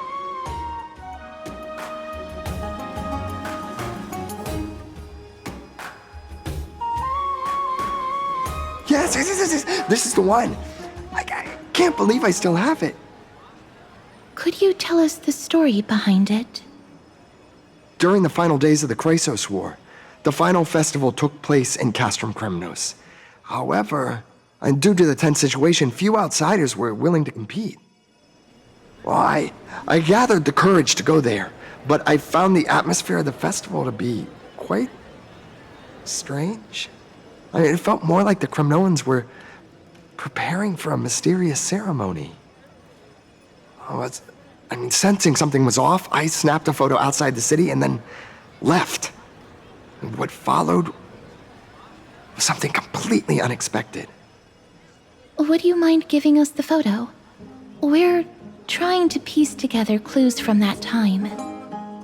Oh, sure, take it. Think of it as my way of making it up to you. Mem!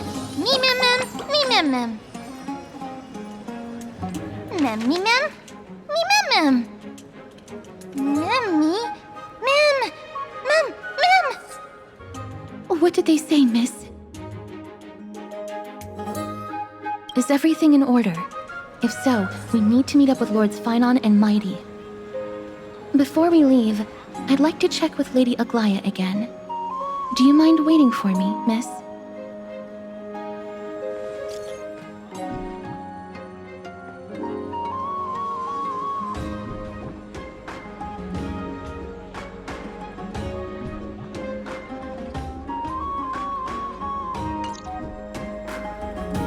Everything's set now.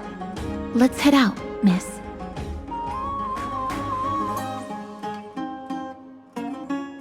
Scared? No. I just don't want to see her disappointed.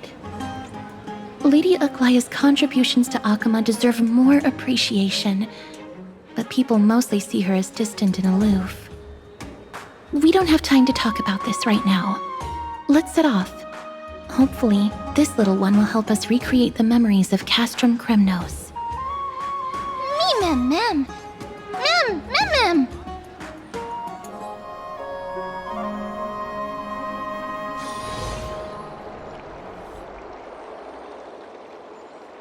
Remember, Aglaya, whether it be the Chrysos heirs or the Council, our positions are entrusted to us by the people of Akama. Before you attempt to overreach and make decisions beyond your place, take a moment to recall the Chrysos War and what became of those heroes. If you're not well versed in that history, have her refresh your memory. Do not be concerned, Elder Kynus. Following the prophecy's guidance, we shall cast down the gods. In the new world, no god will stand above humankind. I'll hold you to that promise. For now. The pampered little girl has grown up to be a shrewd politician. Should I be pleased or concerned? Times are changing drastically, and people must adapt. I'm not the only one committed to making a difference, Elder Kynus.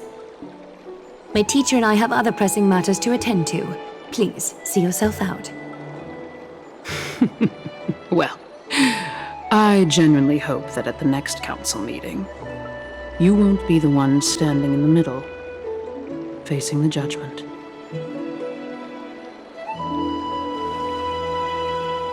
Aggie! Are you alright? It's nothing more than an empty threat, much like before. A reflection of their inner fears. So sorry, Aggie. If we were more mature, you wouldn't have to face all this alone. Why apologize? We each have our own responsibilities.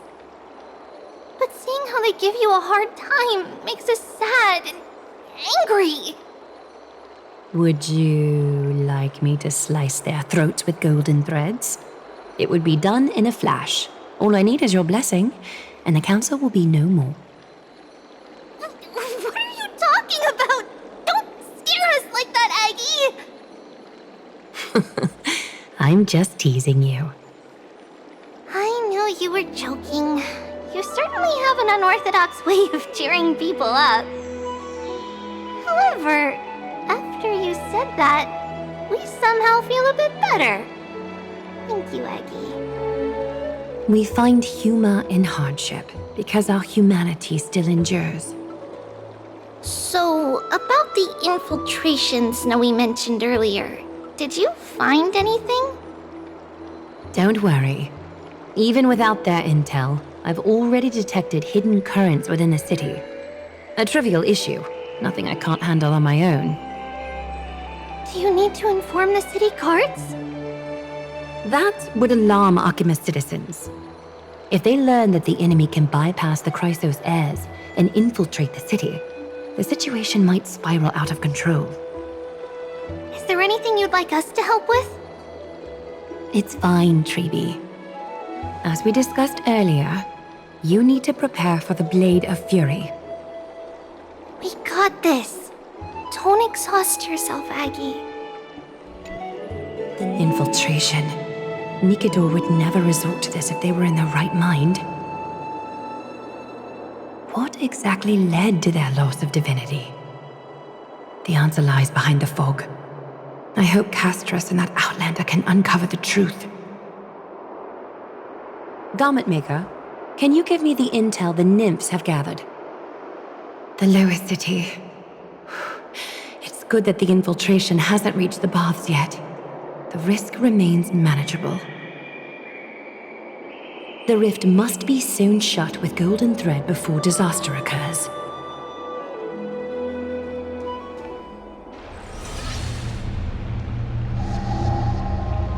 Something wrong?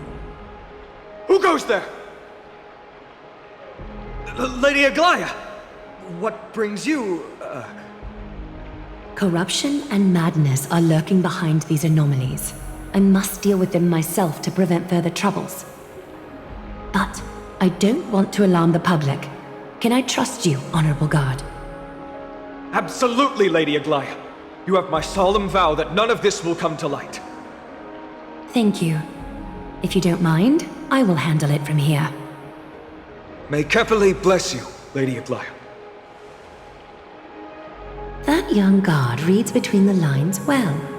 If the end weren't so near, he would have a bright future ahead of him. I'd better focus on the matter at hand first. Filth, show yourself.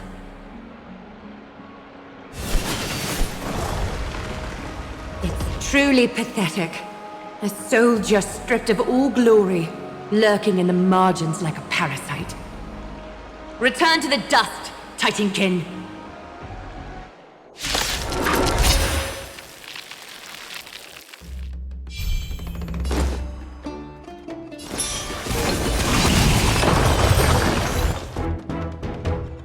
I need to ensure that I leave no trace behind, so that no one suspects anything.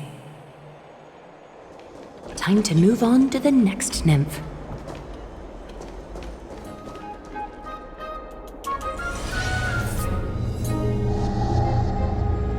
Good day, child. Child?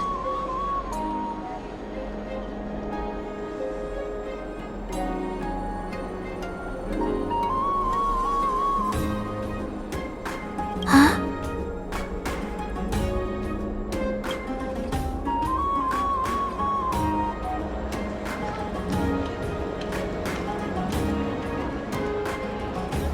Tell me everything, child. My knucklebone talisman fell into this really frightening place. It's dark and scary. I'm too afraid to reach in. Ah, I see. Don't worry. I'll help you find it. Just do me a little favor, okay? I want you to turn around and count to 30.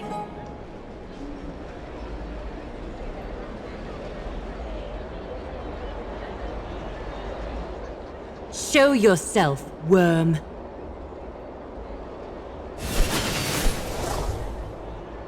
Even a child's toy isn't safe from your grasp. Is greed one of your vices? Return to the dust, wretch.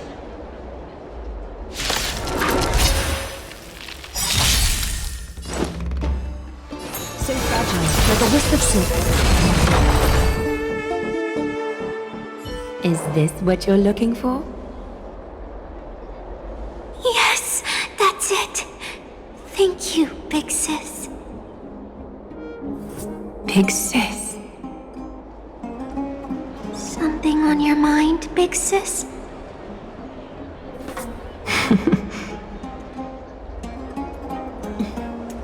Nothing. But promise me you won't play on the streets alone from now on, even in Akima. Your vulnerabilities will make you a target for others' malice. For many, it's easier to do wrong than to do good. Believe me, I know from experience. Big Sis, your words are so hard to understand. I'm really confused. Sorry. It seems I've forgotten how to talk to a child. Your innocence feels so distant to me now.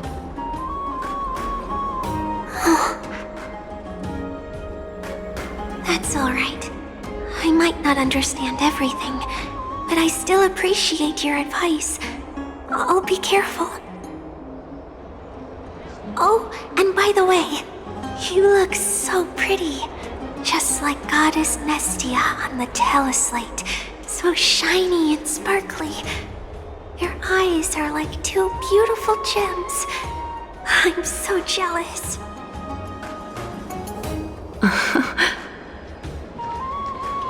I want you to have this knucklebone talisman, Big Sis.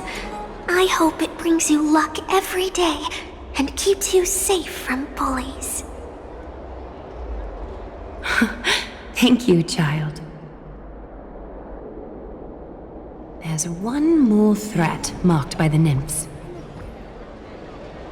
Kefali, Skyfather, I seek your guidance. May your hand keep all things in order.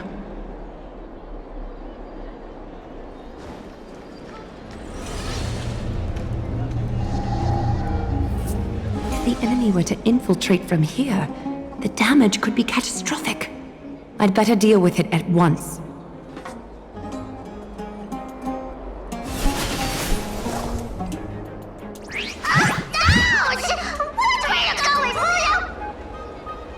Bartolos? Oh, it's Lady Aglaya. What a delight to see you here. Praise for Kelly. Every inch of your skin is glowing like the dawn itself. How can you still mix up the Skyfather's name? It's Kefa... Never mind. I bet you did that on purpose. Tell me, Spirit Thief, why are you hiding in the filth? We're just trying to get rid of Sakuma. See? We turned this crazy stone monster inside into pieces with our spectacular skills.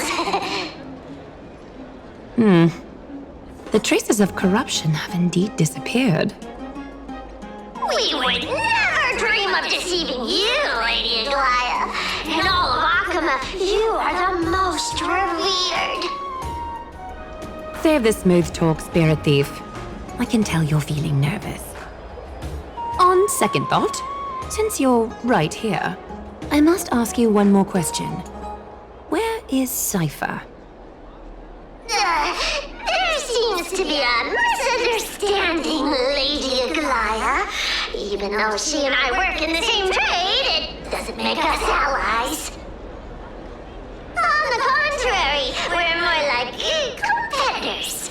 No competitor would want to cross paths with one another. Forget it. If you see her, let her know this. As demigods, we can't avoid our duties forever. All right. Understood, Lady Aglaya. If there's nothing else, please excuse. Wait.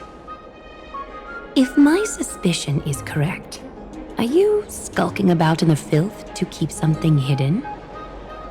Return what you've stolen, and I'll let you go. What rotten luck! Why did I have to bump into her? Oh, venerable Zagreus, may I borrow a fragment of your fleetness? I urge you. Run! How predictable. Did you truly think you could outrun me? It was worth a try, wasn't it?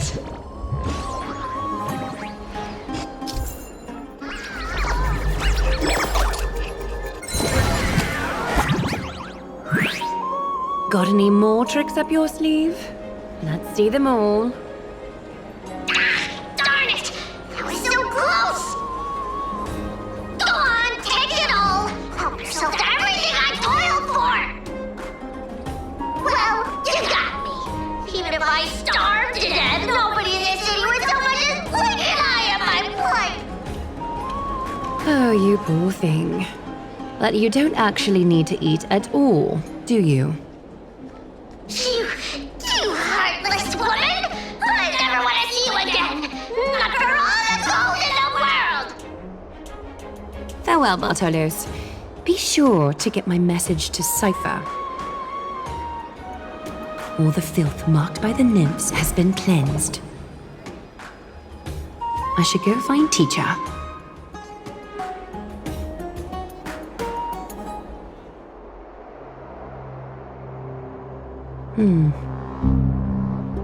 Show yourself now, before golden thread is stained with your blood. Well, well.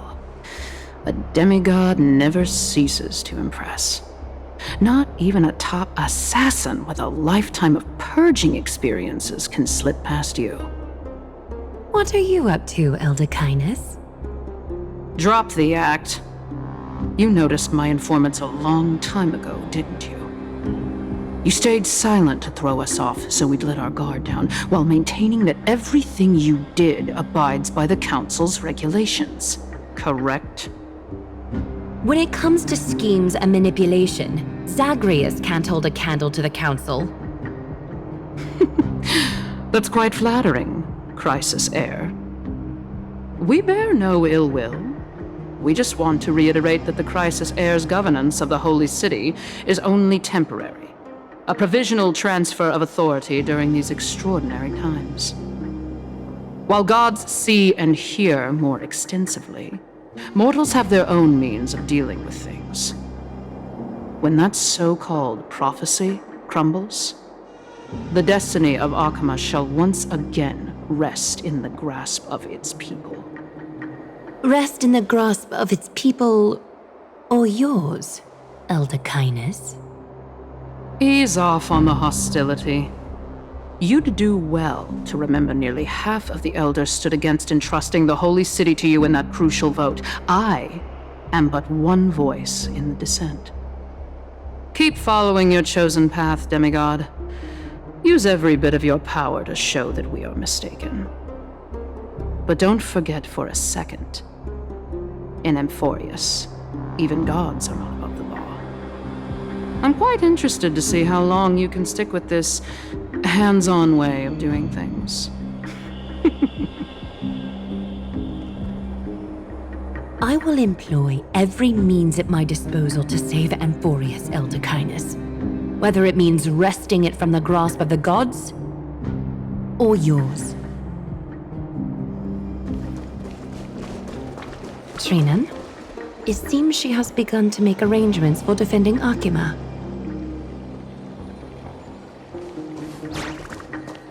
The dangers lurking within Akima have been eradicated. I've also cleansed the city of filth. Thank you, Aggie. That elder just now, was she causing you trouble again? Worry not. I'm capable of handling it, Trinan. You should know that during the Chrysos War, Kindness was... An assassin known for purging the Chrysos heirs. I am aware. Like I mentioned before, the Council is not our adversary. At least, not now. We should be focusing on the more pressing matter at hand. You're right. We've taken all possible precautions against Nikador. It did not come easy, though. Trian is already near her limits. How much of her power is left? Taking this time into account, she should still be able to open the Century Gates 3. No, maybe just 2 more times. And after that? Trebi will take over as the gatekeeper, according to what we've agreed on. Waiting seems to be our only plan now. Indeed. Let us wait here in this garden, Aggie. Please enlighten me, Trinan. In the world as you perceive it, does the prophecy remain as clear as it was when it first descended?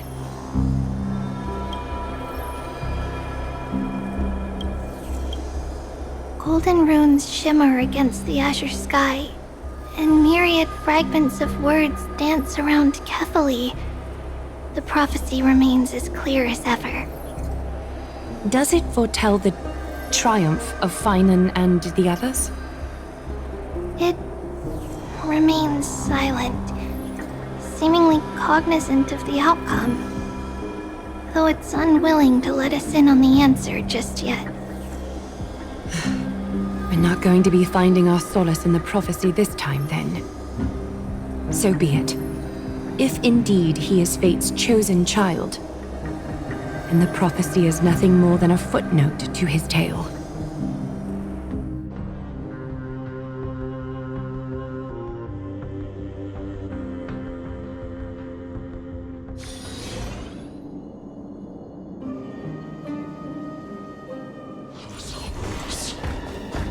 Nikador.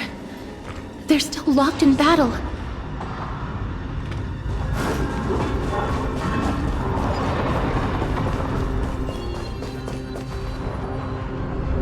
The battle is still raging. I can feel the intensity even from here.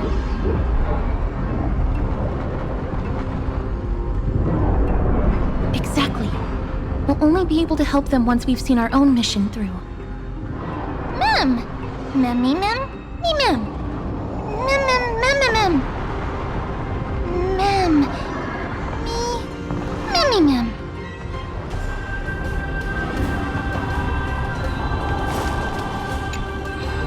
Mem, me, mem. Mem, mem. Mem, mem, mem, mem, mem. Mem. Mem, mem, mem, mem, mem. Mem, mem. Me, mem. Mem, mem, mem. Mem. Mem. Mem. Mem. Is that the gate to the past? Let's go, miss. We will unravel Nikador's secrets together.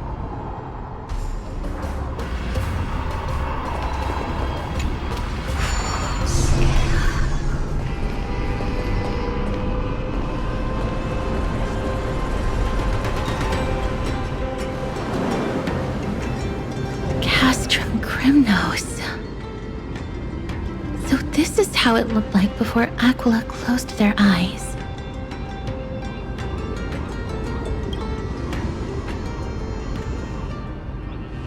We should first figure out which era we've traveled back to.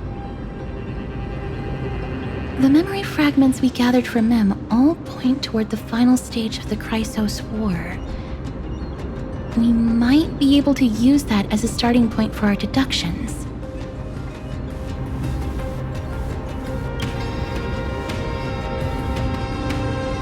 It's quite intriguing indeed. But Castrum Kremnos is no leisure spot for tourists. We shouldn't draw unnecessary attention to ourselves. Let's start with the city's surroundings. We might be able to gather some clues by listening and observing. Under all this resplendence is the distinct stench of death. But even the most magnificent of deaths can never be sweet. Hello?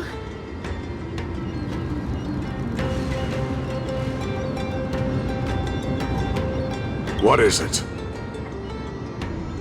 May I ask if you're here to join the competition? Competition? No. I have no interest in meaningless sports. So, you're here for Nikador's festival? Utterly foolish.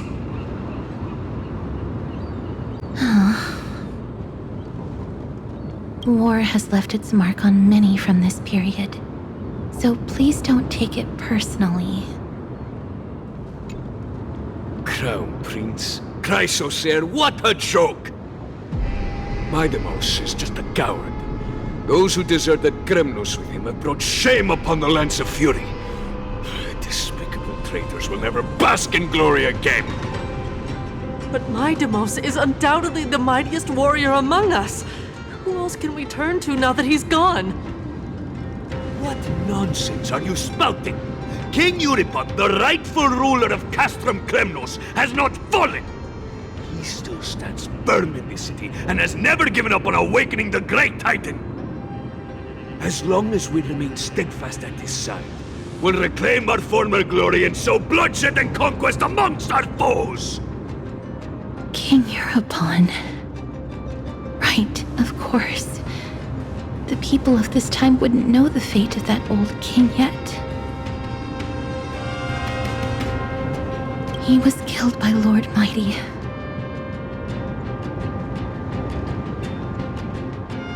No! I don't believe that Lord Mighty left out of cowardice. It was, in fact, a courageous choice. With that, we should have enough to determine the time period we are currently in. Finest weapons for sale! Come take a look! The sharpest blades in all of Kremnos. Gladiator swords, maces, and bucklers crafted by the Grand Craftsman Cartonis himself. Ha ha! Looking to breeze through your foes at the Kremnos Festival? I've got the best weapons right here for you!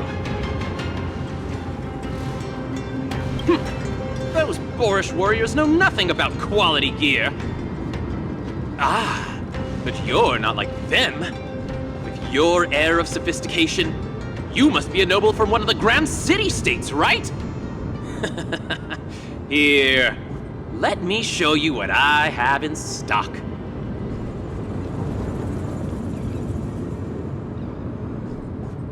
The craftsmanship of a weapon reveals the time period it's made. We can afford to take a quick look.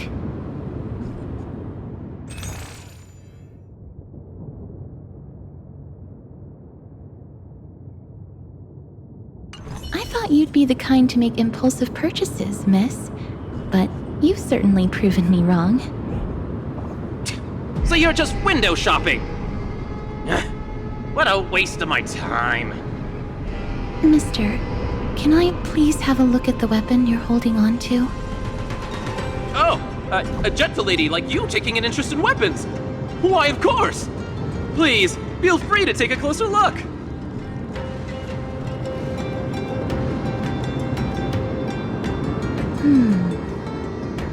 I've seen enough.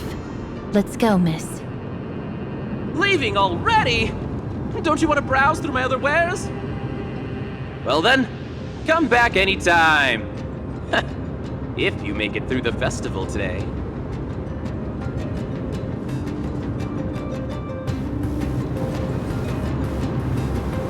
Those weapons reek of blood. He made an effort to conceal it, but traces of death aren't something you can easily erase. I shudder to even consider where he got his goods from. He didn't lie about the weapon being one of Cartonis' handiwork, though. Thanks to its inscription, I now have a fairly good guess of the time period we're in. It's a scroll written in the common tongue. We should see what it's about.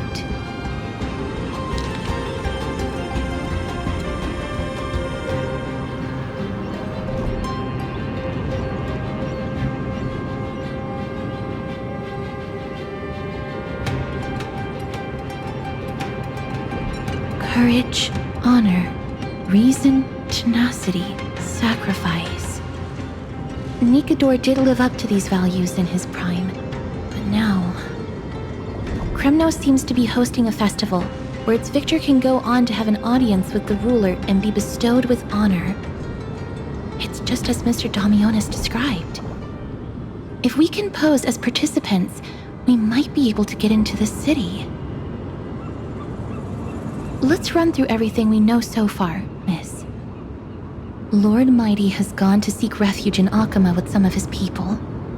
Old King Europon still reigns, though Nikador has fallen into a slumber. And Castrum Kremnos is now gathering warriors from all over in preparation for their festival. It seems that we've traveled back to the last years of the Chrysos War, a time when Castrum Kremnos grappled with both internal strife and the Titan's waning divinity.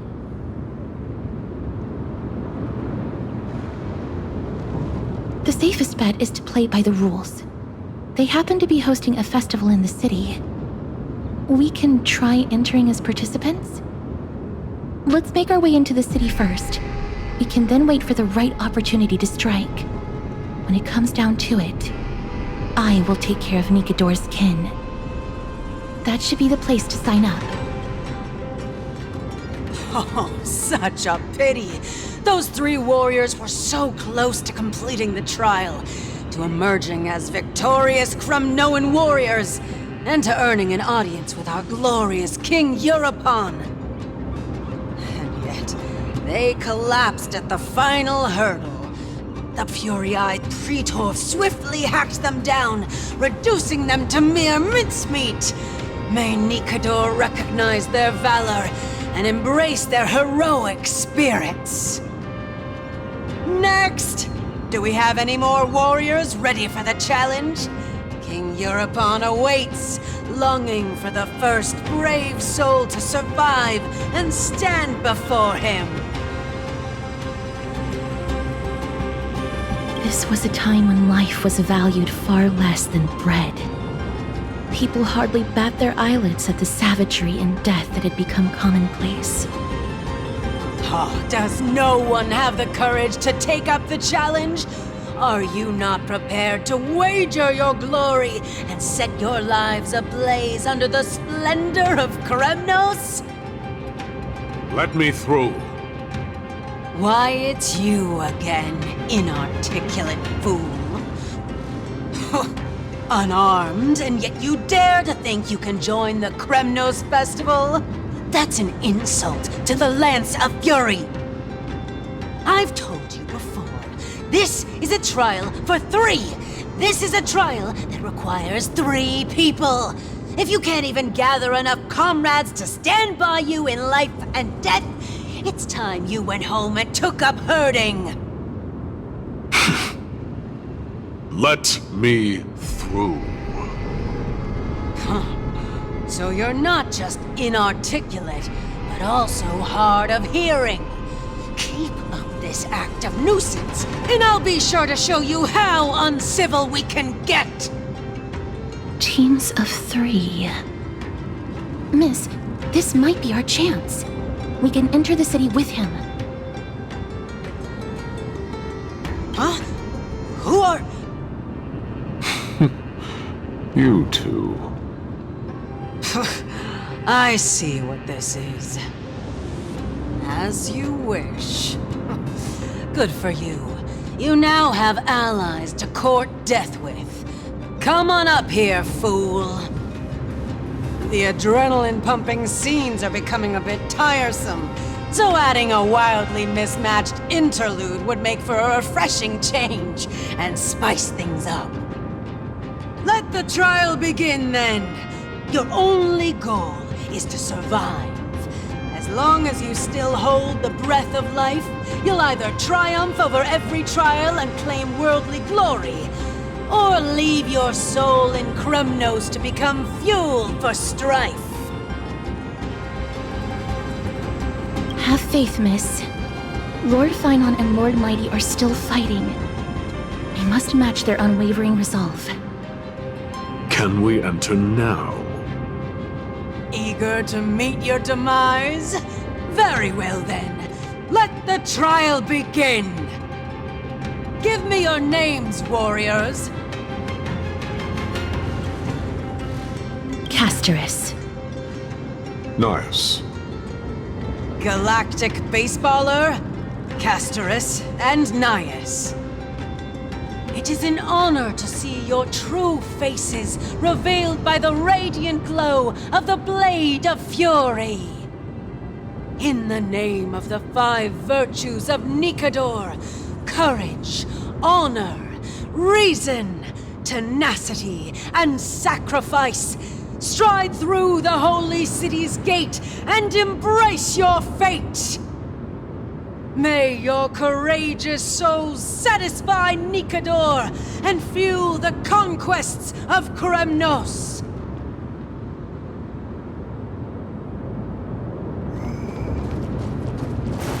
Lord Nias, may I ask what is it you are fighting for? Fighting needs no reason. I seek only to crush foolishness.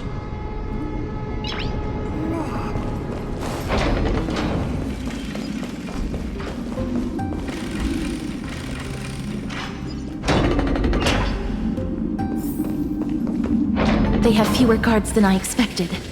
I thought we'd be greeted with something more intense.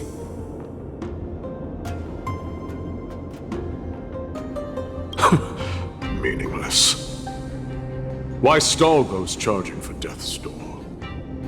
Death is not part of our plan, Lord Nias. We should work on solving the puzzle they've set for us. Look, there are 2 braziers on that wall. Could they be some sort of hint? And those mechanisms protruding from the ground. Should we attempt to activate them? A prophecy tablet. Let's make use of the tools here to solve the puzzle.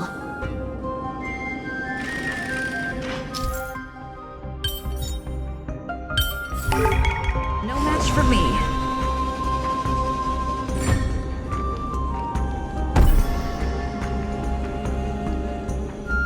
Look, we lit the brazier. You seem quite familiar with these devices. Huh? They're all over Amphorius.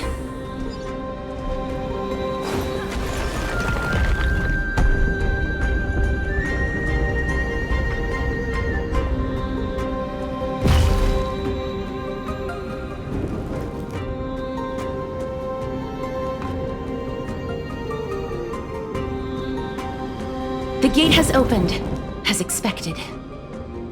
A meaningless challenge to erode the patience of warriors. Barricades. We must find a way to remove them.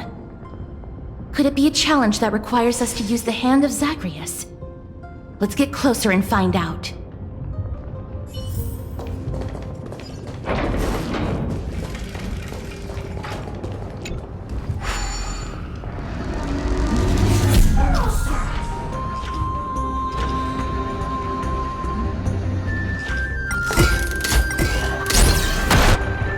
The way ahead is now clear. Lord Nias, before we move on, there's something we must explain to you. You're not here for this foolish competition. How did you... You've been fighting to suppress your true thoughts within you all this while. You cannot deceive me. I know you have no care for that fatuous king's contrived glory. You can keep your motive to yourselves, so long as you stay out of my way. I've said it before. To obliterate the deeply entrenched roots of foolishness within Castrum Kremnos. Now the true challenge begins. This is where it gets difficult. Meaningless forestalling. They are meant to taste defeat on the battlefield. Deter us further, and I shall send them to Thanatos!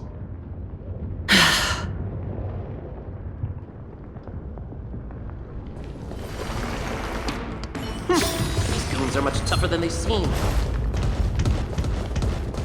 Aha! It's my lucky day.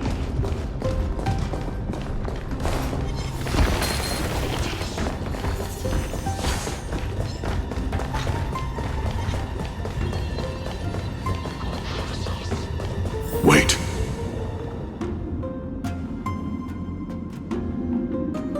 Please keep it together, miss. Hush! Listen.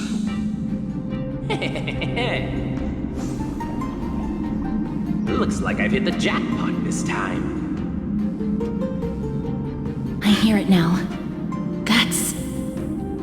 Pretend you did not hear anything. Act oblivious. We'll find a way to make him come out of hiding.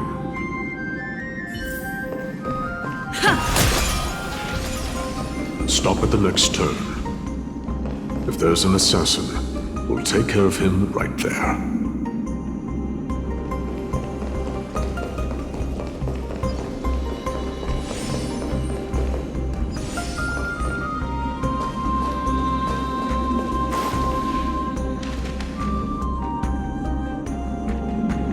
Keep quiet. They sure are quick on their feet. One bag won't be enough to hold everything. After this haul, I shouldn't have to scrounge for leftovers for the next few days. If only this festival could go on longer. Now. Oh.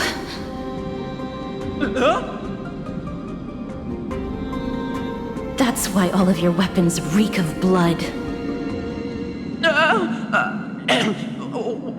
Well, I can explain myself.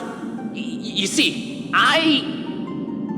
Looting the arena like a despicable lowlife. Prepare to meet Thanatos, thief. No! Stop! Don't do it, Lord Nias. This isn't right.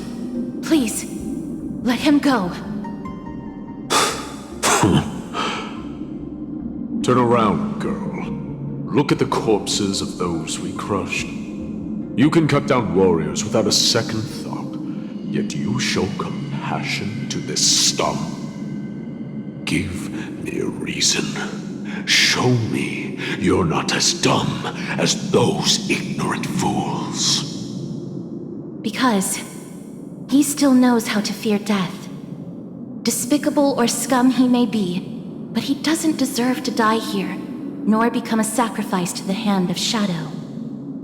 It is the darkest force in this world, and if left unchecked, all light will be consumed. To answer your question, it is never the desire to kill that drives me to wield a sword, but rather the fear of death.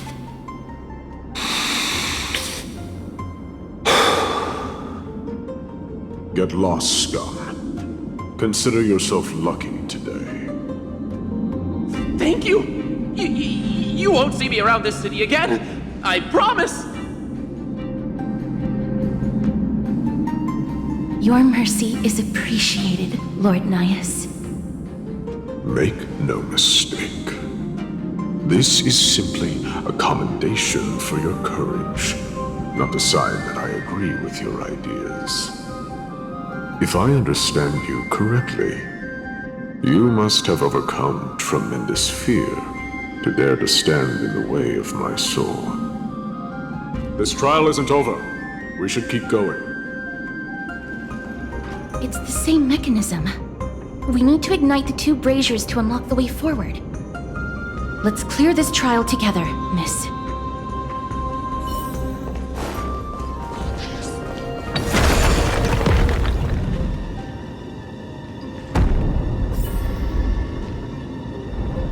One more to go.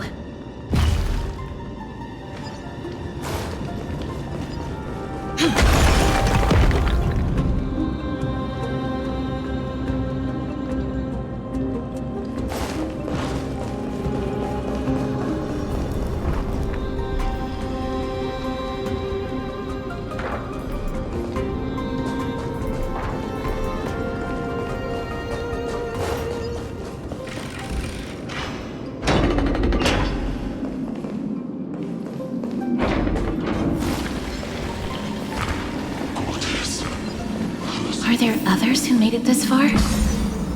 Never underestimate those who step into this arena. They are skilled and courageous beyond measure.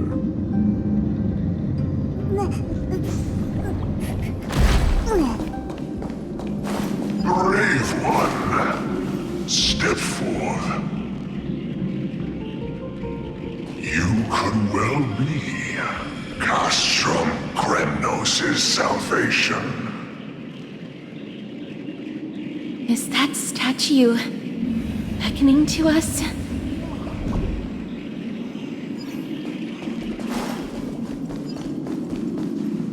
Brave one.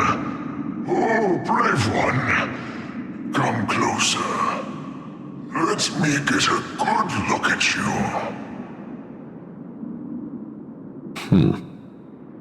Are you calling out to me, Lion?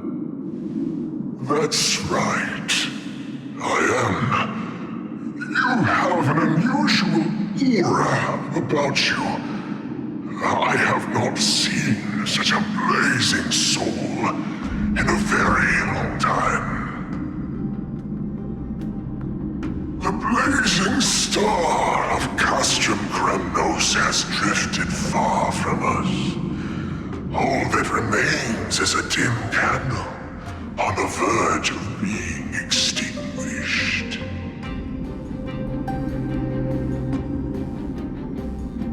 I think you're right. The aging and feeble king is plotting something unspeakable.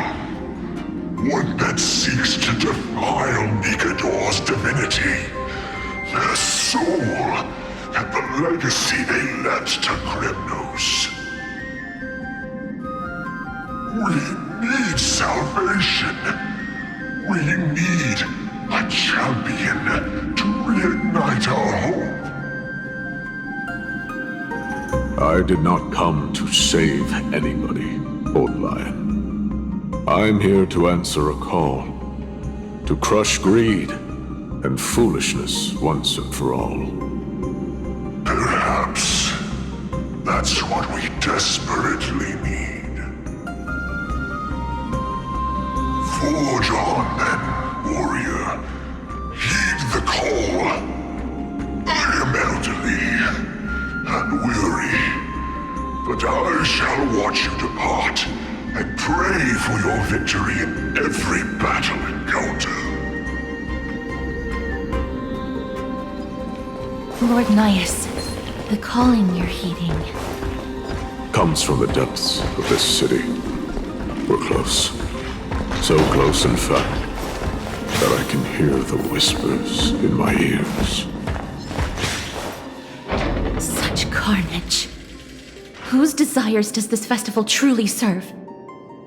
A beast that has lost sight of its target, and is now guided only by its innate bloodlust. Lord Nias, now that we're at the very heart of Castrum Kremnos, it's time to let you in on our goal here. While we do not expect you to work with us, we do not wish for conflict either. Speak. We came here to find a way to destroy Nikador. We received intel that the Titan of Strife had lost their reason and is now trying to create an immortal vessel for themselves. If we do not stop them now, they will pose a grave danger to the future generations of Amphorius. Grave danger, you say? Our goals are not in conflict, girl. Find the Titan, and we can both get what we came for.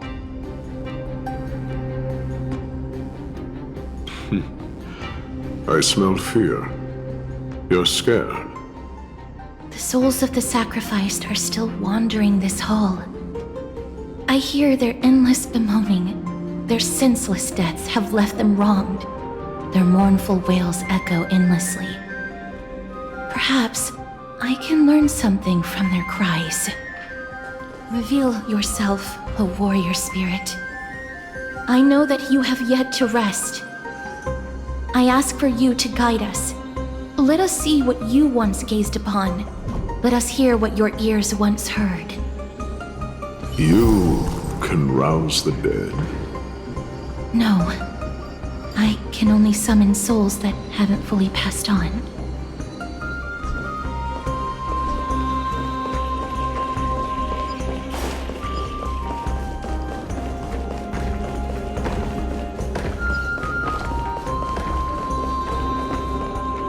O ye who cannot rest in peace, tell us, what have you heard? Do we really just leave them like that? The putrid stench of decay here is almost too much to bear. Yes. Didn't you hear? This is part of the ritual. We need to offer up sacrifices to the Titan. Keep the challengers coming and have them fight till the end. Only by letting Nikador revel in the chaos of war can we control their descent into madness.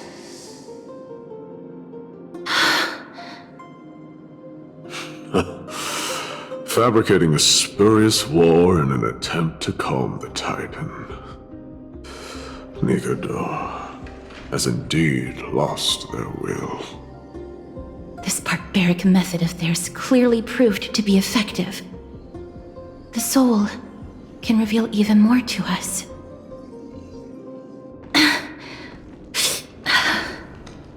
What's wrong, girl? Guiding souls takes a lot of energy. But I'm fine, Lord Nias. Oh, restless soul. Tell us, what have you heard? How much longer is this festival going to last? What is King Europon waiting for? Be patient, for our plan is still underway. Sealing a Titan soul is no easy endeavor. The priests are already working as fast as they can. Priests captured from other city-states. Who can guarantee their loyalty?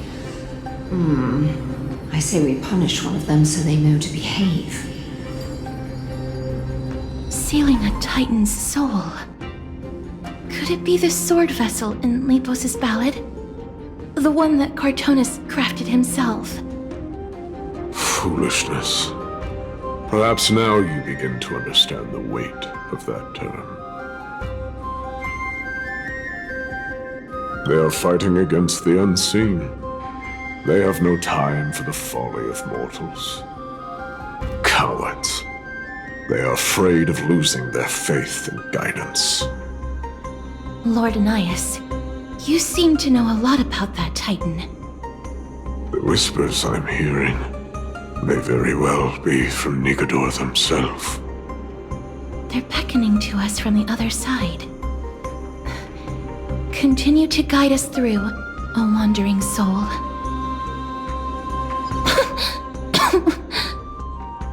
The next one. I need to last till the next one.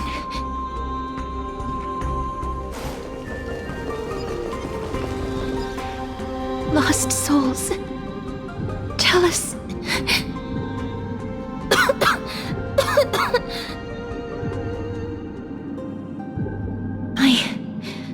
I'm fine, miss. There's no need to worry. Lost souls, tell us, what have you heard? Have you heard? King Europon's advisors are coming up with a plan to launch an all-out attack on Akama. With just a handful of soldiers we have, they're absolutely out of their minds. That's the long-term plan. Our priority for now is still to complete the God King's project.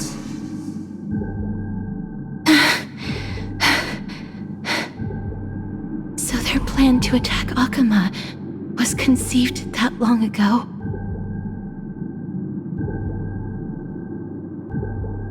I knew it. Lord Nias? I've long suspected that you two are not from here. No, not just that. You're not from this era. Is it Onyx? No. They would not be capable of such power. Calm yourself, miss. I believe he has no ill intent toward us. Your guess is correct, Lord Nias.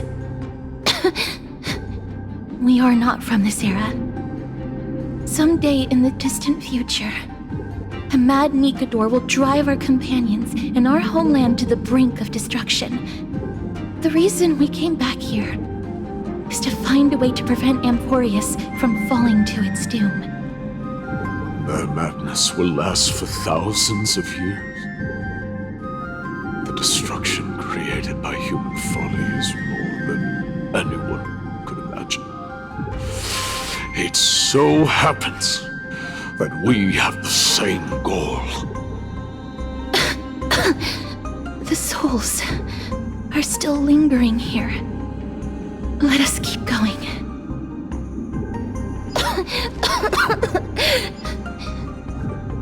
Don't push yourself. We're almost at the end. I can sense it. Oh, restless soul.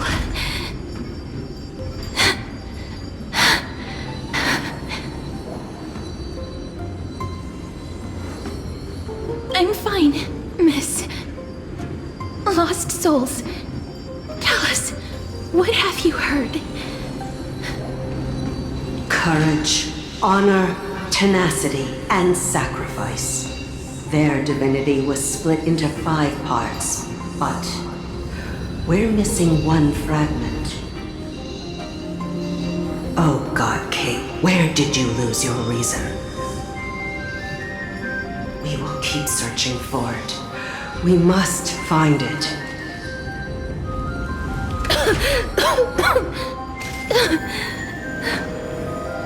I never knew ferrying souls stuck in limbo could bring this much pain.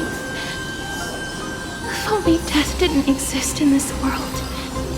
That way, they wouldn't have to linger here. And I wouldn't have to suffer.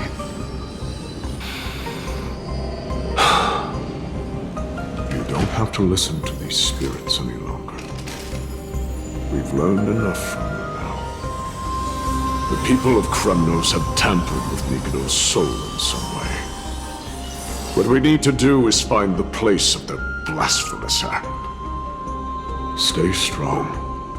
We have not reached the end yet. I'll be fine. Just give me a few moments. Let me send this lost soul into the gentle embrace of death. The other side is beckoning to you. Go on, lost soul. Rest in peace. That will do.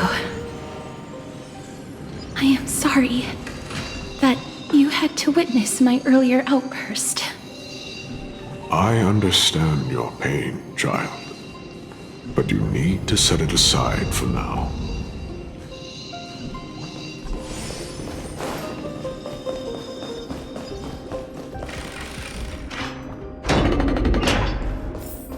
We are nearing the place where they cast and cut the souls. It is likely no one survived this far in the festival. Stay alert.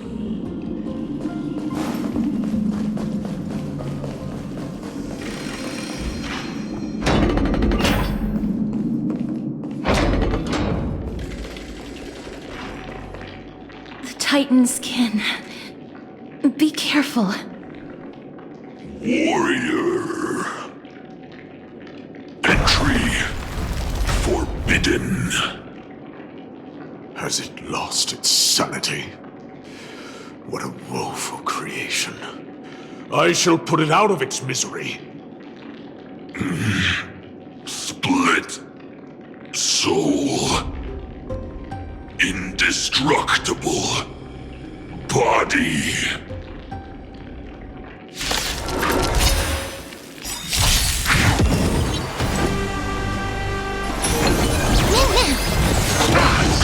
Kinda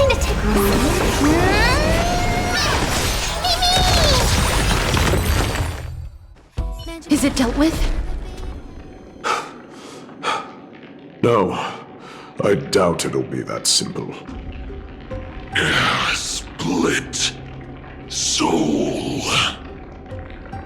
An experiment. King Europon wanted to strip Nikador of his divinity and seal it within an intricate vessel for all eternity. That's how he would immortalize Nikador's divine body. Of course, he had to test it out on a Titankin before going on to remold the Titan. The answer is very simple.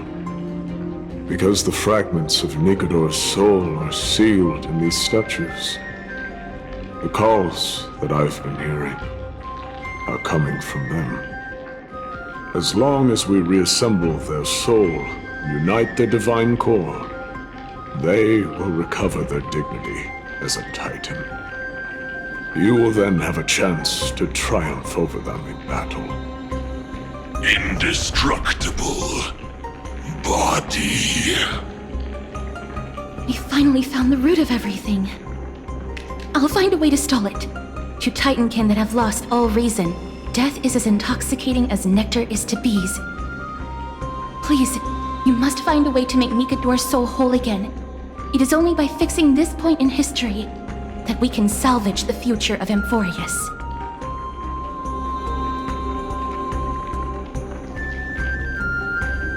Let's see what you can do, Delver of Memories.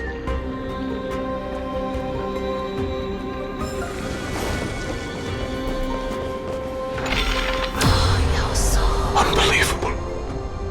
This dark and derelict place. Is this the future of Kremnos? History has taken a wrong turn and must be set on the right course once more. Much time has passed, yet the Titan's soul remains fragmented. That covetous king and his servants would have turned to dust by now. Their scheme that once unfolded here has likewise been buried with them. You and I are both here to bring an end to this absurdity. So join me, comrade. Let us bring death onto that Titan.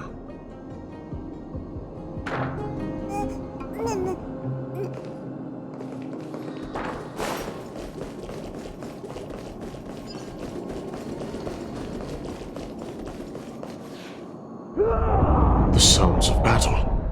That's... So... there are mortals who fight against fate, even in this hopelessly bleak era. I am impressed. But strength alone will not help them destroy an immortal body.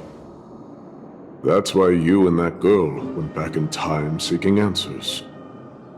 Courage. Honor. Tenacity. Sacrifice. Reason. There are only 4 soul-forged statues here. If they did split Nikador's divinity into 5 parts, there is still one fragment of the soul that is missing. There's no trace. Let's just start with these first. Come, help me piece together Strife's divinity. I can hear... I hear it. A part of Nikador's divinity is sealed within this.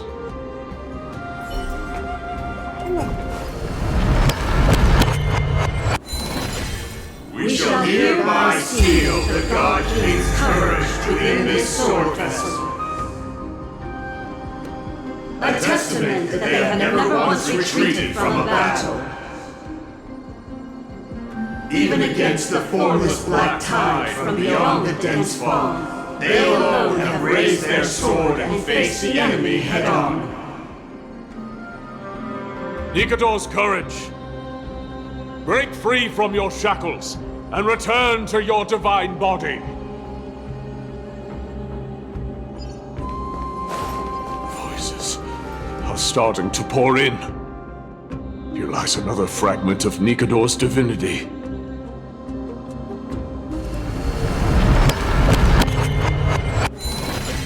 We shall hereby seal the God King's honor within this sword vessel.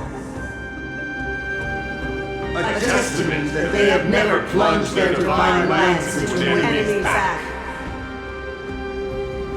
Even when enemies close in from all sides, they have never conceded to evil schemes, fiercely guarding the warrior's dignity.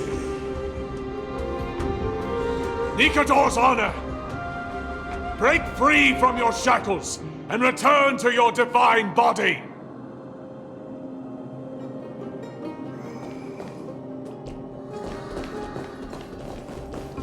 I am listening.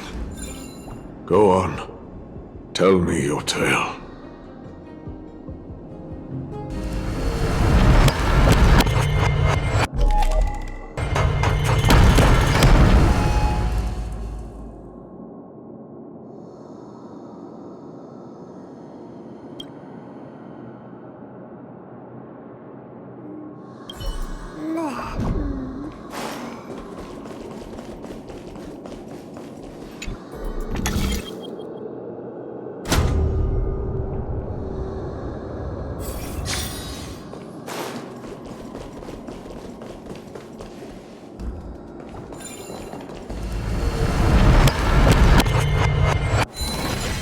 We shall hereby seal the God King's tenacity within this sword vessel.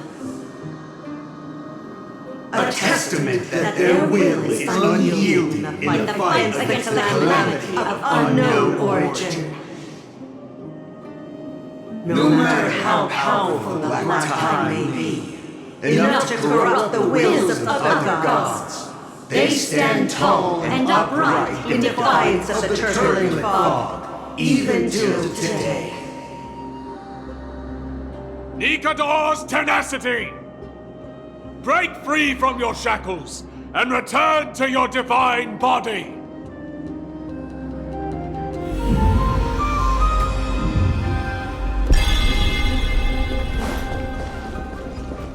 Divinity exists within this statue. Tell me everything that happened here.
We shall hereby seal the God King's sacrifice within this sword vessel. A testament that their final words before sinking into dormancy were a vow to defend the world against the Black Tide. They used their own body as our city walls, keeping out and protecting us from the pervasive spread of madness. They are acutely aware that if the end times were to arrive, there would be nothing left in this world to conquer. Nikador's sacrifice! Break free from your shackles and return to your divine body!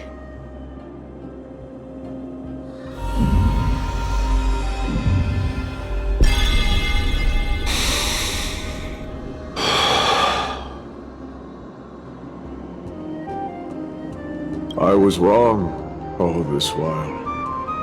The final fragment of divinity was never lost. I believe I know where it is.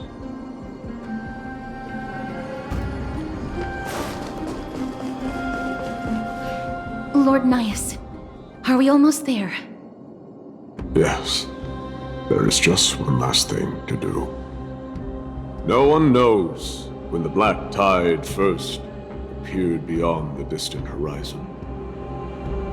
But when it slowly encroached upon Amphorius's borders, Nikador was the first Titan to venture forth. During the battle against the Black Tide, their sanity began to slip away. In their pride, the Titan could obliterate an entire archipelago with a single slash. Yet they could not sever the root of this corruption. They battled the Black Tide by sheer will alone, but ultimately succumbed to it. Before their divinity could be completely corrupted, they removed a part of it. Could it be? The fragment of divinity that they stripped away. The fragment they wanted to preserve the most was reason. The Titan believed that their reason would someday respond to their calling, to return to their body, and fulfill their sacred mission.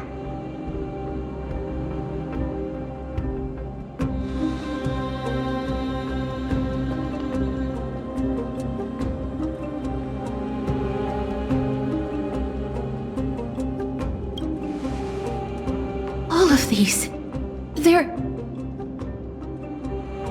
They represent countless failed endeavors. With your help, I can finally put an end to everything. Lord Nias, what do you intend to do? Courage, honor, tenacity, and sacrifice. They are all versions of me. Hearing the murmurs of these soul fragments has led me to a conclusion. Nikador's soul is corrupted beyond the point of salvation.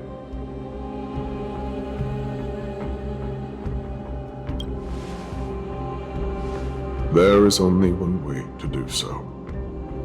The seal that binds their divinity is already broken. As long as we complete the soul forging here, Nikador will be whole once more. You will go into battle with a Titan nearly at the zenith of their powers. And when that happens, the glory of slaying a god will also be presented before you. What about you, Lord Nias?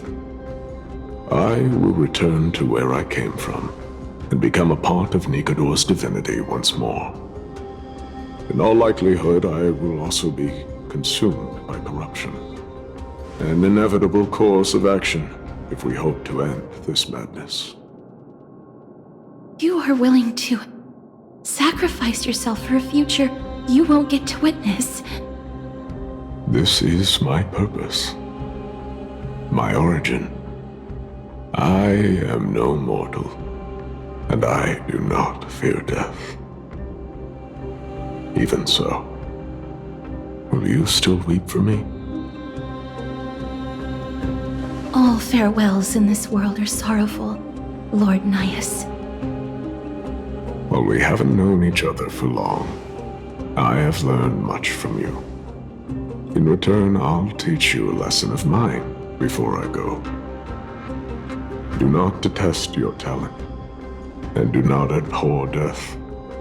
Journeys and epics are only glorious and magnificent because all things eventually fade to dust. The embodiment of strife telling me about the majesty of the world. What an irony. Civilizations only grow under strife. Humans instinctively loathe suffering. Yet suffering is the only thing that teaches them to stand unyielding and tall.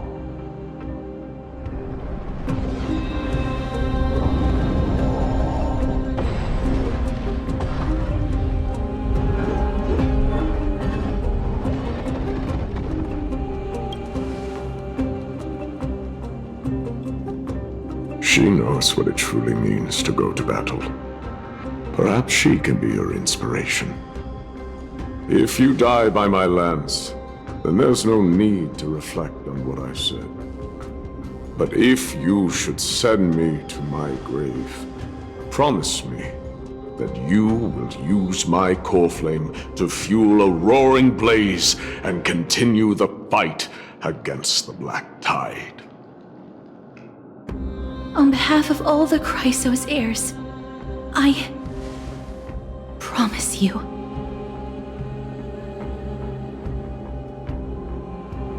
I am Nikador, the Lance of Fury, the messenger of turmoil, and the embodiment of strife!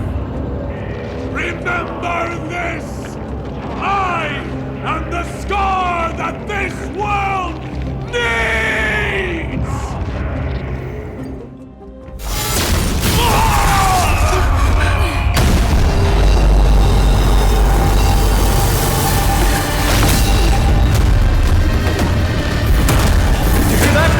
What?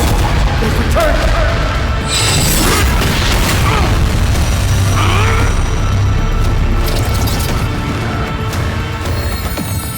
Bless me! Grant me an end! Infinity warrior! Corpus Penis!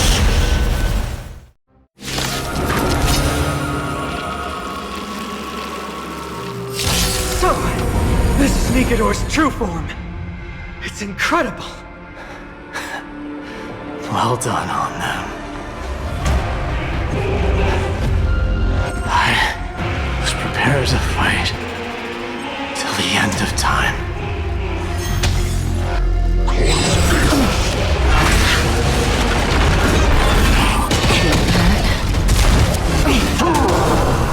Yin and yang.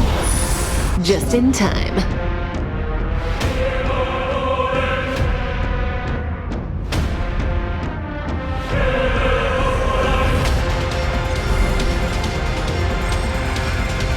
Good times. Now time to say bye.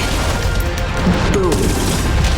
Memories are ever beneath the waters lies an endless abyss.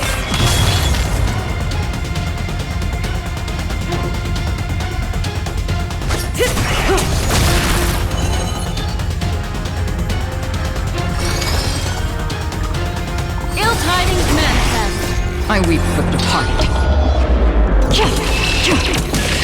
It too shall fall. Quick divination. Together as one.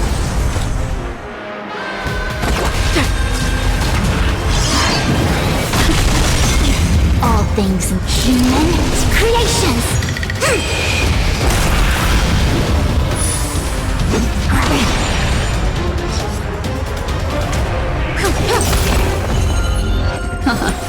To overcome the curse of immortality, destruction shall be your reward.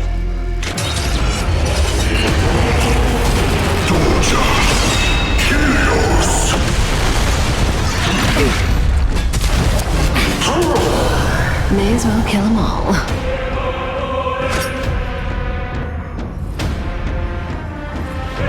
Good times. Time to say bye. Boom.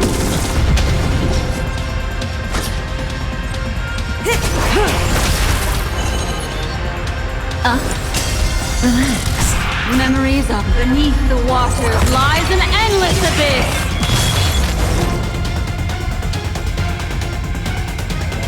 I weep for the departed. It too shall fall.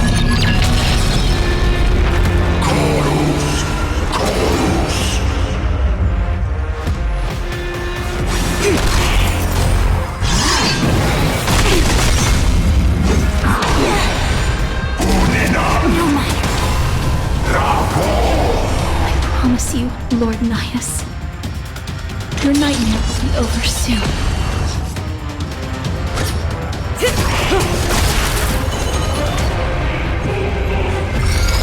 Ill fate descend. Together as one. All things in this world have their human creations.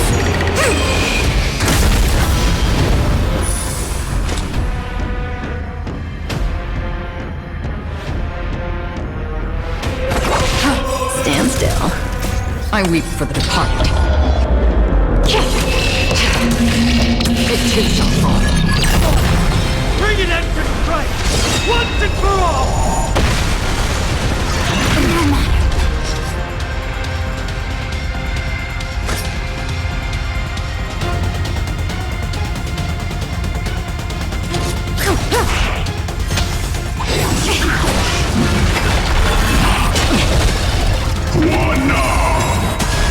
Brace yourselves! This strike can obliterate worlds! Destiny isn't chosen.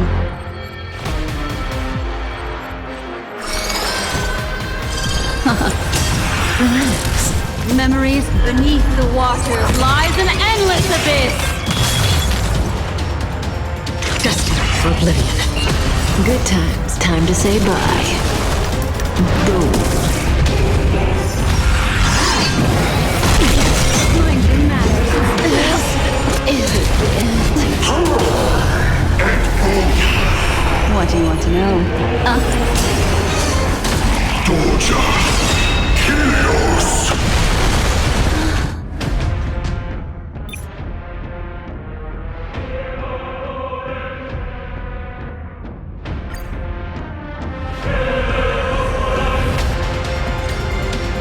So, this is Nikador's true form. It's incredible.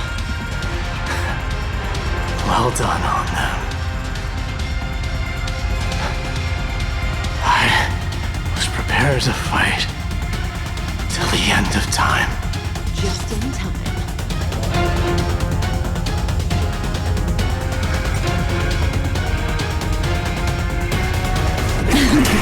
Destiny isn't chosen. Ill fate descend! A quick divination. Together as one! Stand still.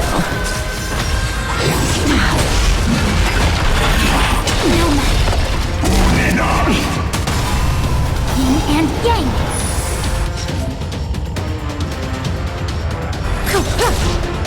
Good times. Time to say bye. Boom. Memories beneath the waters lies an endless abyss. Ill tidings manifest. I weep for the departed. Overcome the curse of immortality. Destruction shall be your reward.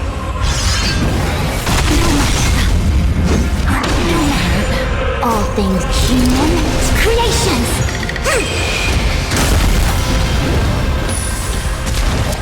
I promise you, Lord Nihus, your nightmare will be over soon. Relax. Still waters of oblivion. Say bye to breathing. Stand still. I weep for the departed.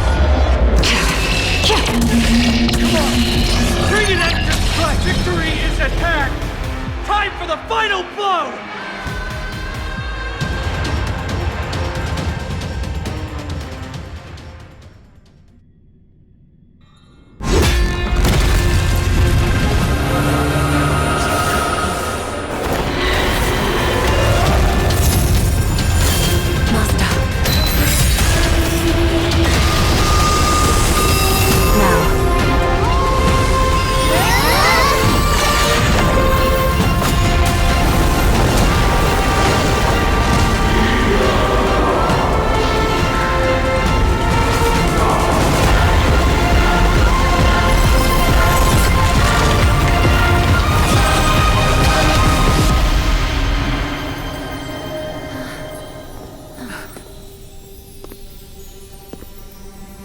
No longer must one wield a sword.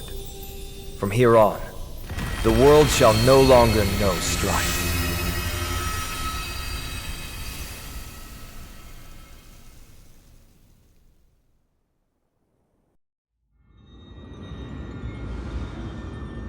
It's finally over.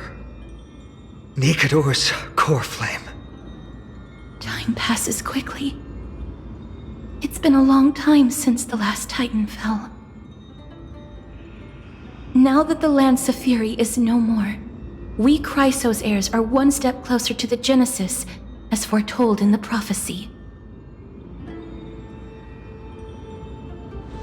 The silence here is stifling. The city feels so unfamiliar now that its Titan is gone. You've exchanged thousands of blows with them. Your ears are probably just not used to this peace and quiet. What's next? I have an agreement with the Titan. The Chrysos heirs will take away their core flame and use it to start a bright blaze that'll illuminate our path onward. You spoke with Nikador.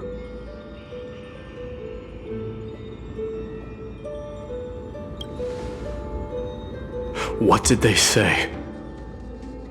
Please. I need to know. Not now, Lord Mighty. I'll tell you everything once we return to Akama.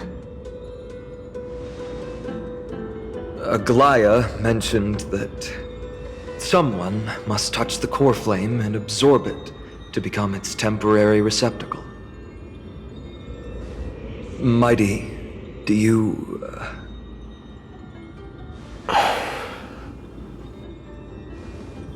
This honor is yours. Isn't it something you've been longing for? But you're more deserving of it. You sustained all these new wounds from fighting them. If you have any idea how exhausting it is to fight a protracted battle, you should know that pointless arguments are the last thing I want to get into now. A little back and forth wouldn't hurt much. Coming to a decision so easily makes it seem like this is not at all a life-changing undertaking, you know?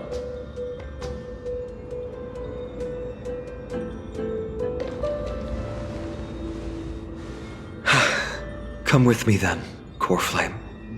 The vortex of Genesis is awaiting your return.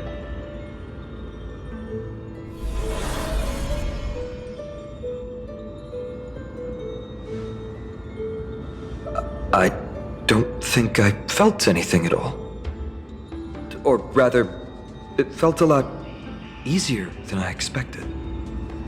I had assumed that bearing the Coreflame would take a lot more out of me. In any case, let's return to Akuma and share news of our victory with the two demigods.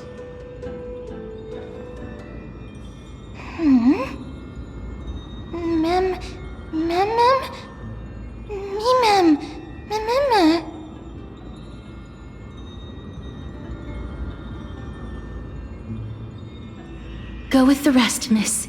I will catch up with you later. I would like to talk to Lord Nias again. One last time.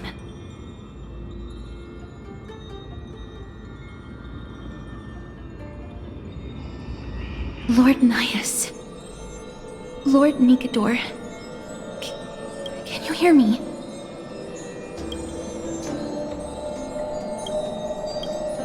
I know that your only wish right now is to rest in peace. But you are the only one with answers to my deepest doubts. So, forgive me for disturbing you. Please tell me, do you know where Thanatos is? I must find them.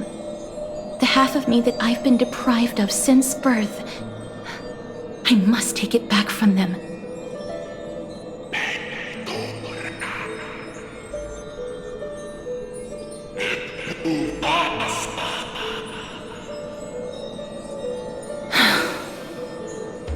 I see.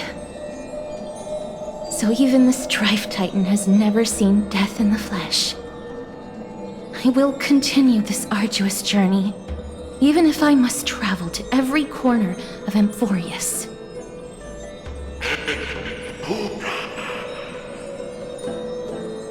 I understand. The Chrysos heirs will fulfill the promise we made and see your unfinished work to its end. Such a peaceful end is not befitting of you, the bringer of strife into this world. But it's a good thing it's just me here. No one else can see what you look like in the final moments of your life. Poets will still describe you as an embodiment of madness and corruption, the god of war who incinerated all of their glory. Yet, at this moment, I am willing to send you into the gentle embrace of death, to a sweet land full of blossoming flowers. Farewell, Titan.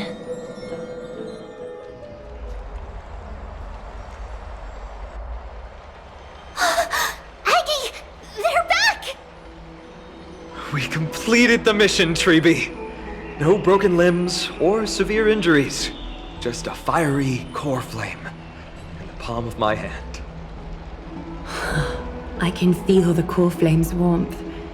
Well done, Finan. It has been far too long since Amphorius last saw the birth of a demigod. Having you take Nikador's place will surely invigorate the spirits of those in the Holy City. I want to be honest about this. I believe Mighty is the better candidate. He was once the Crown Prince of Kremnos, after all, and much of his lifetime was spent fighting alongside Nikador. He is more worthy of the title of Strife than I am. You have thought much about this, sweet child. But there is one thing you overlooked. The qualities you've mentioned are very likely the reasons my Demos refused this core flame. I do not doubt his strength and talents. In fact, he must have imagined himself becoming a god 1,000 times over. But he turned it down because he does not want to lead his people down the same path again. So I will ask you once more. Have you made up your mind, Finan of ID's Elysiae? I am ready for this. I will shoulder the burden of divinity alongside the both of you. I am willing to make the necessary sacrifices. Very good. This day has finally come, Snowy. You've been wanting this all along, right? If the prophecy hadn't found me back then, I would still be roaming the world aimlessly. Right now, though, I live for the sole purpose of dedicating myself to the mission of the Chrysos heirs. I never once doubted your resolve. This time tomorrow, the Chrysos heirs will gather at the Vortex of Genesis to surrender the core flame that once belonged to Nikador, the Lance of Fury. Remember, this is unlike the unchanging rites our priests perform. No one knows the true cost a mortal must pay to accept Strife's divine authority. Your road ahead is still full of uncertainty. Use this time to properly rest, Finan. I understand. Until tomorrow, then.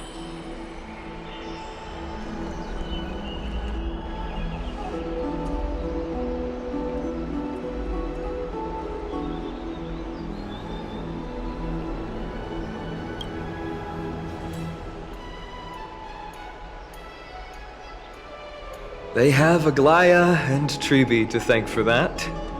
It is because of their protection that the citizens are able to enjoy peace. Where did Mighty go?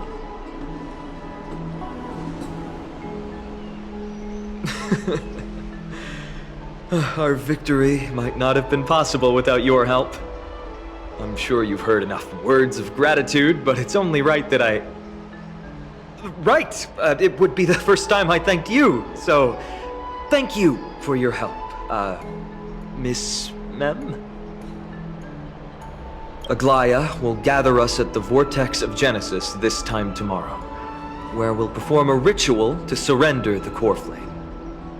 She only mentioned the Chrysos heirs, but if I invite you to, I'm sure she'll welcome your presence. From what Aglaya said, no one can predict what's going to happen, because each Titan's divine authority is unique. That's why I hope both of you can be there tomorrow. It'll bolster my confidence.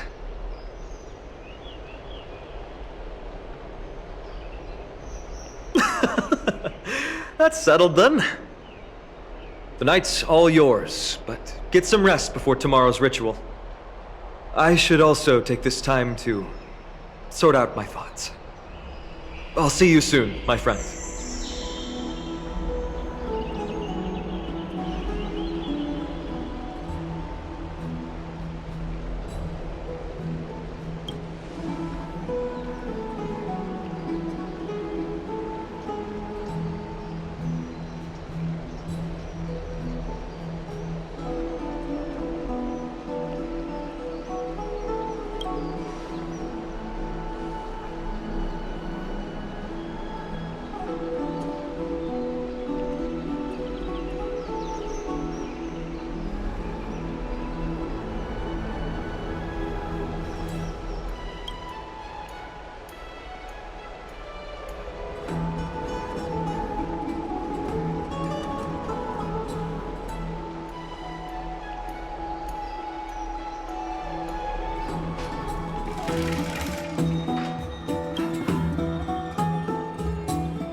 You should take this opportunity to rest, Lord Finon.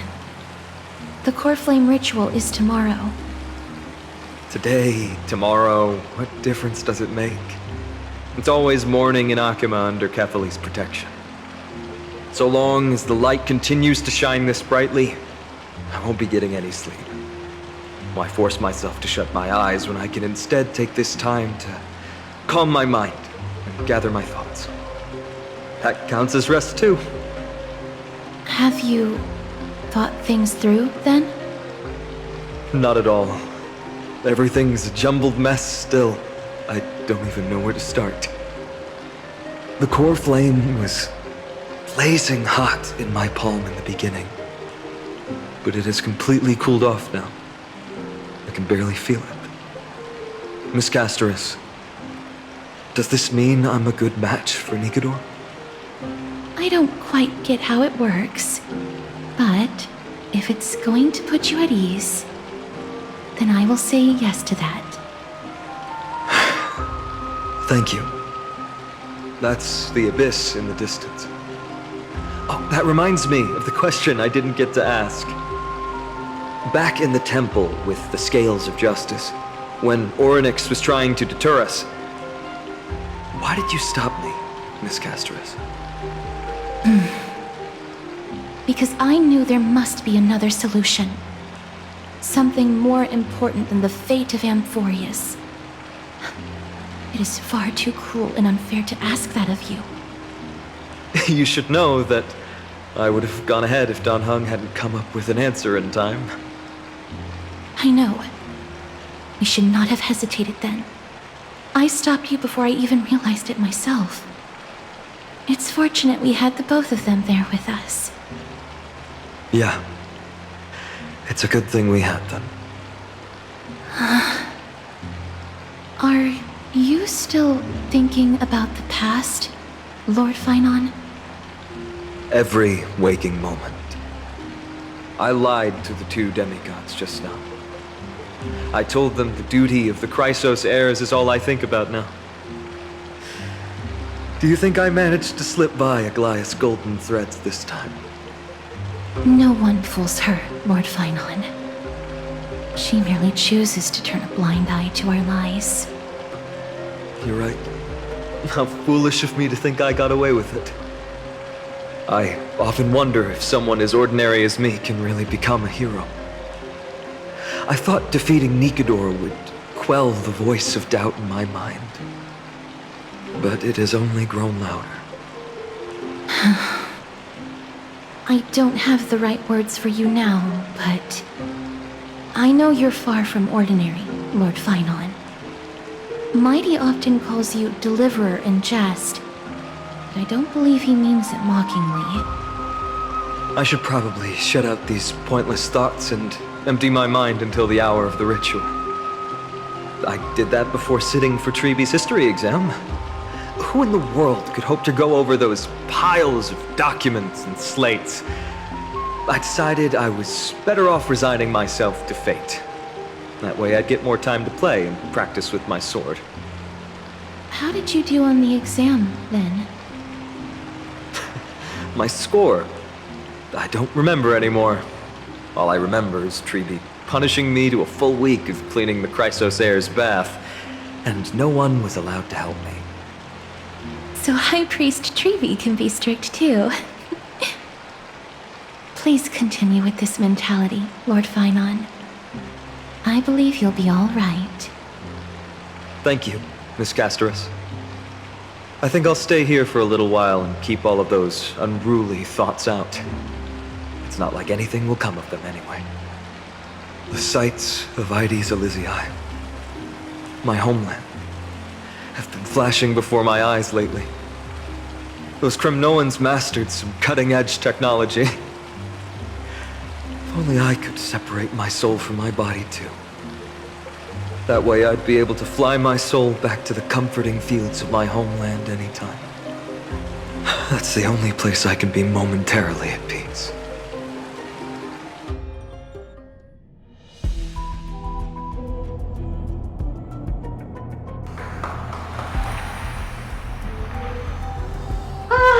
An utterly adventure. Feel free to replace blank with whatever description you see fit.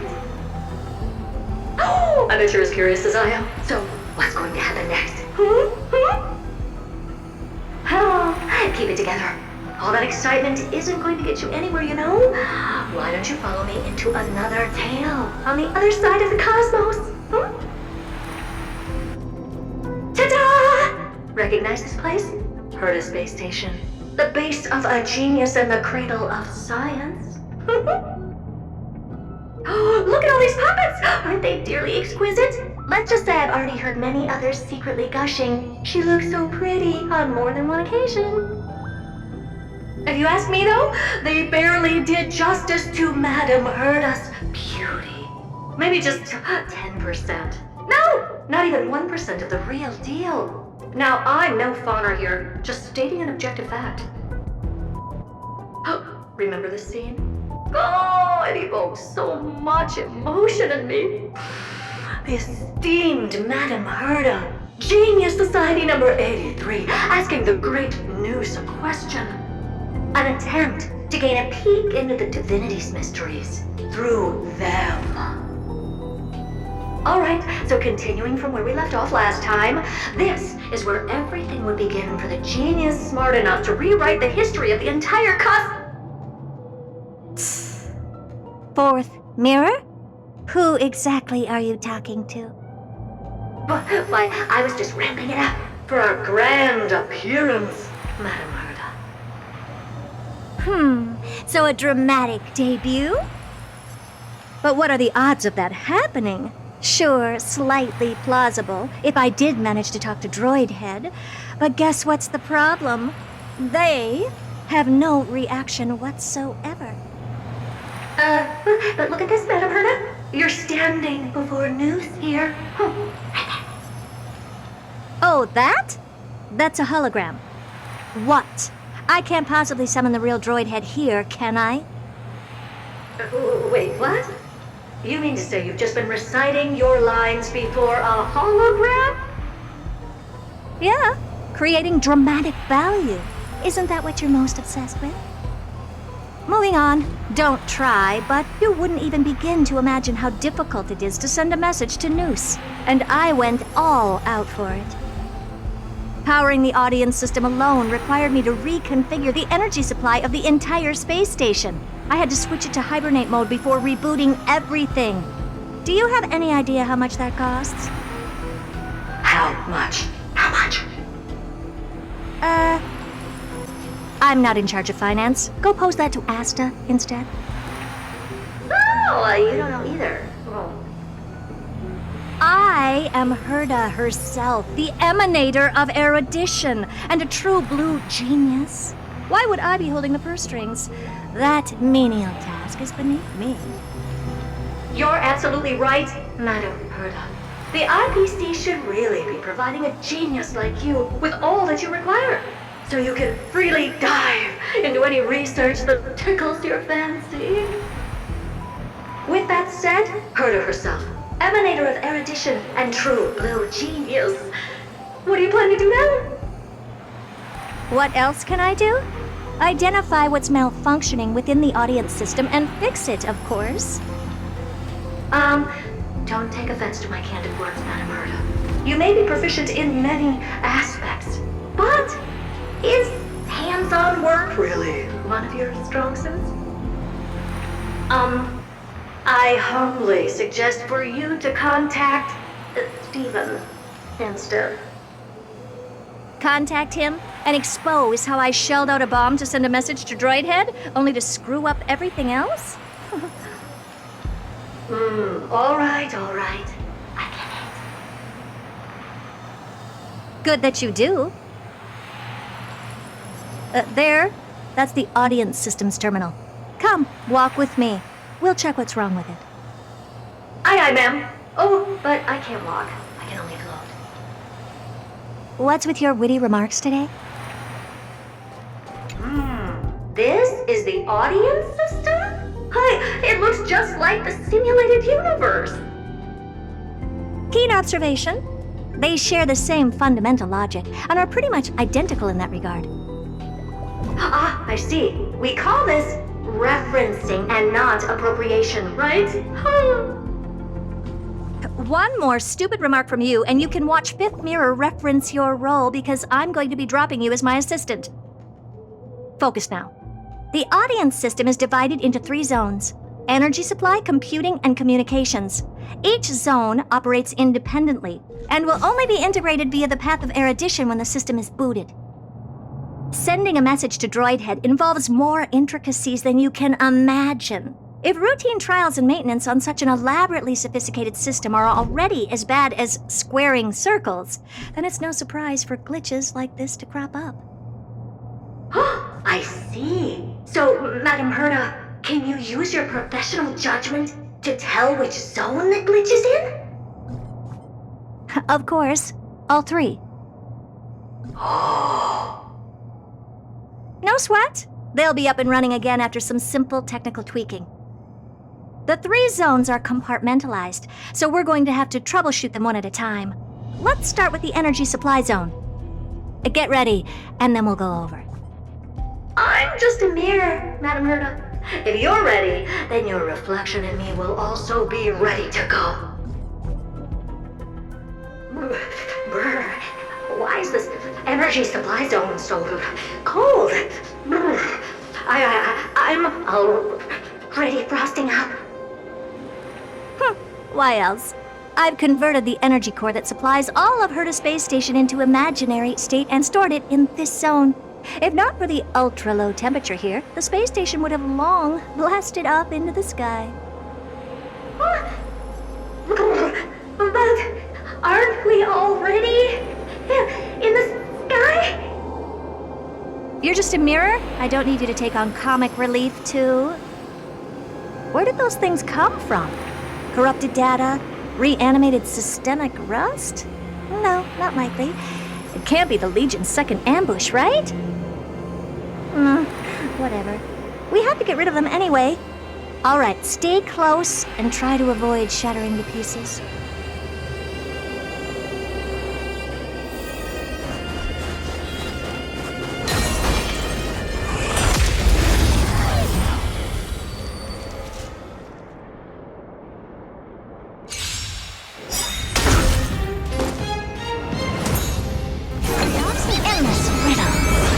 Nothing but a void. And Madam Herda never fails to impress. Those things are no match for you.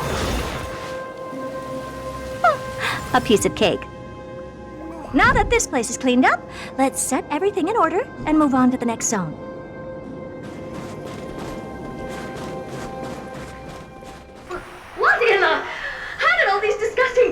get in here? We're going to need out-of-this-world computing capability if we hope to meet Droidhead. If we can't churn out calculations faster than a Yadaflop's computer, then we can forget about having them notice our existence. But computers with too high a computing capability tend to attract computing stings like them. No one knows how these creatures evolved from their progenitor, the propagation. Ah, the mysteries of life. But even so, they can't compare to a talking mirror. A question on the side, Madam Herta? You have these powerful supercomputers and what are they normally programmed to calculate? Is that important? All that matters is that they work and are able to attract Droidhead's attention. I suggest meeting Miss Asta for a chat when you have time. Take a look. This is pure genius in action.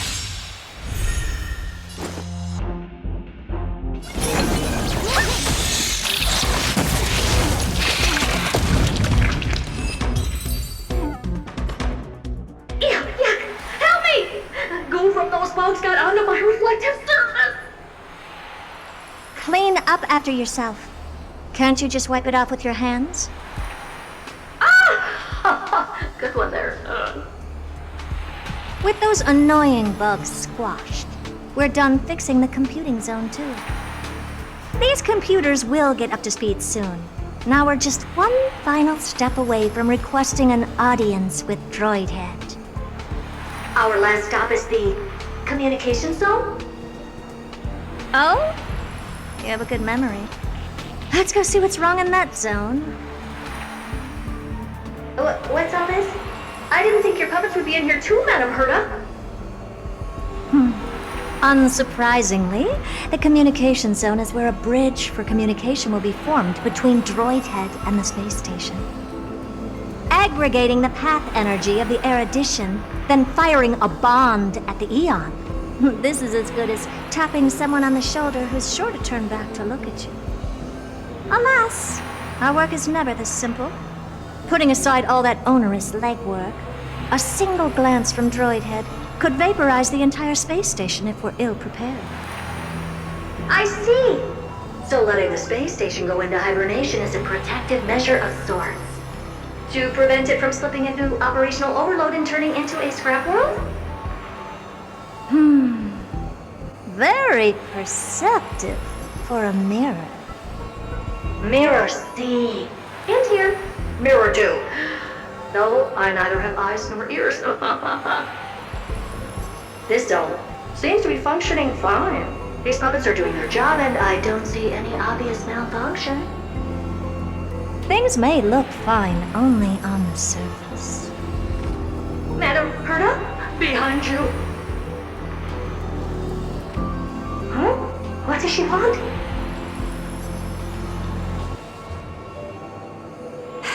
Let me take a look. This puppet should be number 2757. How did you tell? Shh! Don't distract me when I'm checking the puppet's parameters. 2757. That's strange. What's wrong? Madam Herta? The replica personality module is off. That can't be. This parameter is set to be enabled by default. And the utterly absurd module has also been disabled? Something's definitely wrong here. I checked a couple days ago and made sure every puppet has it switched on. The attack, anything, everything module. No, wait. Why? Do you even have such presets? Is enabled. Intruder detected. Drats. Come and help me, Mirror. Anything, everything, attack! These are mimetic remnants of the Remembrance? So they were the ones that corrupted and tampered with the settings of my puppets?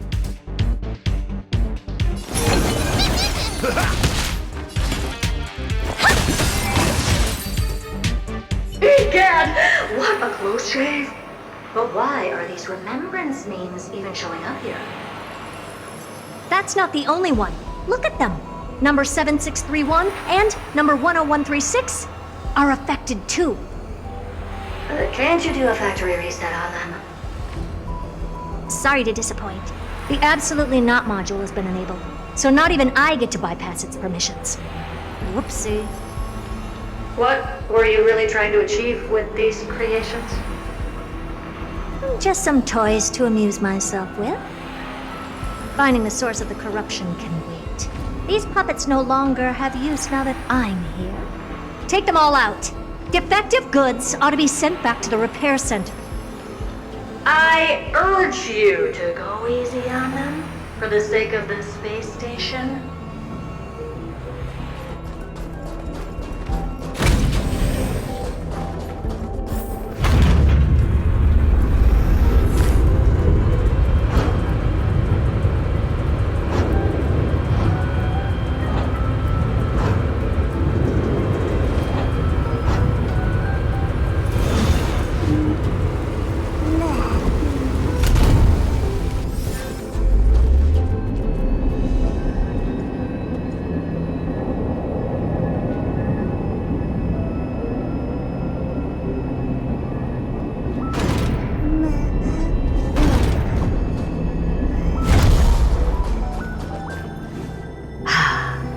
Number 0988. The pride of my creations. Should I even be curious? Puppets before her were all as dull as brick walls, mundane and uninspired. I distinctly recall number 0988 being the first puppet I imbued with a magical surprise. Some other puppets that came later also got to enjoy similar privileges. Good to know. But did anyone ask? Fear not, Mirror. You have to remember that being a genius means you're destined to solve challenge after challenge. There's no time for rest. Can I just be on the sidelines this time? Pretty please.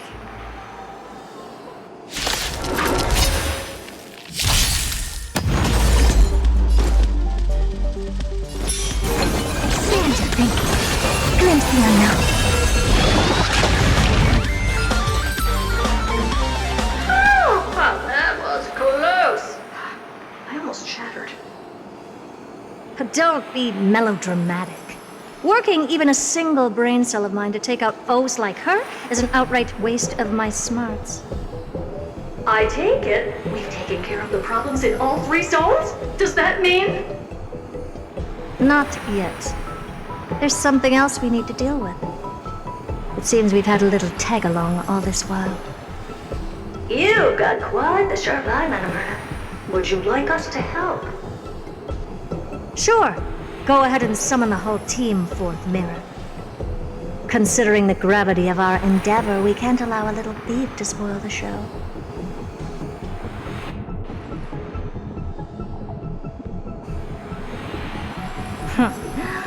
Parasite of the remembrance. Do you truly think your atrocious disguise can outwit the keen sight of a genius like myself?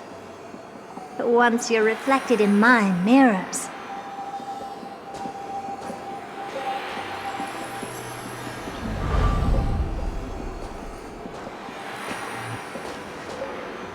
You can forget about escaping. Oh dear, this is bad. Right, stay alive, and again, I can strive. Retreat into the memory zone for now. I can always regroup and try again. Someone hasn't been paying attention. Didn't hear me, did you? For those petty tricks of yours. Do you actually think you can slip away right under my nose? Herta. Madam Herta, wait. What do you want with me? I'll spill it all. The garden's secrets, and what they're after, everything. Please, just spare me. Well, is that all you've got to say while your life is at stake? That's hardly worth anything. Need a little refresher? I am Herda, Genius Society number 83, the one to unravel the mystery behind the imaginary leakage phenomenon, and key holder of the imaginary implosion pulse. Do you honestly believe I'd seek any counsel from you?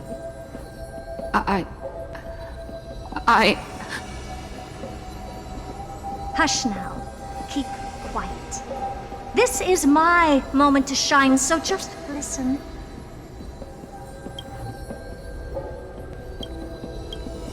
You crept in here to steal Noose's memories, didn't you?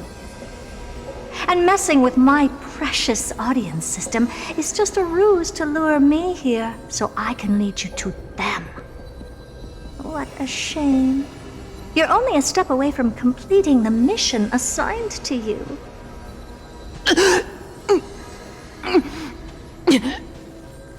As if.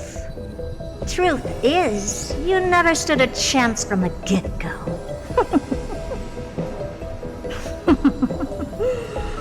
Think I only have fourth mirror following me around? Oh, then you've let your guard down. Because her siblings have long been watching your every move. Now, let me think. What kind of punishment should I subject a brazen thief like you to? Oh, I know. You garden folk have a fondness for mirrors, huh? How about letting you enjoy some quality time with your favorite object? A mirror. As for the length of your punishment, let's keep it mildly punitive. How about 100th of a lifetime? That should be enough for some serious self-reflection. Oh, cheer up. You can still do your part for this world while trapped in a mirror. For all you know, your weak path energy could just help me get Droid Head looking this way. Oh, I should make myself clear. When I said 100th of a lifetime, I meant my lifetime. At long last, we can finally be at ease now that we've nipped those problems in the bud. This is yummy. Oh, cut that out! Those weird noises make me seem like I've got a few screws loose. Put that little thief to sleep for now. We can decide her fate later. Oh, sweet and venerable Madam Herda, when did your heart turn this tender? The audience system has been rebooted. This is finally it. After all that I have done to reach you, Droid Head, you better not snub me.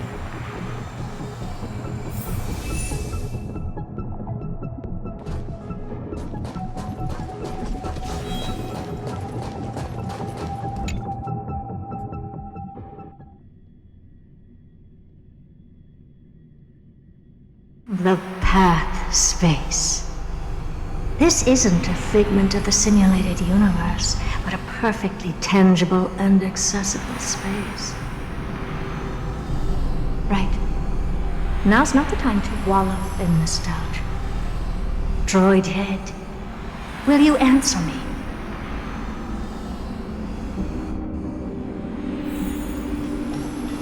Madam Herda, we picked up some voices from the space. Let me hear them.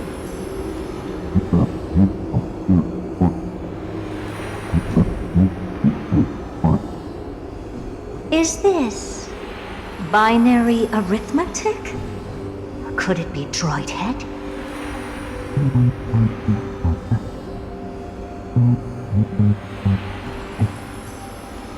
Wait. There shouldn't be a 2 in binary arithmetic. Is this some kind of prank?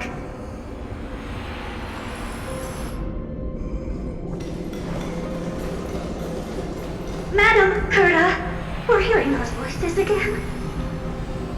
What now? What should we do? keep your cool, second mirror. What did they say this time? Play it again for me.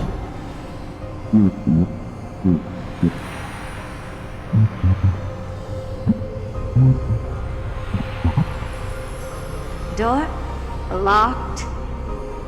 No, this isn't the voice of the path at all. What in the world is going on?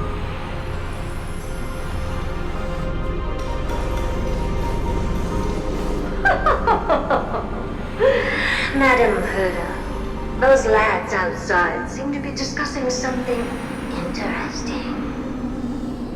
Wanna listen in on them? Third mirror, stop that nightmarish cackle. It's giving me goosebumps. Wait, did you say those lads outside? Could it be? Why don't you listen for yourself?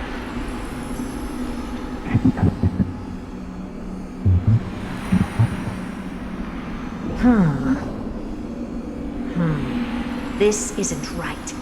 I'm sure we got intruders in the lab.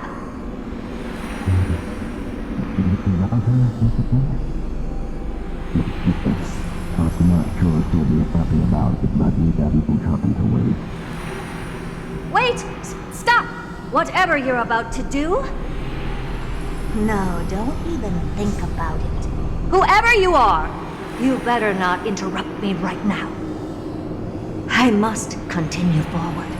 Just a few more steps and I'll be able to see Droid Head.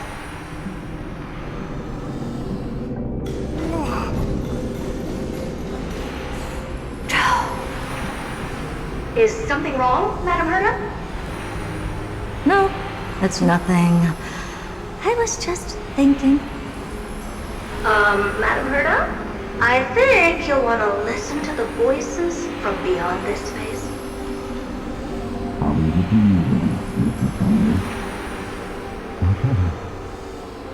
Wait, what are they up to? Is this the Harmony? Ridiculous.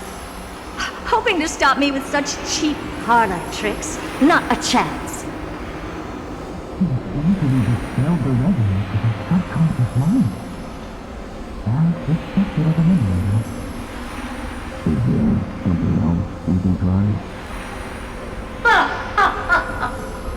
Presumptuous fellows. Who are you to interrupt Madam Herda's experiment? Let's ignore them and keep going. We haven't seen news yet. Forget it, Mirror. Let's just leave. Leave? Surely you're not suggesting we stop the audience experiment right now? That's beyond all reason, ma'am. We went through so much just to get here. And now we're just one step away from making contact with the Eon themselves. Please! You know how insanely costly it is to reboot the audience system. But if I were to ignore those two intruders and continue onward, when Droid Head casts their gaze upon the space station, the blast of energy generated in that instant is sure to burn them to a crisp. Experiments can always be repeated, but humans cannot be brought back to life.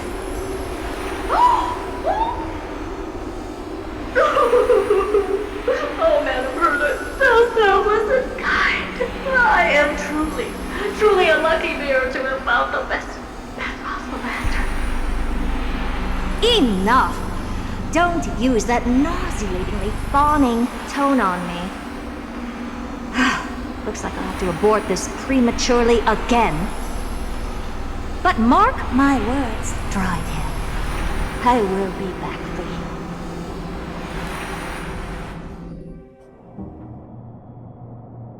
Madam Herta? You're finally awake. You two? Oh. My plan is ruined. And it's all thanks to you. Your plan? My sincerest apologies, Madam Herta. We weren't aware this was a part of your plan. The space station was in complete darkness when we arrived, so Sunday and I assumed something bad had happened. We continued further into the space station, hoping to find the cause of the blackout, and that's when we chanced upon your actual self. How did you get in? The door wasn't locked. All right, fine. I am a person of reason, after all. You're not to blame for this. I am familiar with Mr. Yang of the Astral Express. But the one next to you?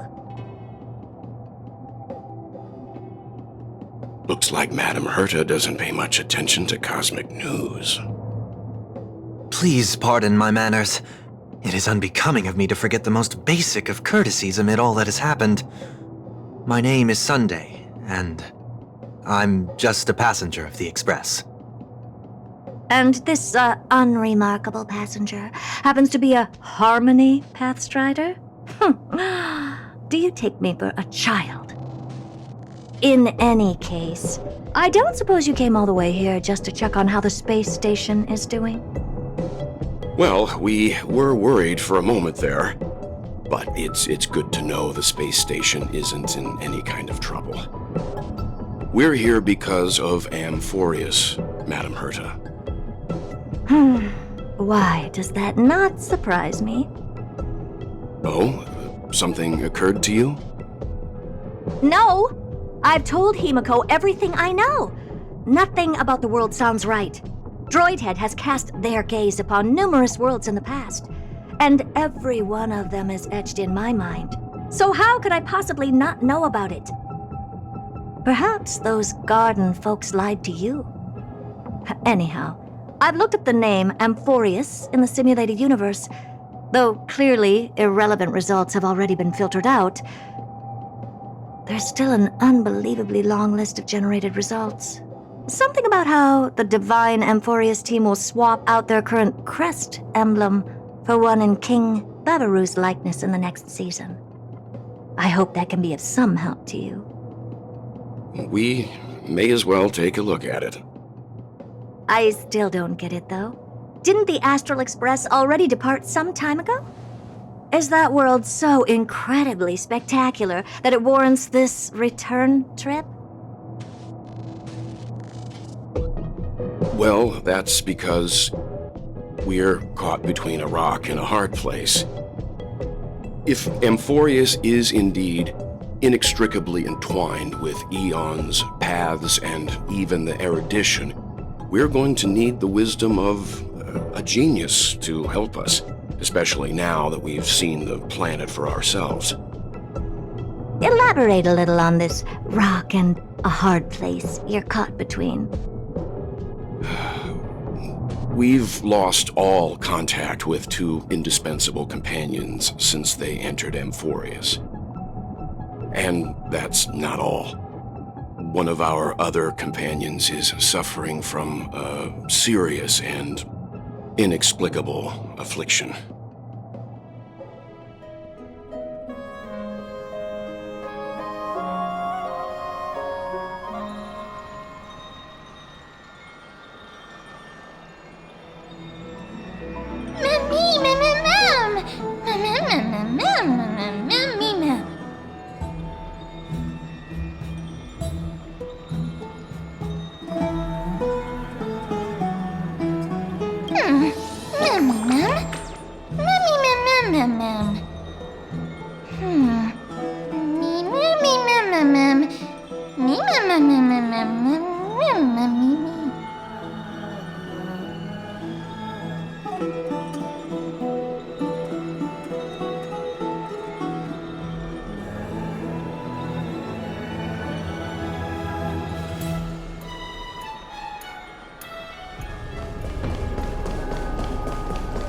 O Majesty of the 12 Titans, pillars of the world, we seek your divinity to mend the rifts of the world.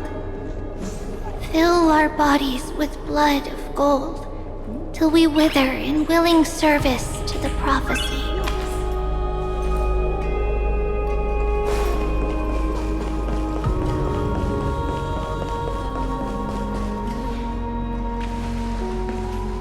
Your guests are here, Finan. We can begin the ritual now.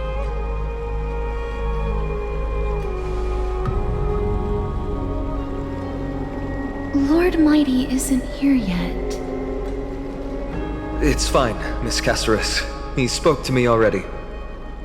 I told him he should be nurturing his wounds, and that he shouldn't be worrying about all this comrades once-in-a-lifetime ascension ritual stuff.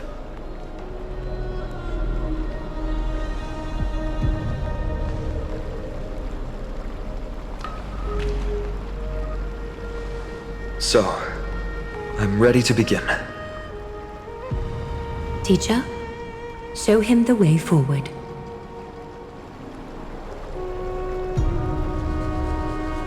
Despite the myriad dark and endless nights that have gone by, the guidance of the prophecy is nevertheless as clear and bright as the first ray of dawn. Overthrow the gods, it declared.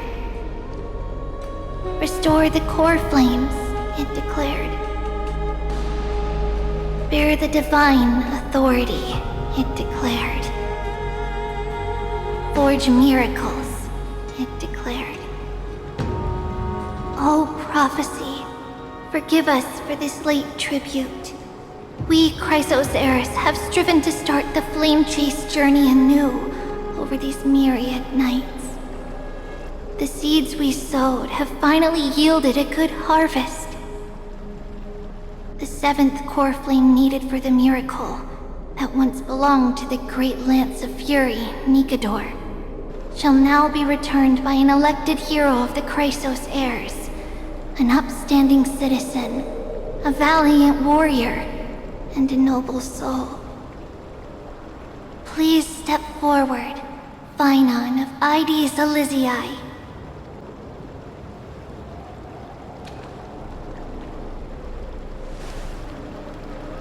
Recite with us.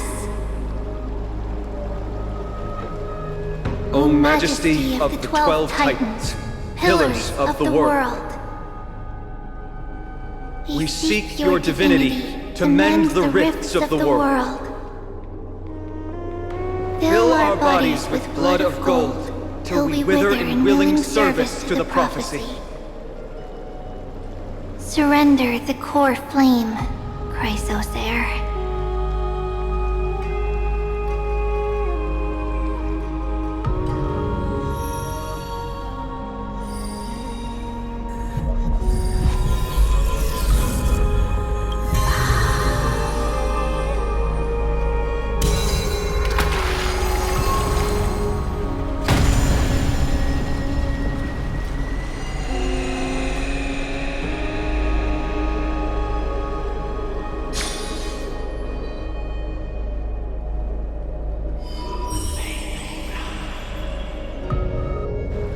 The Lance of Fury's constellation is illuminated.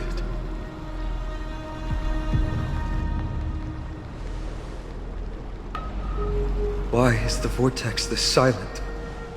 Was it also like that in the past? Patience, Finan. Do not make us question this decision. Lord Nias? I'm afraid he's not the person you know, Caceres. That is a manifestation of the prophecy, an echo of the Titan's divinity. It is here to examine the Titan's successor.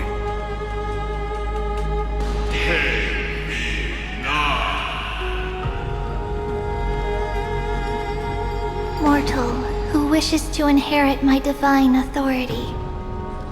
Your strength and character have been thoroughly tested.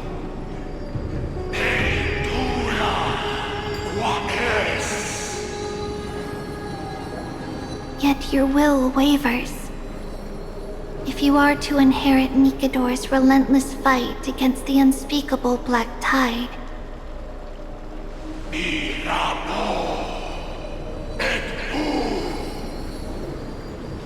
you must accept a trial of divinity. Prove that you possess an indestructible will, and vanquish the fears deep in your heart. vanquish the fears in my heart. So be it.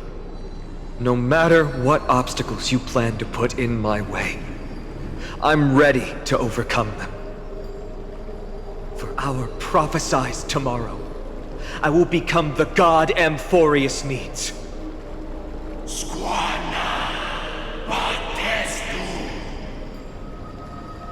Come with me, Phaenon of Aegis Elysiae.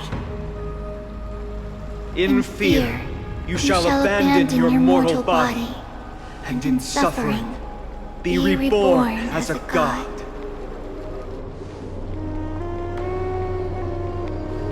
Wait for my return, my friends.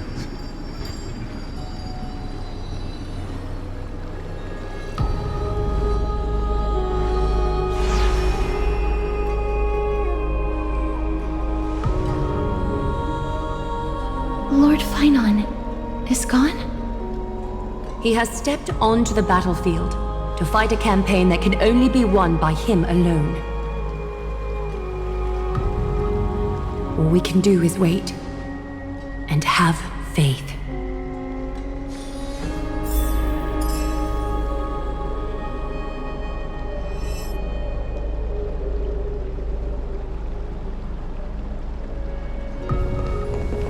I pray you truly are prepared, Lord Phaeon. I spoke at length with Lord Phaeon before. There was hesitation in his words. The manifestation of the prophecy must have seen this. It saw Lord Phaenon's heart wavering. Wherever he is, whatever he is fighting, I pray he makes it through this test.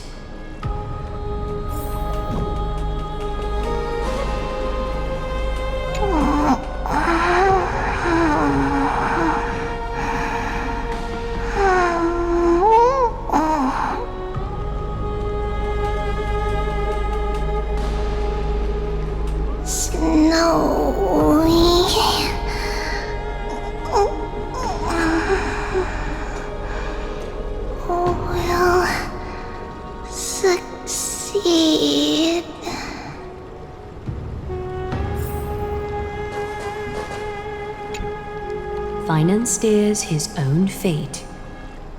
If he can conquer his fear and return as a demigod, we will be one step closer to the miracle that the prophecy promised. You must have noticed by now, every Chrysos heir here bears a flaw of sorts. Be it the curse of immortality, or the constant erosion of their humanity, or... But not Phaeon. He is a Chrysos heir without flaw, a perfect vessel for divinity. There will come a day when he leads everyone we have left, through the gates of the miracle. Still too late, huh?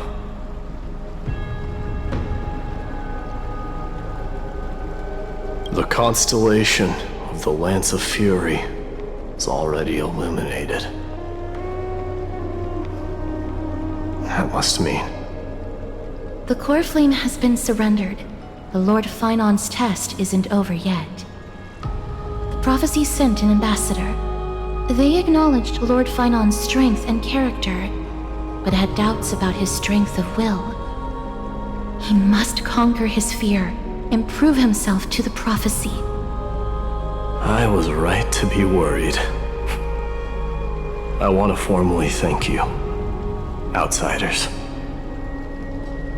Were it not for your aid, our campaign against Nikador would have been 100 times more arduous. Kremnoans revere strength and military might. That does not mean we lack etiquette. They don't know yet? That guy has always been tormented by his past. I may not be the right person to tell you about him, but you must know his past if you are to continue fighting alongside Finon. Lord Mighty, please allow me. Very well. Before he was chosen by the prophecy, Lord Finon had everything taken away from him. His home, his family, his close friends. Everything he once swore to protect. He became a hollowed shell in his youth, and the blazing flames of vengeance were the only thing sustaining him. The prophecy gave him a new mission, granting him a new life as a Chrysos heir. But which is more important to him? His new mission, or his desire for revenge? I'm afraid only he knows. No. Perhaps he himself is still struggling to get to an answer. I acknowledge his strength, but fear is something not even the sharpest of swords can cut through. I hope you've toughened your resolve, Deliverer. Only a will as tough as stone can shatter the darkest nightmares.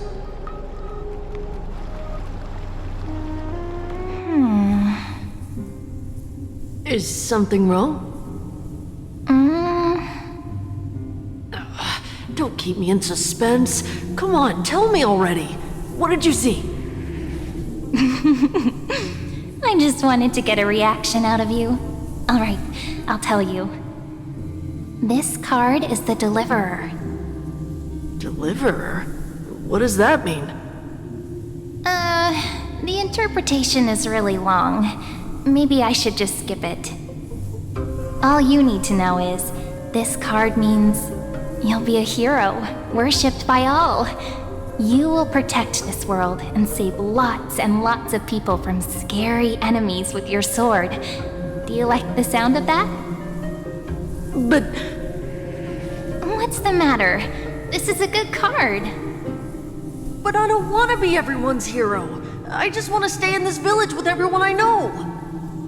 Grandpa and Grandma said the outside world is full of bad people. That's why they're always at war. Who wants to save bad people like them? I can be a hero, but only our village's little hero. Well, little hero, if the day comes for us to say goodbye to ID Silizii, could you become a deliverer then? Do I have to leave the village? If something like that happens, someone will have to save the world. Then I'll... I'm just teasing you. Don't worry. ID Silizii is a peaceful place. Bad people won't reach us here. Are you going home already? If you're not in a hurry, should we go play with the fairies again? Oh, fairies! Okay, I love playing with them. I'll win back the wooden sword I lost to them. Look at how excited that got you. Let's go then. May this world never have need for a deliverer.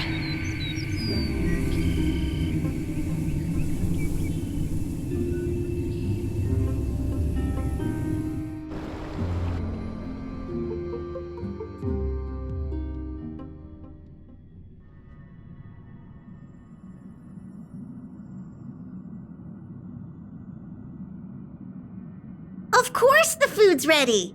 March isn't feeling well, so Pom-Pom has specially prepared the conductor's special bland meal that'll be easy on her stomach. Can you bring it to her, Himiko? Nuh-uh! No coffee when she's already feeling unwell!